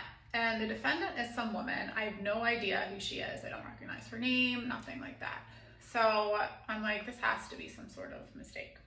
The next morning, I call the lawyer, and I'm like, I don't know these people. And he says, "This is going to sound," and he starts to say crazy and stops himself. He basically says, "This is going to sound cray," and he says bizarre. But the story that he then proceeds to tell me is actually very crazy. So I'm walking to the courthouse. We are in the middle of a severe thunderstorm. There were points when I was driving that I could barely even see. There were cars pulled over to the side of the road because the rain was coming down so bad. We have a flash flood warning. There's flooding on the streets. So not only do I need to test at the stop sign, turn left. But I have to do it during this crazy thunderstorm, and I would much rather be at home with my cat right now. Funny, I actually have a cat umbrella that I almost brought with me since this all started with this "I'm allergic to cat" text, but I wasn't sure if everybody else would have the same sense of humor about all of this that I have. So in part 2 of this, I will go into more detail about, there were some things that happened after that cat text message that I got, and it started to get creepy and I was getting freaked out. And then I found out some additional things about this guy as well. So stay tuned for part 2. This is part 2 of how I was subpoenaed by a Bumble match who I never met in real life. I matched with a guy on Bumble who was local to me. So after some messaging on the app, he asked to move to texting. Usually when I move to texting and I haven't met the guy yet, I use a Google Voice number. But I didn't do it this time because I looked this guy up on my local Facebook page and he checked out. So I gave him my real number instead. We were texting for a short period of time, a few days, but things seemed to be going well. Then one morning I wake up to a text that I received at 2:30 that morning from him saying that he didn't think that we were a match and he was actually highly allergic to cats, and I have a cat. So I don't think anything of it. Things like this happen all the time in online dating.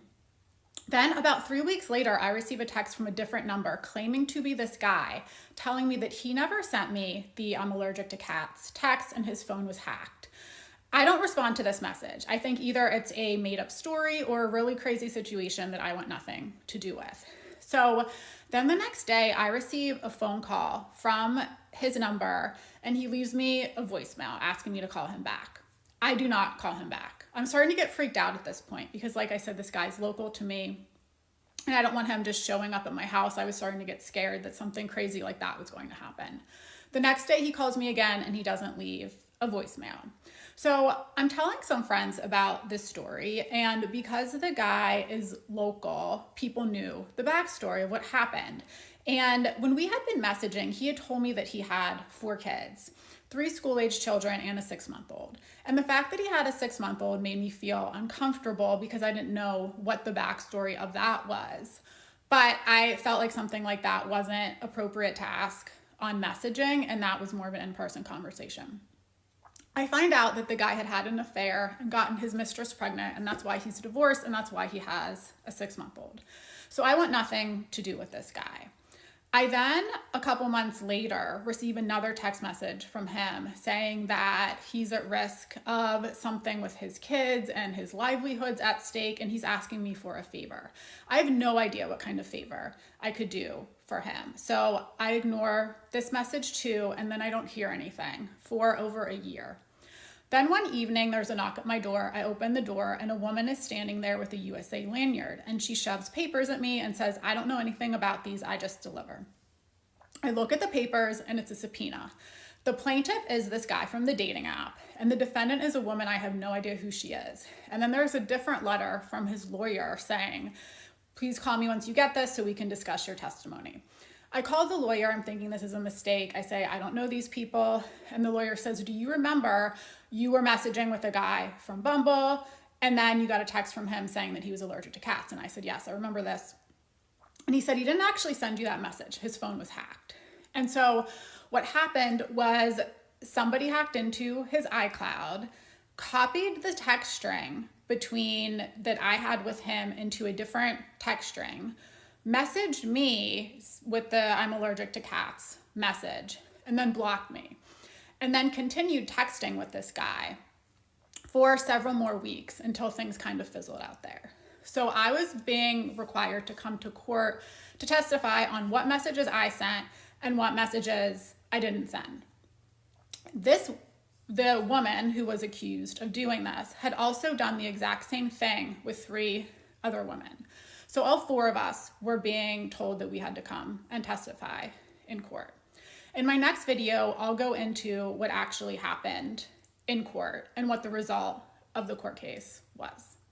This is part 3 of how I was subpoenaed by a Bumble match who I never met in real life. The day of the hearing, the lawyer had asked me to come early to go over my testimony, and I had some questions that I wanted to get answered as well. The hearing was in civil court, it was in family court, and Tim had currently a temporary restraining order against this woman, and he was seeking a final restraining order. The woman was his mistress. She was the mother of his 6-month-old, and Tim had decided to end that relationship. She didn't want it to end. So that is why she had hacked into his iCloud in an attempt to sabotage his chance at having any other future relationships. Whenever I got on the stand, Tim's lawyer introduced into evidence the text messages that I had sent with Tim, and then the text messages that had been made to seem like they were coming from me that I actually hadn't sent. It was very weird to have my text messages with him introduced as evidence in court. You're not expecting that when you're texting somebody, even though they were just very basic day-to-day types of things. It was a really weird feeling to see my messages as court evidence. The messages that I had not sent, it was creepy seeing those too, because the way that some of those were written, it sounded like they could have come from me, even though I hadn't written them. And they did contain some things that were true. Certain things that I said I was interested in, that was in there. Not everything was. So there was definitely things in there that was not, you know, my interest, my hobbies, things like that. One of the messages was about the college I had gone to and where I had gone for spring break. The spring break location was not accurate, but the college that I had gone to was. So it was apparent that this woman had looked me up prior to pretending to be me. When it switched over to the defendant's turn, the defendant was representing herself. So she was questioning me without a lawyer. The first thing she asked me was what I knew about the circumstances surrounding Tim's kids and if I knew about the 6-month-old, and I said that I did. And she asked if I had questions about that, and I said that I did, but that I hadn't asked him those. I had found out from other people. She asked what I had been told, and at this point Tim's lawyer objects and says hearsay, and the judge agrees. She then asked me who told me, and I said my friends, and she asked for their names, and she starts to try to write down their names, and again Tim's lawyer objects, and the judge says that that is hearsay and I can't testify to that. She then starts bringing up things that I know nothing about. She's asking me all these questions about different financial situation things with him. The judge was confused and asked why she was even asking me these things, so she stopped asking. She did start really focusing on the fact that a lot of what was in the text messages was true about me. And I said that I have a blog, you could have found out some information that way. My LinkedIn would give you my college. So then Tim's lawyer ended up having to come back up and re-question me to verify that the information that was true in those text messages was publicly available information. Because what this woman had suggested was that it had to have been somebody who actually knew me, who was hacking into Tim's phone, to be able to have that kind of information about me. I had not told anybody that I was messaging with Tim until after I started getting those weird text messages from him. So there's no way that that would have even been possible. But it still was very unsettling that the information, a good portion of it, was accurate. So after about 40 minutes on the stand, I go home, I get a message from Tim thanking me for testifying. I don't hear anything. And then a few months later, he tells me that he won the court case against this woman. Key things about this is the amount of information that this woman was able to obtain from me, because I had given out my real phone number. And I'm assuming that the 3 other women who testified also did, because for the court to be able to give us a subpoena, they found us through our phone numbers. So in my next video, I'm going to go through the lessons that I learned and how to stay safe on dating apps, especially as a woman. I broke up with my best friend of 8 years because I found out that she was cheating on her fiance. And y'all can say I'm not a girl's girl for that, but hear me out. So my friend was obsessed with her fiance. His name is Spencer. And really all she talked about when they were dating was how bad she wanted him to propose to her, and like she could not wait to spend her life with him and everything. So then he ends up proposing to her, and then all she talked about was the wedding. So she was obsessed with the thought of the wedding, all she talked about.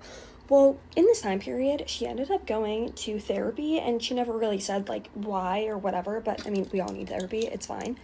But then she literally talked about her therapist every single time that I was around her. Like, obsessed over her therapist. Every time I talked to her, she was talking about her therapist. And his name is Cade.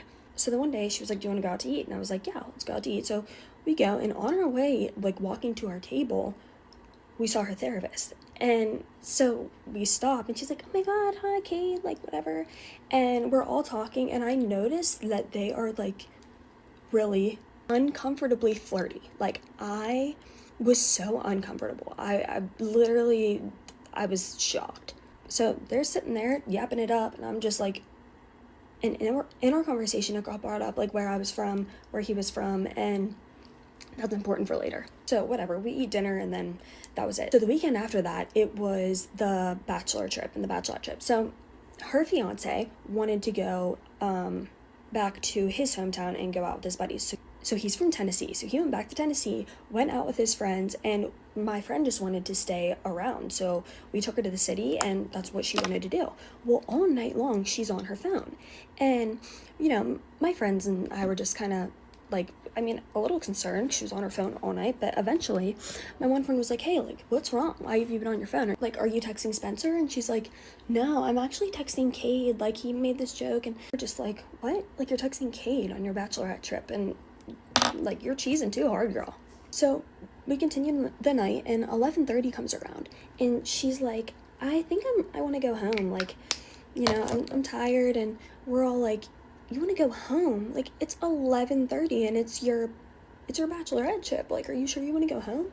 And she's like, yeah, like, I'm tired and whatever. So I also go to bed super early, so I was not mad about it. I texted my husband. I was like, I'm coming home. He was stoked. So she leaves, and my friends and I, we were just staying for a few minutes to finish our drinks. And my one friend was like, she's been talking a lot about her therapist. And she said, I literally found him on a few dating sites. And I was like, what? And she's like, yeah, he's on like 3 different dating sites. And I was like, no way. Well, I mean, I don't know, he's single, I guess. So I go home and it's been a few hours and I go to text her to like make sure she's okay. And you know how when you go into iMessage, if someone shares their location with you, you can see like where they're at? Well, when I went to text her, I click it, guess where she's at? Yep, you clocked it. Same little town Cade's from, same little town. So at this point, I'm like, wait, what is happening? You left your bachelorette trip so you could go hang out with your therapist. Something in me told me to screenshot that, so I did. So I text her the next day and I'm like, hey, do you want to go get brunch? I text you back and she's like, no, I'm busy today, I can't get brunch. And I'm just like, okay. So a few hours go by and I have a missed call from Spencer. So I don't answer, but then I look at my text messages and he texted me and said that he needed my friend to call him. So I was like, okay, this is interesting. So I call her and I'm like, hey, Spencer is texting me saying that he needs you to call him. Like, is everything okay? And she was like, oh yeah, like I'm actually surprising him. I'm on my way back to the house right now, so just don't answer. And I'm like, okay, well, like, what's the surprise? And she's like, nothing, like, don't worry about it, and gets off the phone real quick. So I look at her location and she's still in that town. And at this point, I actually feel bad for ignoring Spencer. Like, it's just not my personality. I'm aware that she's like messing around behind her fiance's back. Like, you're literally not even telling me. Like, I'm your best friend. You're not even telling me what's going on. I don't know. And I know that like her life isn't my business, but this is extreme. So we make plans to celebrate one of our other friends' birthday. And we all go out together. She ditches us. Like, she said she was coming and then she never shows up. We were all talking about it, basically just saying, you know, like, hope she's okay. Has she texted anyone? No, whatever. One of the girls that we were with, which is also like a pretty close friend of ours, goes, did you see that like she's on Tinder? We were like, what? And she was like, yes, she's on Tinder. Me and my friend that found that the therapist was on a bunch of dating sites like look at each other and we were like, no way. So then I go and look at her location and she's with the therapist. So the next day I was like, all right, I called her and I said, okay, we need to talk, like, let's get dinner or something. And she said, okay. So we meet up and we get dinner.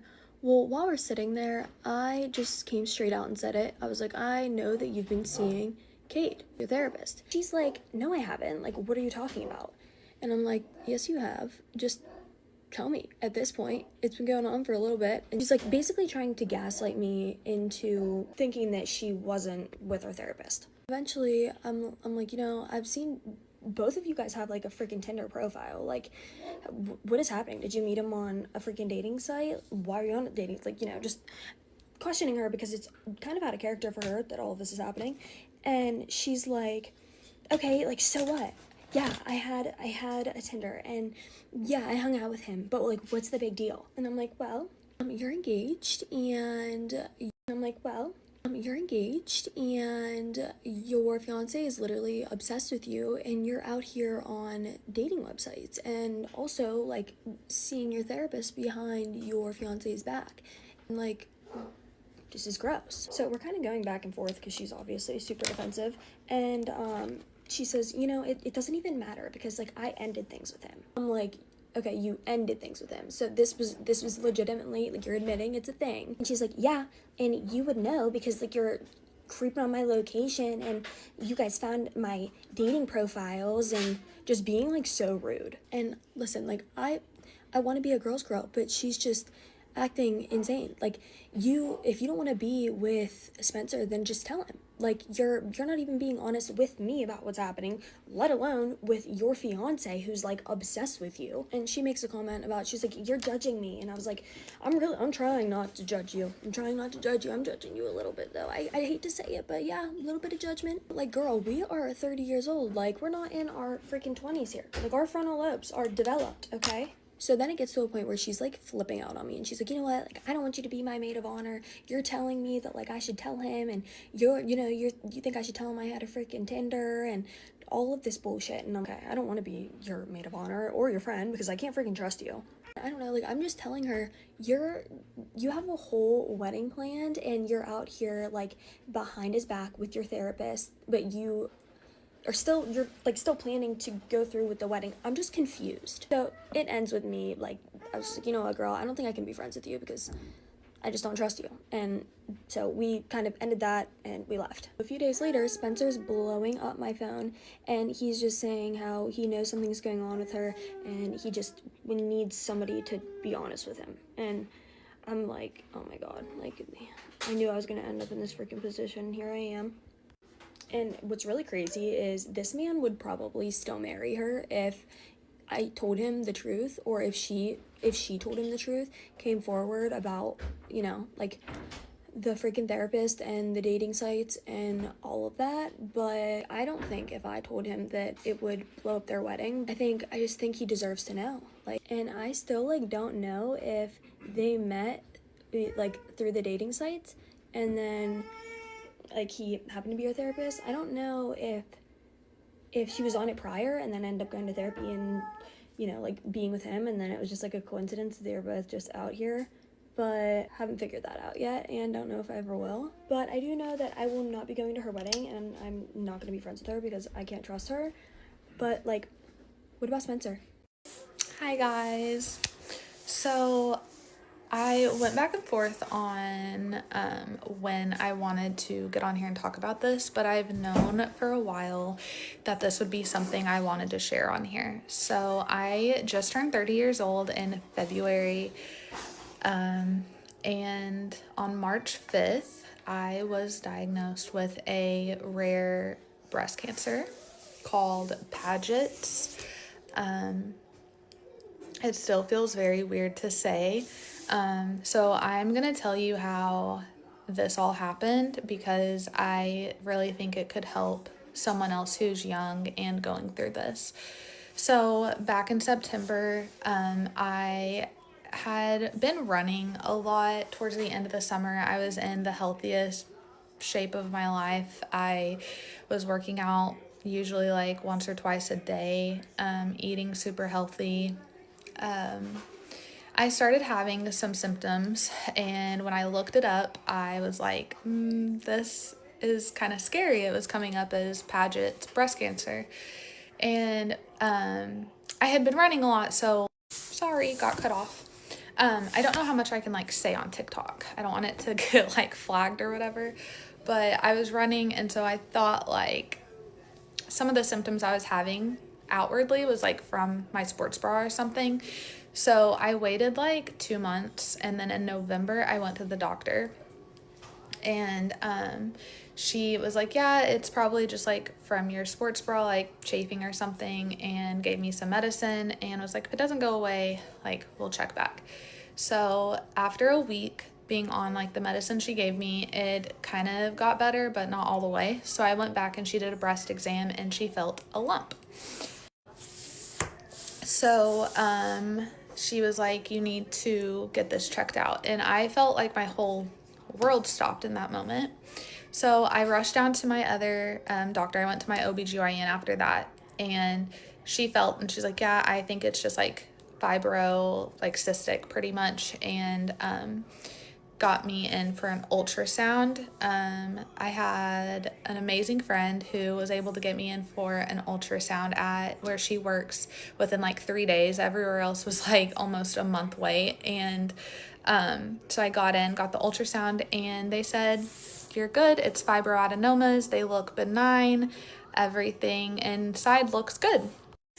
So after that, I was just so thankful that everything internally looked good, but I was still having these symptoms on the outside of my breast. So I waited and thought it would get better, and because my OB didn't seem super concerned about it. So then I waited till January and called, and I'm like, things aren't getting better. What do I need to do? And then she said, go to a dermatologist, which the derm can take a little bit to get into. So I ended up getting in like February 19th, and I went to the dermatologist, and they did a skin punch biopsy on my right breast.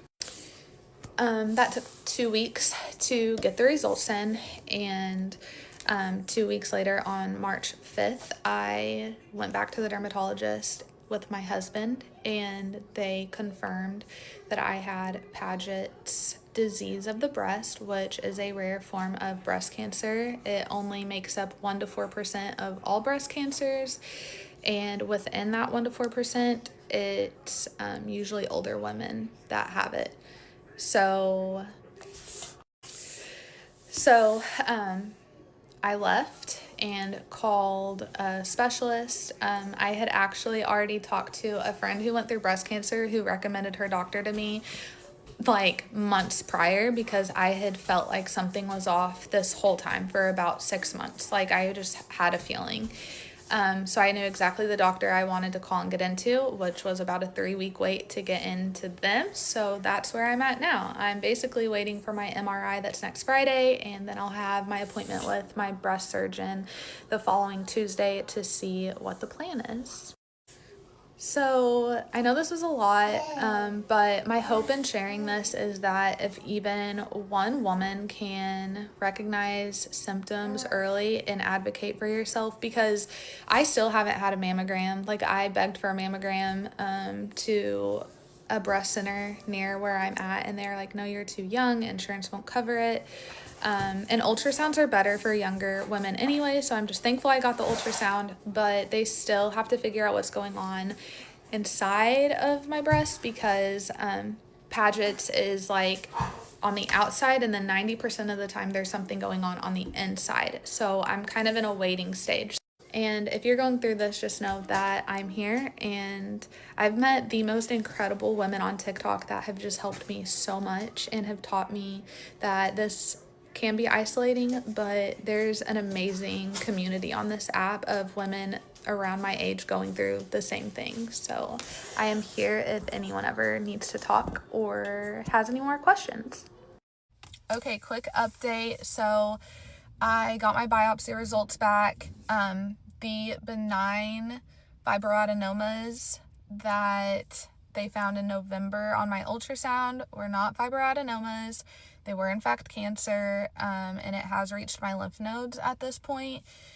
So my receptors are HER2 positive, and then estrogen negative and progesterone negative. So I will do chemo before I do surgery, and I get my port in on Monday, and I will meet my medical oncologist and get a PET scan on Wednesday. Because it's reached my lymph nodes, they always do a PET scan just to make sure like it's nowhere else. So the whole reason I'm sharing this journey and what I'm going through is because I just want to be able to help even one person recognize symptoms or kind of push further if something doesn't feel right in their body. When I got my scan in November, my lymph nodes were clear. I had a BI-RADS rating of 3. So BI-RADS 3 is a scale they use, and it's basically like a less than 2% chance that the lumps they were seeing were cancer.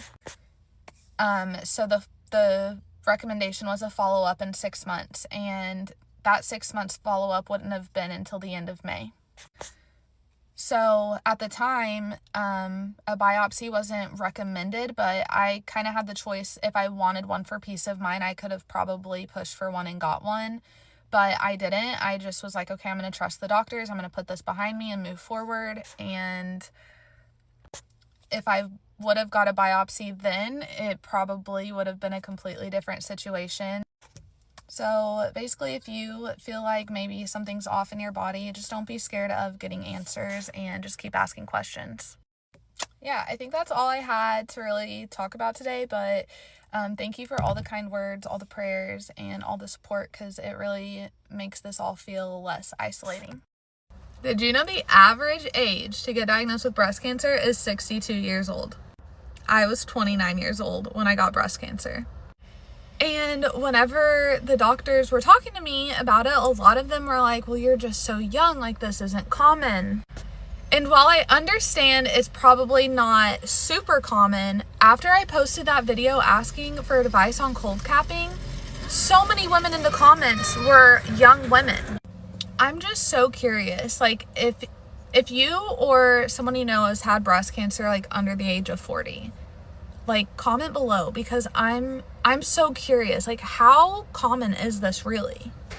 I'm really big on research, and I have read a lot, and I do know that 1.4% of women under the age of 40, I believe, are rising in breast cancer diagnosis every year, whereas women, I believe, over the age of 60 are rising by 1% every year. So like, I'm just saying, like, what's going on? This is just because I'm curious, honestly, and after seeing all of those comments on my cold capping and port video, I'm like, okay, these women are not, the average age in these comments is not like 60 years old. So I just feel like something's going on, and it's obviously becoming a more common thing. So I feel like the doctor's practice should reflect that, if that makes sense. Like, it's becoming more common, so let's just double down on making sure when a young woman comes in with a lump that we like triple check that it's not anything cancerous, you know? So everyone's sharing their date stories, and I wanted to share mine because I live in Utah, and Utah is horrific for dating. So if you're here, I'm so sorry too. So I matched with this dude on Hinge, and I can't remember his name is. I think his name is Jake. But so we are texting, we're planning a date, and I'm at home, and the girlies will back me up on this one, but by the time our date time comes around, he's supposed to like call me because he was at golf, so he was supposed to call me after golf and like let me know like what we're doing and like where to meet and stuff like that. Red flag. So he FaceTimes me, and that's not happened to me before, so I was a little weirded out. But he was like, what if I come pick you up and we go watch a movie? And I was like, actually, no, like, I'd rather meet somewhere because it's first date. I live with my family. Like, I don't want you to come to my house. And he was like, well, then I don't know what to do. That's the only option? So I should have just ended it right there. I should have just been like, you know what? No, thanks. Have a great night. No, I didn't do that. I instead was a dummy and was like, what if I come pick you up? Would you be more comfortable with that? And he was like, yeah, sure. I live in Lehigh. He lives in Orem. So only about like a 20-minute drive. And so I go pick him up at his house, and he's like, okay, where do you want to go to dinner? And I was like, oh, let's go to Costa Vida, because love me some Costa Vida. And so we start driving towards, I'm not used to the Orem Provo area. I don't know like where we are. I don't know where other places are. And so he's like, telling me directions on where to go to this Costa Vida. And we passed like a Costa Vida on our way, and I was like, oh, that one? And he was like, no, there's one further down. And I was like, oh, okay. And we pull up, and he was like, oh, dang it, it's a Cafe Rio, which if you know, you know. So we order. He gets, I think, 1 or maybe 2 tacos, not that much, and I get a salad, and their salads are massive, okay? And he offered to pay. And after he pays, he's showing me the receipt and going like, they're ripping me off. Like, do you see how expensive this is? Like, I didn't even get that much. And mind you, my salad, yes, was more expensive than his 1 taco. So he was like, look how expensive this is. Like, oh, blah, blah, blah. I'm like, you didn't have to pay if you didn't want to. I would have paid for mine. So we sit down, we're eating. And I don't even remember how this literally got brought up. But all of a sudden, he goes, so, do you say the N-word?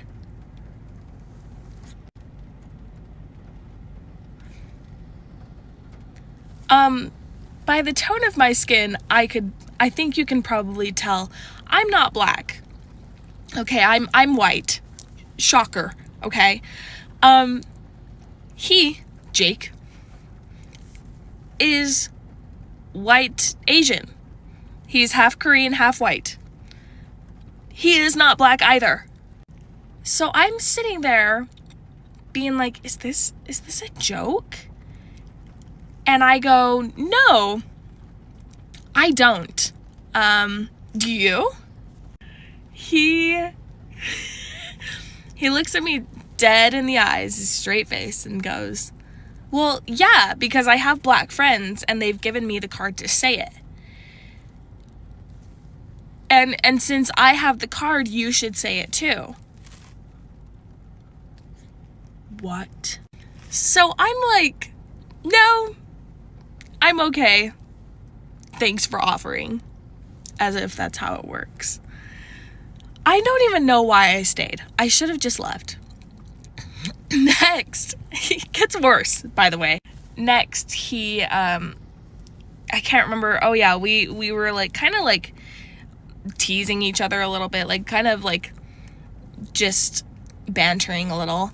And I go, it's okay, you know, with your roommates. If you kiss your roommates every once in a while, like, it's okay, like, accept it. Obviously, like, joking, like, just being whatever. He straight, like, fully straight face, looks at me in the eye and goes, do not say that to me. Oh. I get really confused and I'm like, oh, I'm sorry. And he was like, I'm not gay. And I'm like, I kind of could tell. And I was like, are you being serious? And he was like, yeah, I think that guys who are gay are gross and should not be that feminine. Me, I have a gay brother. Love my gay brother. He is a husband. Love them both. I was done. I was done. So I finally was like,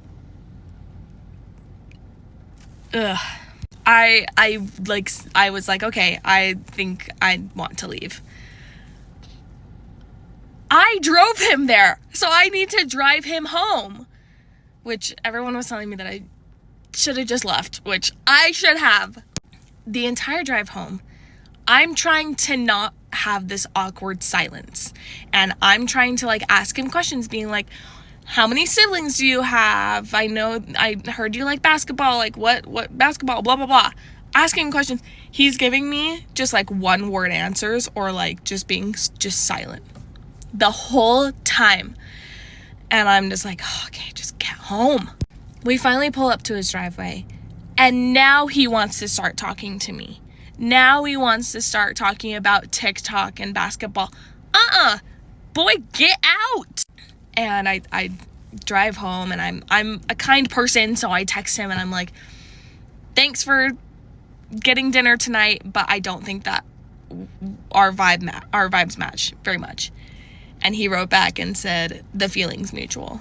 And I'm like, what did I do? What did I do? I didn't do anything. I don't say the N-word. I'm not homophobic. Like, what? So, oh my gosh. Yeah, that was insane. Hi, how are you? My name is Kayla. My dad is dead. My mom's in federal prison. The two things are not related. I'm losing my career of 16 years. And here's a story about a stalker that I had in 2018 that stalked me at work. Okay, actually, it looks like it was December of 2017 when this started. So I received a Facebook friend request from a woman that I have never seen or met or had any mutual friends with. So I declined the friend request, right? Like, obviously. And I move on with my day. Later in the day, I started receiving Facebook Messenger calls and voicemails from this woman. And initially, over the next couple of days, the voicemails were like, you can like pick up and then hang up. Like, you could tell she was like just hanging up. So I was like, that's really odd. So whatever. I'm like, she's obviously whacked out of her mind. Like, mistaken identity. I'm sure I popped up on her like people you may know for some reason. I don't know. Something like that. So then the voicemails start accusing, and messages, because she was messaging me, start accusing me of sleeping with this man named David. And I, at this point, had been in a relationship with my now husband for about a year. So I was like, his name's not David. Haven't been sleeping with anybody, like, obviously. So I am like, maybe she found one of my business cards or something like that, because I do work in retail. So I was like, maybe like he had my business card or something. I don't know. I looked back through my records. I'd never worked with anybody by that name, but sometimes people come in and they look and then they leave. They take a business card, right? So I'm really not putting much thought into this. Well, then it starts escalating to the point to where she finds out like where I work. And which is kind of hard because I work like all over. I don't work at just one location. And the locations I work at are spread apart, like hours apart. So she had to have done some digging. So I had started to kind of tell some of my employees I'm like close with kind of about it. And one of my store managers goes, I think we got a voicemail from her the other day. And I kind of felt my whole body getting hot. And I'm like, excuse me? Like, she called here? She goes, yeah, let me go see it. She's like, I couldn't hear the name she had said, but it was something like, you're sleeping with my husband, you need to call me back. And I was like, oh my God, it's her. So then that day, this woman, her name is Diesta, that was the first account she was messaging me from, calls the store again. She starts calling my location up to 10 times per day, saying things like, she's sleeping with my husband, I need to talk to her, she's ugly, she's transgender, which that's not even an insult, you dumb bitch. Like, thank you for thinking I'm that beautiful. Anyways, like, so crazy. So I start to get the police involved because she's threatening me, she's harassing me, and she's now harassing me at work and harassing my employees. This is already super long. I have receipts. I'm gonna go dig. I unblocked the account. It's been almost 10 years, so I unblocked the account and I found some of the voicemails. So come back for part 2 on what happened with the police, and then I will post the voicemails and see if I can find some of the messages. My dead grandfather has been driving my car around for the past 3 years. Now, Kayla, how is that possible? Great question. I would love to tell you. This story time spans over the last several months. Several months ago, I realized my car registration was expiring, so I go to renew it. Renewing it online? Can't do it. No problem. Go to the DMV. So I go to register it at the DMV and they say, your leasing company still owns your car. I said, that's not possible. 3 years ago in 2023, I started financing my car through PNC Bank. The leasing company no longer owns it. Incorrect, Kayla. The leasing company still owns it. Well, how is that possible? I don't know. I go to PNC. I say, hey, do you have the title of my car? No, don't know where that is. So I've been paying you for the past 3 years and you don't have the title of my car? Correct. So I go to the leasing company. I ask, hey, can you look up my account real quick? I'm trying to register my car and they're saying you still own it. However, I'm financing it through the bank. And they say, we closed your account in 2023. I said, right, because I'm financing it. Can you send the bank the title so that I can show who owns it to the DMV? I can get it registered. They say, yeah, no problem. We can totally do that. We'll send it to you. It'll be there in a couple of days. Great. I'm waiting. 2 weeks go by. No title to the car. The bank doesn't have it. I don't have it. Meanwhile, I'm a crisis worker for the state. I have to go to work every day. And we live in this economy. Who's getting Ubers and Lyfts every day? Call them again and I say, hey, no one ever got the title. Need to register my car. Can you send that? Yeah, we'll send it. No problem. Be a couple days. I said, okay, you said that last time. Will it actually be here? Yeah, no worries. We'll get it to you. More weeks go by. Nobody has the title. I call them again and I say, hey, I really need the title to this so I can legally register my car. They say, we closed your account in 2023 and we released your title on April 18th, 2023. Huh? Yeah, we released it to your grandfather. He's been deceased since 2020. Oh, well, he should have gotten it. No, well, he's been deceased since 2020. They said, have you talked to him? Have I talked to him? Am I a poltergeist? Did I get my Ouija board? Did you talk to him? How's the afterlife? I would love to know. No, he's been dead. D as in dog, E as in elephant, A as in apple, D as in dead. Oh, we're so sorry for your loss. Well, we no longer own the vehicle. He does. So my grandfather owns the car. He's been driving a 2019 Jeep Cherokee around the afterlife. What's the traffic like? I would love to know. There's nothing else we can do. We have closed your account. I don't know what to tell you. I go to the DMV and I say, hey, I don't know what to do because I've been financing my car and I need to register it. And the leasing company doesn't have the title. PNC doesn't have the title. I don't have the title. Apparently my dead grandfather owns the car. And they're like, it's still in our system that they own the vehicle.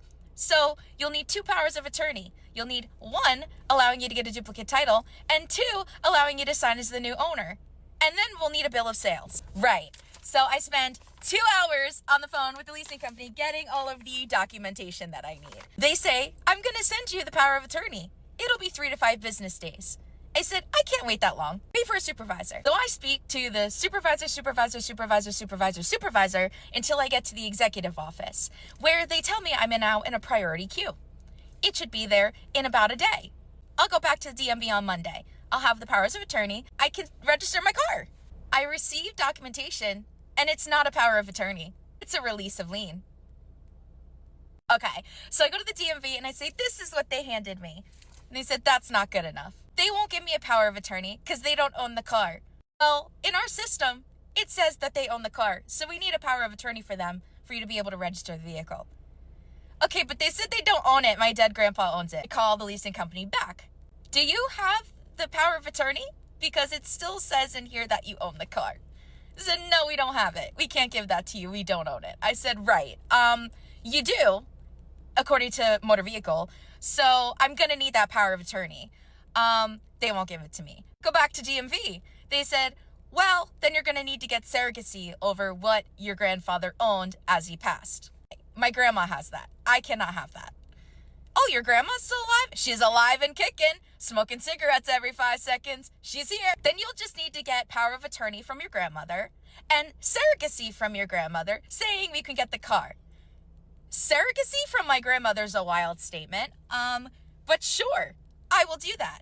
I get another power of attorney notarized, and it says, we don't want anything to do with this car. We give it to our granddaughter. Here you go. I go back to DMV. They said, haha, we didn't need that power of attorney. That was stupid. You didn't need that. So what do I need? You need to get the power of attorney from the leasing company.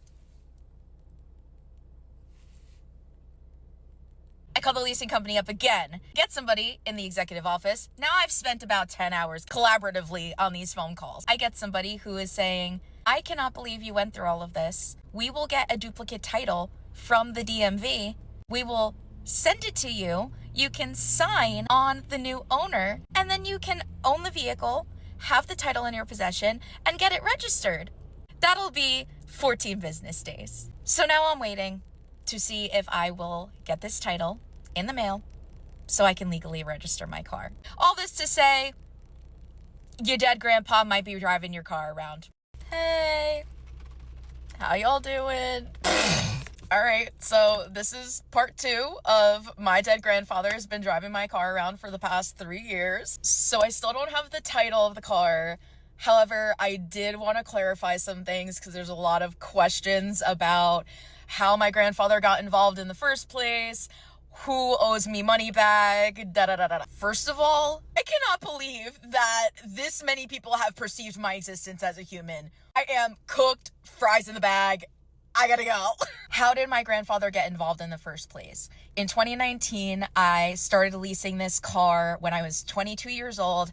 I had decent credit, but I still needed a co-leaser. So I signed on as the primary leasee, and my grandfather signed on as the co-leasee. Mind you, I started leasing this car after my previous car got stolen at a Wawa at midnight when all I wanted was my mac and cheese after a late night shift. Come to find out, it was found 2 months later after leasing this car by the Delaware Water Gap, abandoned. Guy got charged with Grand Theft Auto, and the worst part of it was that I had just gone to the dispo and got my whole order of Girl Scout cookies that day. So man's had a time. Fast forward to 2020, I notified the leasing company that my grandfather had passed away, and in 2023, I started financing the car through the bank. I provided the death certificate to the leasing company and the bank. Now, I paid $20,000 to the leasing company in the first 3 years of leasing the car. When I switched over to the bank to finance it, they paid the leasing company for the rest of my buyout, and I started taking on a loan to pay them monthly for the next 3 years. When you do that, there's 2 options. The leasing company can send the title to the bank because technically I'm not supposed to have the title in my possession because I don't own it. Or they can send it to the person who took out the loan, and then they're responsible for sending it to the bank to finish out the payment. Now, this girl never received a title. So I'm assuming that the bank got it from the leasing company directly. Because again, I'm the primary leasee on the contract, so I should have gotten it if the bank didn't get it. And my grandpa's dead! Y'all all got the death certificate. And during this time, I had renewed the registration on my car. I didn't have an issue doing it before, so I don't know why it started becoming a problem. Now it's September 25, my registration is expiring again, and this whole problem comes to light. Cue your dead grandpa owns the car. By this point, I only have a couple $1,000s left to pay off the car, so I'm thinking just pay it off in full,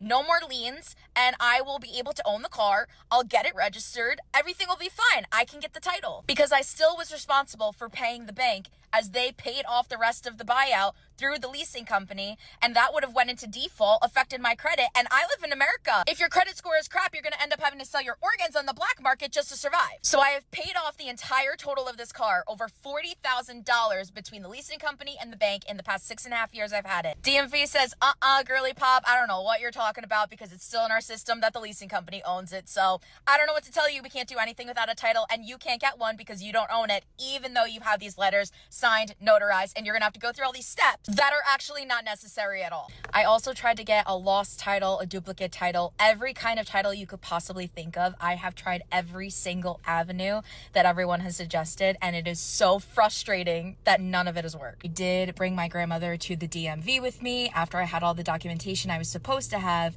and I called the leasing company while I was at the DMV, and they hung up on me. Now, I can't confirm or deny if I've been driving the car around. However, I can tell you that I have paid hundreds of dollars in tickets for the expired registration because when you have nothing better to do, you just run plates for fun. Imagine the anxiety that every day you have to go out into society and be a human and use transportation, that your car that you just paid off $40,000 in total can be impounded at any time. This brings me to the level of patience I have. Remember, I'm a crisis social worker. I deal with crisis for a living. Do I have patience? For sure. Was I absolutely the woman crying in the DMV several times a week? Yes. Was I mean to the workers? No. Were some of the people very helpful, kind, and thought that this was absolutely ridiculous? Yes. Did this whole process turn me into Tony Soprano? Yes. Because at this point, dealing with the mafia would be preferable than dealing with these government agencies, and you can quite literally start taking my fingers one by one. Start with the pinkies. I will absolutely be keeping you guys updated, but the other thing that I wanted to say is a lot of people asked me where my glasses chains came from. I did actually make them myself. You can ask me if you want one. I'll make you some, no problem. And then the other thing was my earrings. My best friend Tierney makes these earrings. I will tag her. You can go get your own pair. But all of my friends, they've even been saying, we know you personally and we can't wait for part 2. Hi there, my name is Keely, I'm 36, and I am dating again for the first time in almost a decade. Today I wanted to hop on while I got ready to talk a little bit about experiencing rejection in dating and also what it's like to be the person doing the rejecting. First things first, it has been sort of a pleasant surprise to realize that I have dealt with rejection, I would say, fairly well. I think in large part that is simply because I survived just over 7 months ago, my partner of almost a decade choosing to end the relationship. And mind you, this was somebody that I thought I was going to spend the rest of my life with, somebody that I was still in love with, and I did not want the relationship to end. I think that puts a lot of things into perspective for me. Someone that I've only been on 1 or 2 dates with deciding that they don't want to go on any more dates with me just doesn't feel as emotionally significant in the wake of that. And that doesn't mean that I don't care about these people that I'm going on dates with, but when I compare what I went through to the momentary disappointment in somebody not liking me,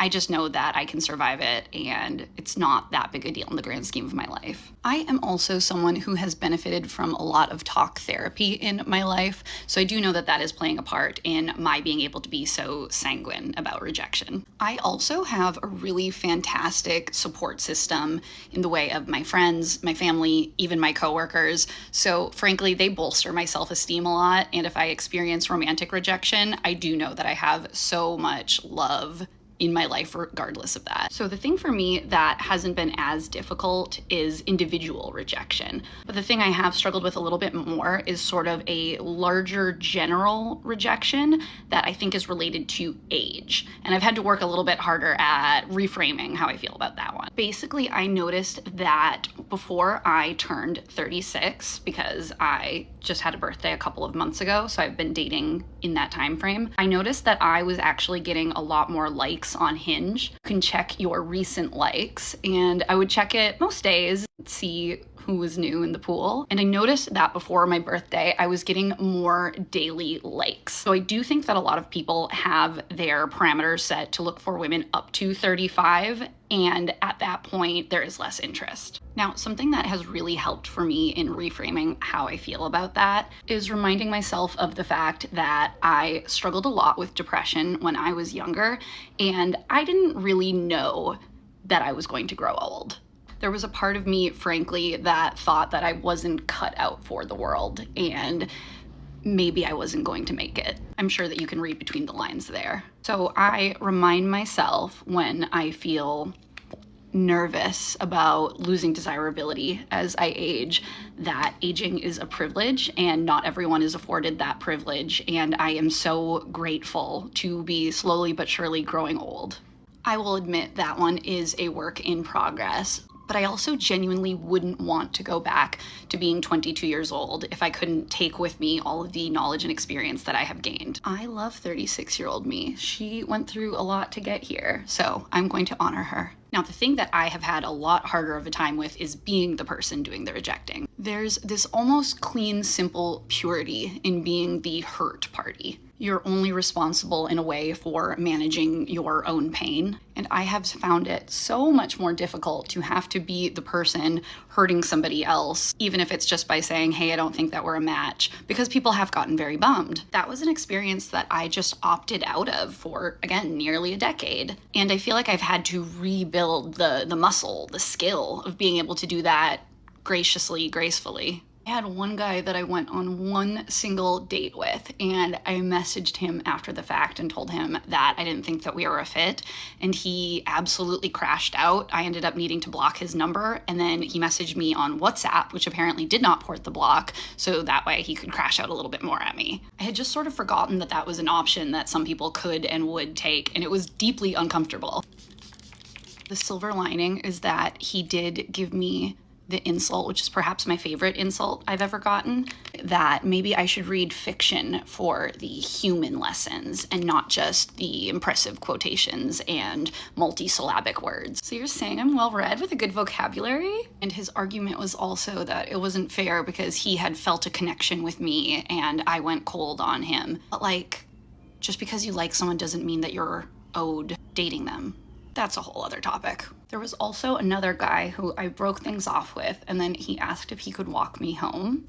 And I agreed, but about halfway through the walk, I realized I really didn't want to be there. And I did have a sense of feeling freed, realizing, oh, I don't have to do this. I actually don't have to manage somebody else's emotions this much. So midway through the walk, I said, hey, I actually want to end this here. And I called myself a car. And that felt like a win because I do sometimes have a problem with wanting to please others at the expense of my own comfort. This video is getting pretty long, so I am going to end it there, go do my hair.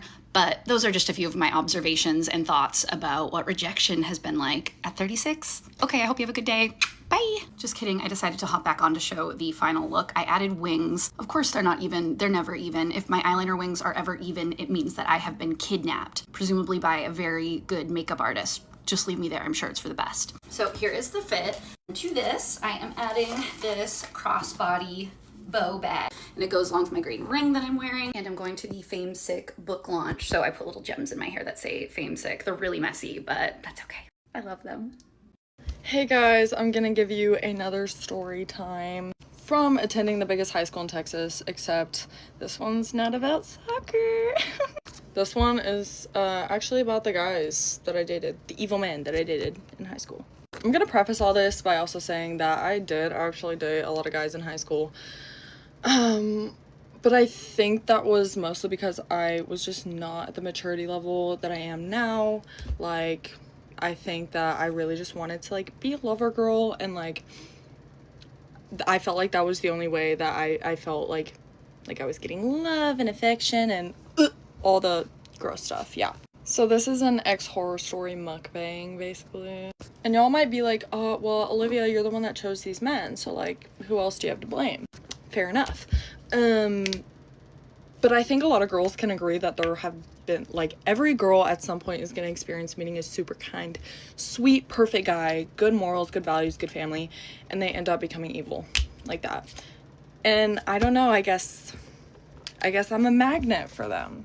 So anyways, I had my first real relationship in probably about me 8th grade, and he was a freshman in high school. We actually dated in elementary school, and I think we broke up because I didn't want to kiss him. Yeah. Anyways, we get back together probably about 2 years later.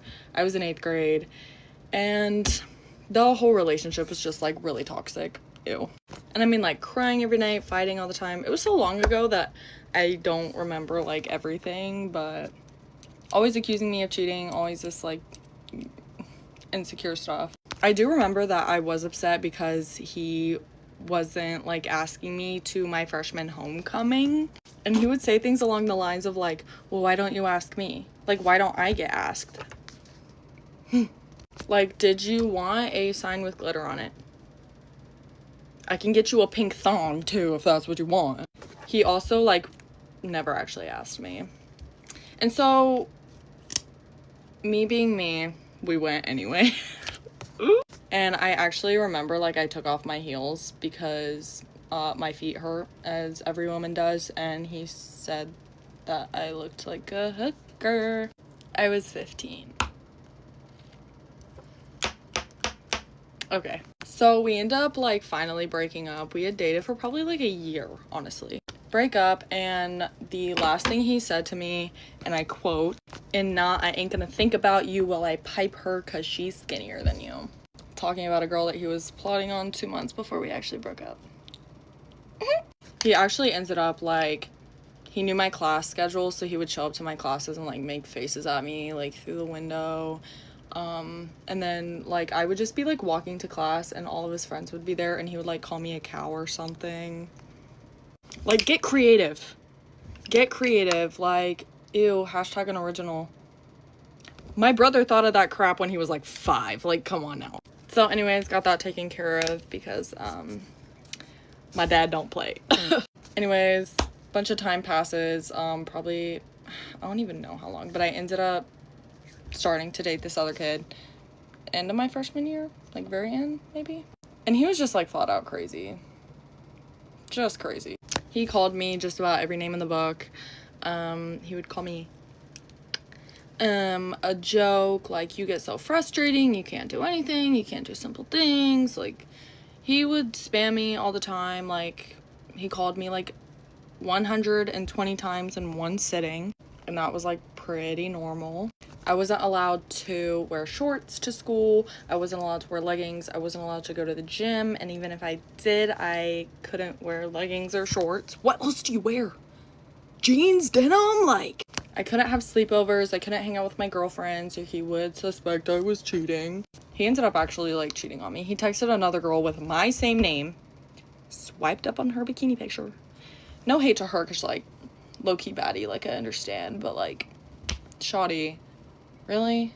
And I stayed with him. I know. Guys, I wouldn't stand for this now, okay? This is like really just like, this is a different Olivia, all right? I also wasn't allowed to get to school early. Like, literally. I didn't have a car my, freshman year of high school, because like, what freshman does. So my dad had work, as a normal citizen does, and would have to drop me off at school, and then you're supposed to wait in the cafeteria. But no. He would have me go sit in the library by myself because he didn't want me around people. And I would do it because I was a little... He also told me that the only reason anybody would ever love me is for my body. Which, like... So body tea is what I'm hearing? No, that actually hurt my feelings. Anyways, time goes by. We break up. He would actually stand at my car and like beg me to give him a hug. Ew. And I never would, because who do you think I am? There was actually one time I was at school for like an extra 30 minutes because he would not leave my car. He wouldn't move. And I have a video. We actually end up, I think the next year, being in the same class. I know, my luck. Thank you. And low-key, like, y'all, we were like good friends. Like, he was a good friend. We had the same humor. Like, we got along, but he was just a terrible boyfriend. Terrible. And we actually end up going to lunch together in my car. And we're sitting there and he starts. And I was just like, no. Like, I don't want to do that. Like, I don't feel good. Like, please stop. He called me lame and like, you're so lame, and would not stop. So after that, I was like, absolutely not. Get out of my face. Get out of my face. So a lot of time passes. I start dating this guy. Actually, super nice guy. Great person, great values. I don't think that he was ready to be a boyfriend. And honestly, it hurt me a lot because he broke up with me. And he even said that he didn't think that he was ready for a relationship. And like, I respected that because he was very honest about it. He tried talking to me about it in person, and I kind of didn't let him because I kind of knew, and I was like, okay, well, you might as well just tell me, like, it's fine. Great guy, no hate to him. I think we only dated for about 2 months, but he was a really nice guy. Really cool. He was just sick. Like, he was so cool. He like, all of his hobbies, all the things he liked, like, was just so sick. So we just didn't work out, so it's fine. Let me know if y'all want a part 2, because it does unfortunately get worse. My luck, yeah. So y'all let me know. Story time about how much me and my family hated my brother's now ex-girlfriend. So, like, honestly, none of us liked this girl. Like, my legal guardian never liked this girl. Like, my brother's parents never liked this girl. I'm not even sure my brother liked this girl, honestly. I think he just felt bad for her because she had a bad situation with her parents. But, yeah. Honestly, we never even really liked this girl, and, like, anytime we, like, tried to get to know her, she was just, like, nasty and just, like, not a person that you wanted to know. Like, genuinely, she was so nasty. This girl chased me out of my own house because I confronted her about stealing my underwear. My underwear. She was, like, calling me a bitch and, like, calling me a skank and everything because she went through my room and stole my underwear. Like, And I know for a fact some of the pairs that she stole weren't clean. Honestly, like, when she first moved in, I thought it was going to be exciting because, like, my older sister, hadn't lived with us in a while at that point. And, like, I was like, oh my gosh, like, my brother's girlfriend is going to live with us. Maybe, like, we could all, like, sing Kumbaya. I don't know. But little did I know that that little fucking rat, that little rat was going to literally make all of our lives a living hell for the next 4 years. Aside from her stealing my underwear, she didn't just steal my underwear. Like, she'd always go through my room, take my clothes, say that I took them from her when they were clearly my clothes. Like, she'd even take my jeans, but she was, like, skinnier than me. So, like, my jeans didn't even really fit her. They were just too big. And her jeans were too small for me. So, like, no, girl, I didn't take your clothes. You're just fucking dirty. There was this one time, like, this is my favorite part to tell of this whole story. One time, she left dirty used condoms in our shower. Keep in mind, this is a house that 5 people live in. 4 or 5 people live in, and we only have one shower, so we all use this shower. And she left dirty used condoms in our community shower. And when I confronted her about it, she tried blaming it on me. Keep in mind, at the time, I was 14. Freshly 14. I honestly don't know if I was more offended that there were actually used condoms in the shower that I cleaned myself in, or if I was more offended at the fact that she tried blaming it on me. And, like, that's not even all. Like, one time she chased me out of my own house with a wooden spoon because, I had confronted her about going through my things once again, and then my brother was, like, trying to get her to stop, and she's like, no, this fucking bitch, blah, blah, blah, blah. And so she chased me out of the house and locked me out of my own house. Like, girl, I was here before you. If anyone is going to be here after you, it's gonna be me. Anyways, this video is getting kind of long. Like for part 2 if you want to know the things that me and my older siblings did to try to get rid of her. Love you, bye! So I used to be like not super interested in getting married, and then in college I had to put together my first piece of furniture, and I was like, I get it. I get why we do it. Because I might like wearing the color blue, but I do not like doing blue jobs. I'm on a bachelorette trip right now, and we're supposed to all be getting ready to go out tonight, but everyone fell asleep. I'm the only one that's awake. So I decided this is a good time to tell you guys another dating story that I've kind of, I don't want to guess, I mean, I guess I don't want to say that I've been saving it. It's just, it's a really crazy one, and the guy knows where I live. And so I didn't want to tell it immediately after it happened, because this is now about 2.5 years ago. Met a guy on a dating app, and we hit it off right away and started seeing it. First date was great. We started seeing each other. He had a lot of intent, and y'all know that number one, what I'm looking for is intent and then interest. I mean, those are the twin pillars of dating as far as I'm concerned. Show intent and interest, and you got me. And he did that right off the bat. He was great. He lived like 100 miles away from where I live, and so that always presents a challenge, you know, with like seeing each other.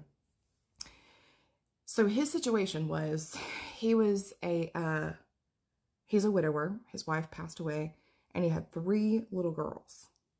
So a lot of responsibility. He preferred taking care of them himself, which to me that meant, oh my gosh, he's a great dad. That's terrific.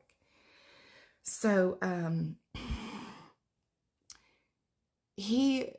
the first like flag I noticed, to me this wasn't a red flag, because it's always like, it's weird to me if a man is pushing marriage. I guess that should be a red flag. But naive me, I was like, oh, he really likes me. But on our 3rd date, he started talking about how he's very eager to get married again. And then we saw each other a lot. I mean, it was, I guess, 3 months maybe we saw each other. And so there at the very end, he was really, it sounded like he was almost pushing to get engaged very soon. So then I got weirded out, and here's a phrase he would use. He would not say, instead of saying, like he's talking about the future, he's referring to the future. Instead of saying, when you're my wife, okay, which that already alone would be kind of freaky. But it's weird he didn't use that language. The language he used was, when you're the girl's stepmom. So that to me was the flag where I was like, something is amiss. He's desperate not to make me his wife for him, but to make me his wife to be his child's caretaker. So then I thought, something weird's going on, get out of this now, right? Because he wouldn't really talk about it beyond that. All right, so I exit. I'm like, you seem like a great dude. I really love spending time with you, but something seems amiss. And so I'm just going to bow out at this point. And he handled it really well. He was a gentleman, and this whole time we're seeing each other, he treated me wonderfully. All right. Fast forward a year and a half. I get a phone call from a girl who says, hey, I'm going to make up a name for this guy. We'll call him Charlie. She says, hey, any chance you're still seeing Charlie Smith? And I said, no, not at all. And she said, okay, thank goodness. He and I have been dating a couple of years, and I found he talks about you a lot. I found your number. He talks about the news lady in Lubbock, how he used to date her. And I found your number in his phone. And I thought, she was like, it felt weird to me. It felt like you're still in his life somehow. And I said, oh girl, I haven't heard from him, whenever it was. And he had not reached out to me at all after we ended it. I heard from him like the next day, like a sad face. And then that was it, never again. So I said, girl, you're good. As far as I can tell, he's being faithful to you. He has not reached out to me at all. So she's like, okay. And she felt good about that. So that was the thing she was worried about, was that he was seeing me. So she and I ended up talking on the phone for like 3 hours because there were some other things she was concerned about. We're on the phone for like an hour and a half before she even mentions to me, about the arrest, right? No arrest. No, ma'am. No, I do not. She said, I can't believe I'm about to say this publicly. This is the craziest dating story I've ever had. She said, yeah, when he was arrested for murder. You remember how I told you he's a widower? Turns out this man, I asked him after we were together for a while and I felt comfortable doing it. I asked him how his wife died. He told me she shot herself. This man got arrested for shooting her and killing her.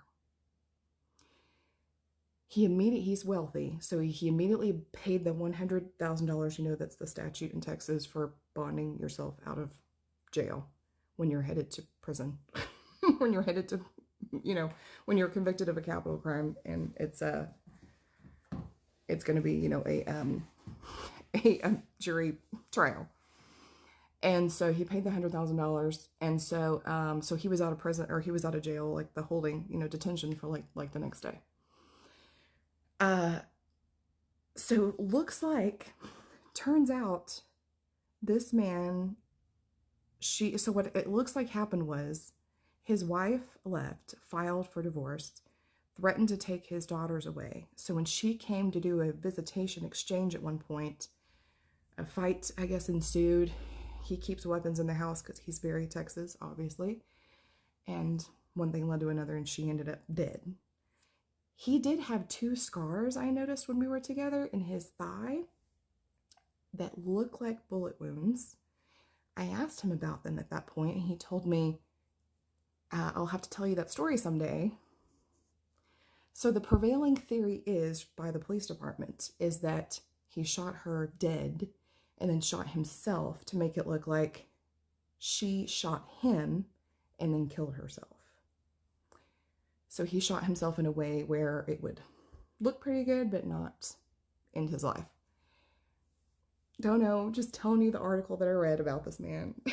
And I slept in his house where his wife died. We were, seeing each other very heavily for like 3 months. I really liked this guy. He treated me better than anyone else. He killed his wife. Maybe. Probably did. Probably did. So anyway, telling the story to say, he was on Facebook dating, looking for a replacement mom for his daughters to get one locked down because he knew it was a huge possibility he was about to go to prison. Can't make this crap up, y'all. This is what's on the dating app. So, and that is why I've stopped. I'm seriously asking y'all this question because I don't understand. I hope a man between the ages of like 35 and 50 will see this. And if you're between 35 and 50 and you're a man, please put a comment answering this question for me. Okay.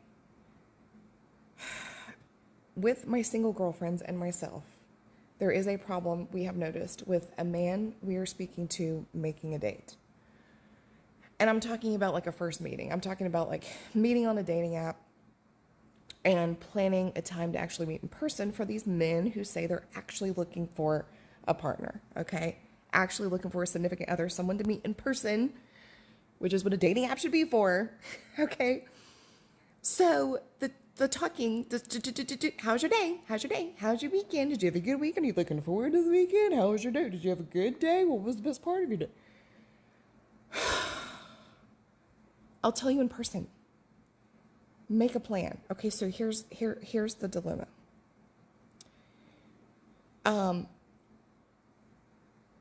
There will be a discussion about meeting. I can only speak from my own experiences. I know my girlfriends have the same thing that happens to them. It's so infuriating.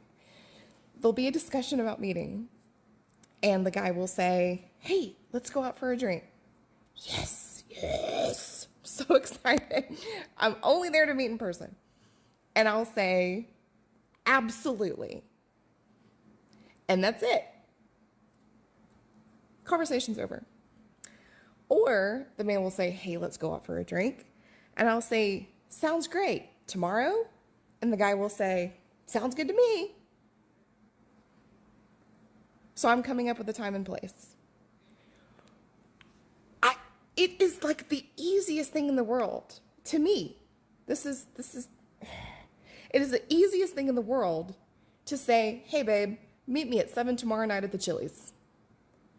What is it in the brain, the male brain, where you can't just say that? Are you waiting for us? The question is, are you waiting for us to come up with the plan? Are you just not really wanting to meet and you're just shining us on to keep the little byplay going? What is it? Just make the plan. It's fine. Meet me at this place at this time tomorrow. Of course, you can ask, "Can you please meet me at this place at this time tomorrow?" That would be lovely. I don't understand why the words just can't come out of y'all's mouths. Why you can't just type that. So I just had an exchange with a dude who I swear seemed like he was the opposite of this. He was doing everything right. He was doing everything great, which is not high expectations. And he goes, because on my profile I say I'm only here to meet in person. And he says, first message to me, "I agree with that. Can you meet tonight for drinks?" It's late. I go to bed at like 8:30, which is 8:30 right now. And I said, "I can't do tonight. I'm due to be in bed right now. Can you do tomorrow instead?" And he goes, "Absolutely." And nothing else. Okay, not mad yet. And so I reply with 7 p.m. tomorrow. And he says, "That works for me." And then I said, "Okay, are you going to," I'm like, you know what? I'm going to have a back and forth with this dude and try to get to a real answer on why a man can't just make the plan. And so I write to him, "You're not actually going to make me come up with a whole plan, are you?" Kind of seeing how he takes that, right? Okay. And he goes, "Oh, no. I'm a grown-ass man. I'm a man that can have a plan. I will have a plan for you." I said, "Okay." And he's like, "Here's my number so it's easier to talk," which I usually don't do. I usually don't give my number out until I meet people. This guy is the first man that actually said, in a long time, that's actually said, "Hey, let's meet for drinks," right? And seemed serious about it. So I was like, okay, I'm going to go along with the flow, give him my number.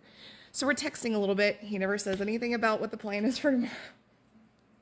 So finally, after like 10 minutes of back and forth, I say, okay, so about tomorrow, and I had told him already I'm going to bed at 8:30, right? It's 8:25, which I'm not expecting like a dude to like pay that close of attention.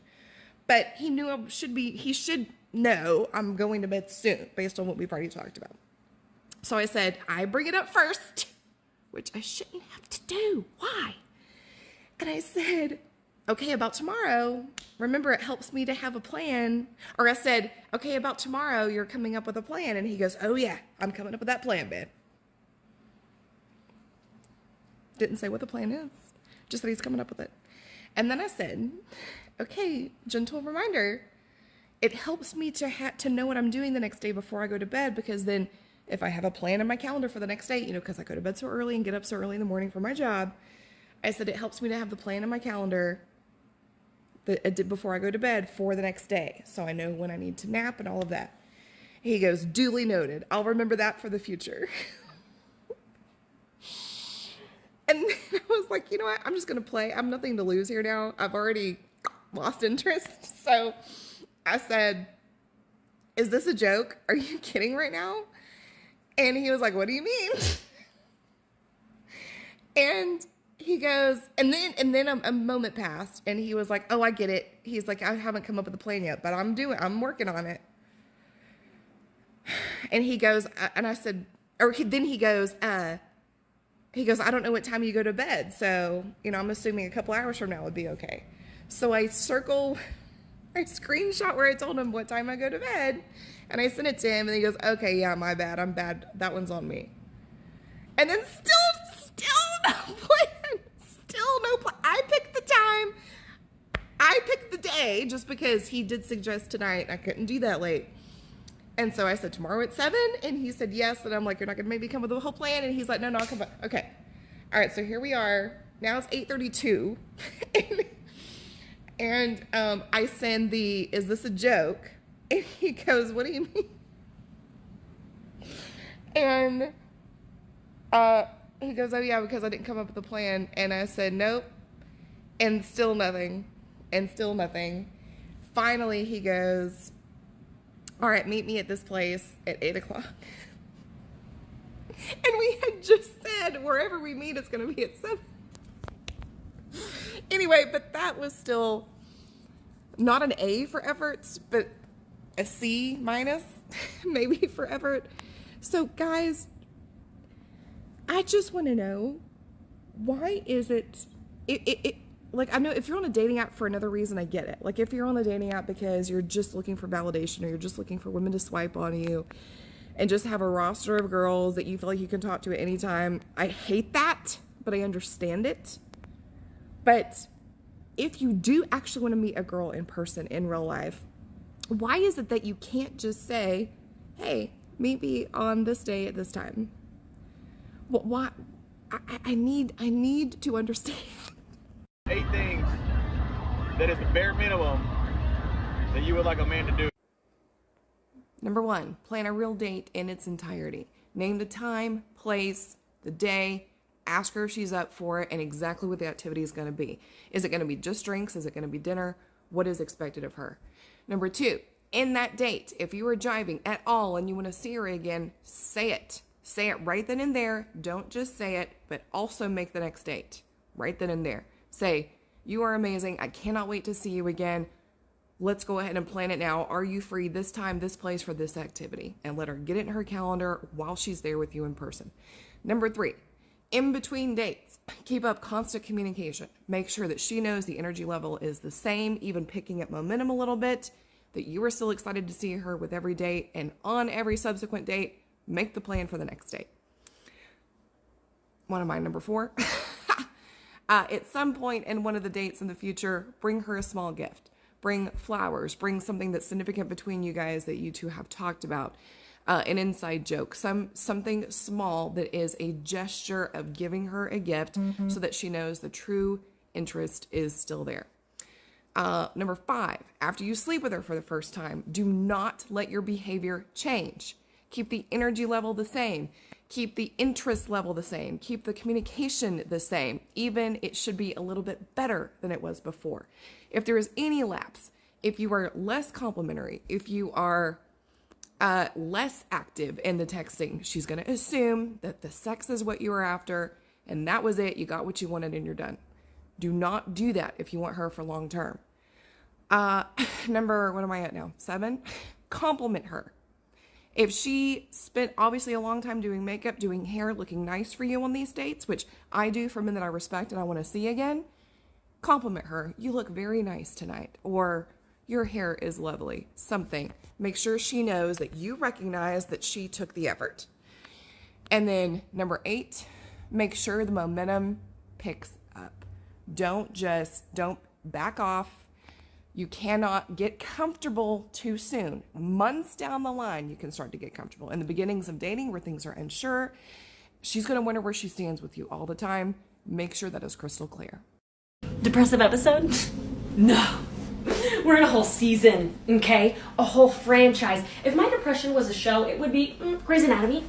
Why? Because it's never ending. It's terrible. And just when you think something can't get worse, it does. I had a failed home birth a year ago, and it resulted in my daughter passing away at 5 days old.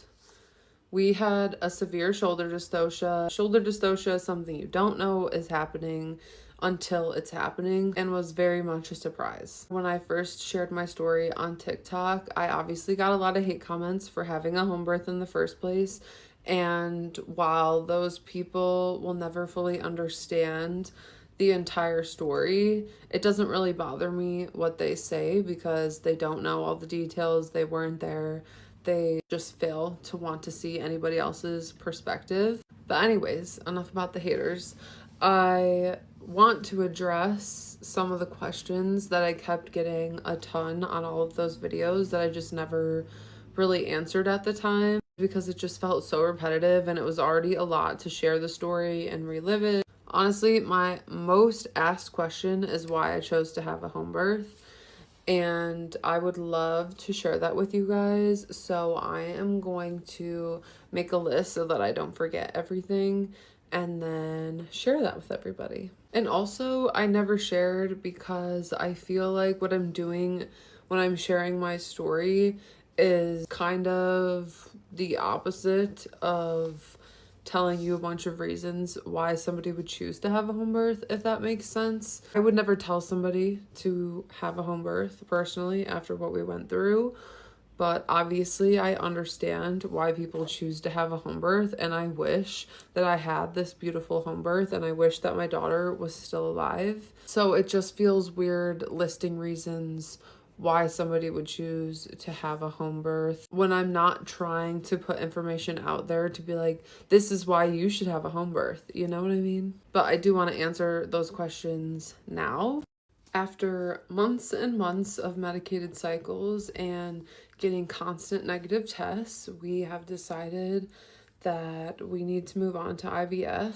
This is not because I don't think that I could get pregnant eventually doing medicated cycles, but last time to conceive Everly, it took us almost 3 years total from the time that I stopped taking birth control to when we actually got pregnant with her. And that was a lot of back and forth between doctors, going to the fertility clinic, doing medicated cycles, finally getting my body to ovulate, getting diagnosed with PCOS, all the things. So it's not like I was actually ovulating and we had a fair chance that entire 3 years. But from when I started letrozole, it was almost an entire year before I got pregnant because we had to work up to the right dosage and it just took a lot of time. We were in the middle of switching clinics when we did get pregnant with her, so we didn't really talk further steps. Now, this time, I shared a long time ago that when I reached out to my fertility clinic at like 4 months postpartum, they told me that they wouldn't help me try to conceive until January of this year, which I didn't want to wait that long. We just wanted to get pregnant again. We knew it could take a long time. So I ended up finding another lost mom. She told me about another clinic that she went to that's in our area that helped her after infant loss start trying again. So I actually switched to that clinic. That doctor has been so great. We've been doing medicated cycles with him since September. That is the little bit of videos that I posted about trying to conceive are from back then. I just have a bunch of videos saved in my drafts because I honestly thought naively that it was going to work and that I was gonna have to just kind of like delay things a little bit until we got our first ultrasound and knew baby was okay to share. Now that that's not the case, I will probably be posting all of those drafts. But again, after cycle and cycle and cycle and cycle of negative tests, nothing has gotten us pregnant this far. We have decided that moving on to IVF would be best for us. After going through infant loss and then going back to the fertility clinic, trying to conceive again, and constantly getting negative tests with all of our monitored cycles, we've been very aggressive. We started with letrozole, didn't work. Started with Clomid, didn't work. Upped the dose of Clomid, that finally worked. Tried that for a few months, didn't get pregnant. I asked if we could be a little more aggressive, so started adding in stims with the Clomid to hopefully ovulate more than one follicle. We've done that for a few cycles, still nothing. And honestly, after this month's cycle, it lined up where we found out that this cycle did not work the weekend of Everly's birthday. I've just honestly had enough, and it's really taking a mental toll on me because we just want to be pregnant and have a baby so badly. And it just feels like we never get lucky. That being said, I have a meeting today with the doctor to basically tell him we're ready to just start IVF, and I guess we're just paying for it out of pocket. I don't know what that's gonna look like. We have been able to raise a tiny bit from the GoFundMe that I made, and that is thanks to most of you.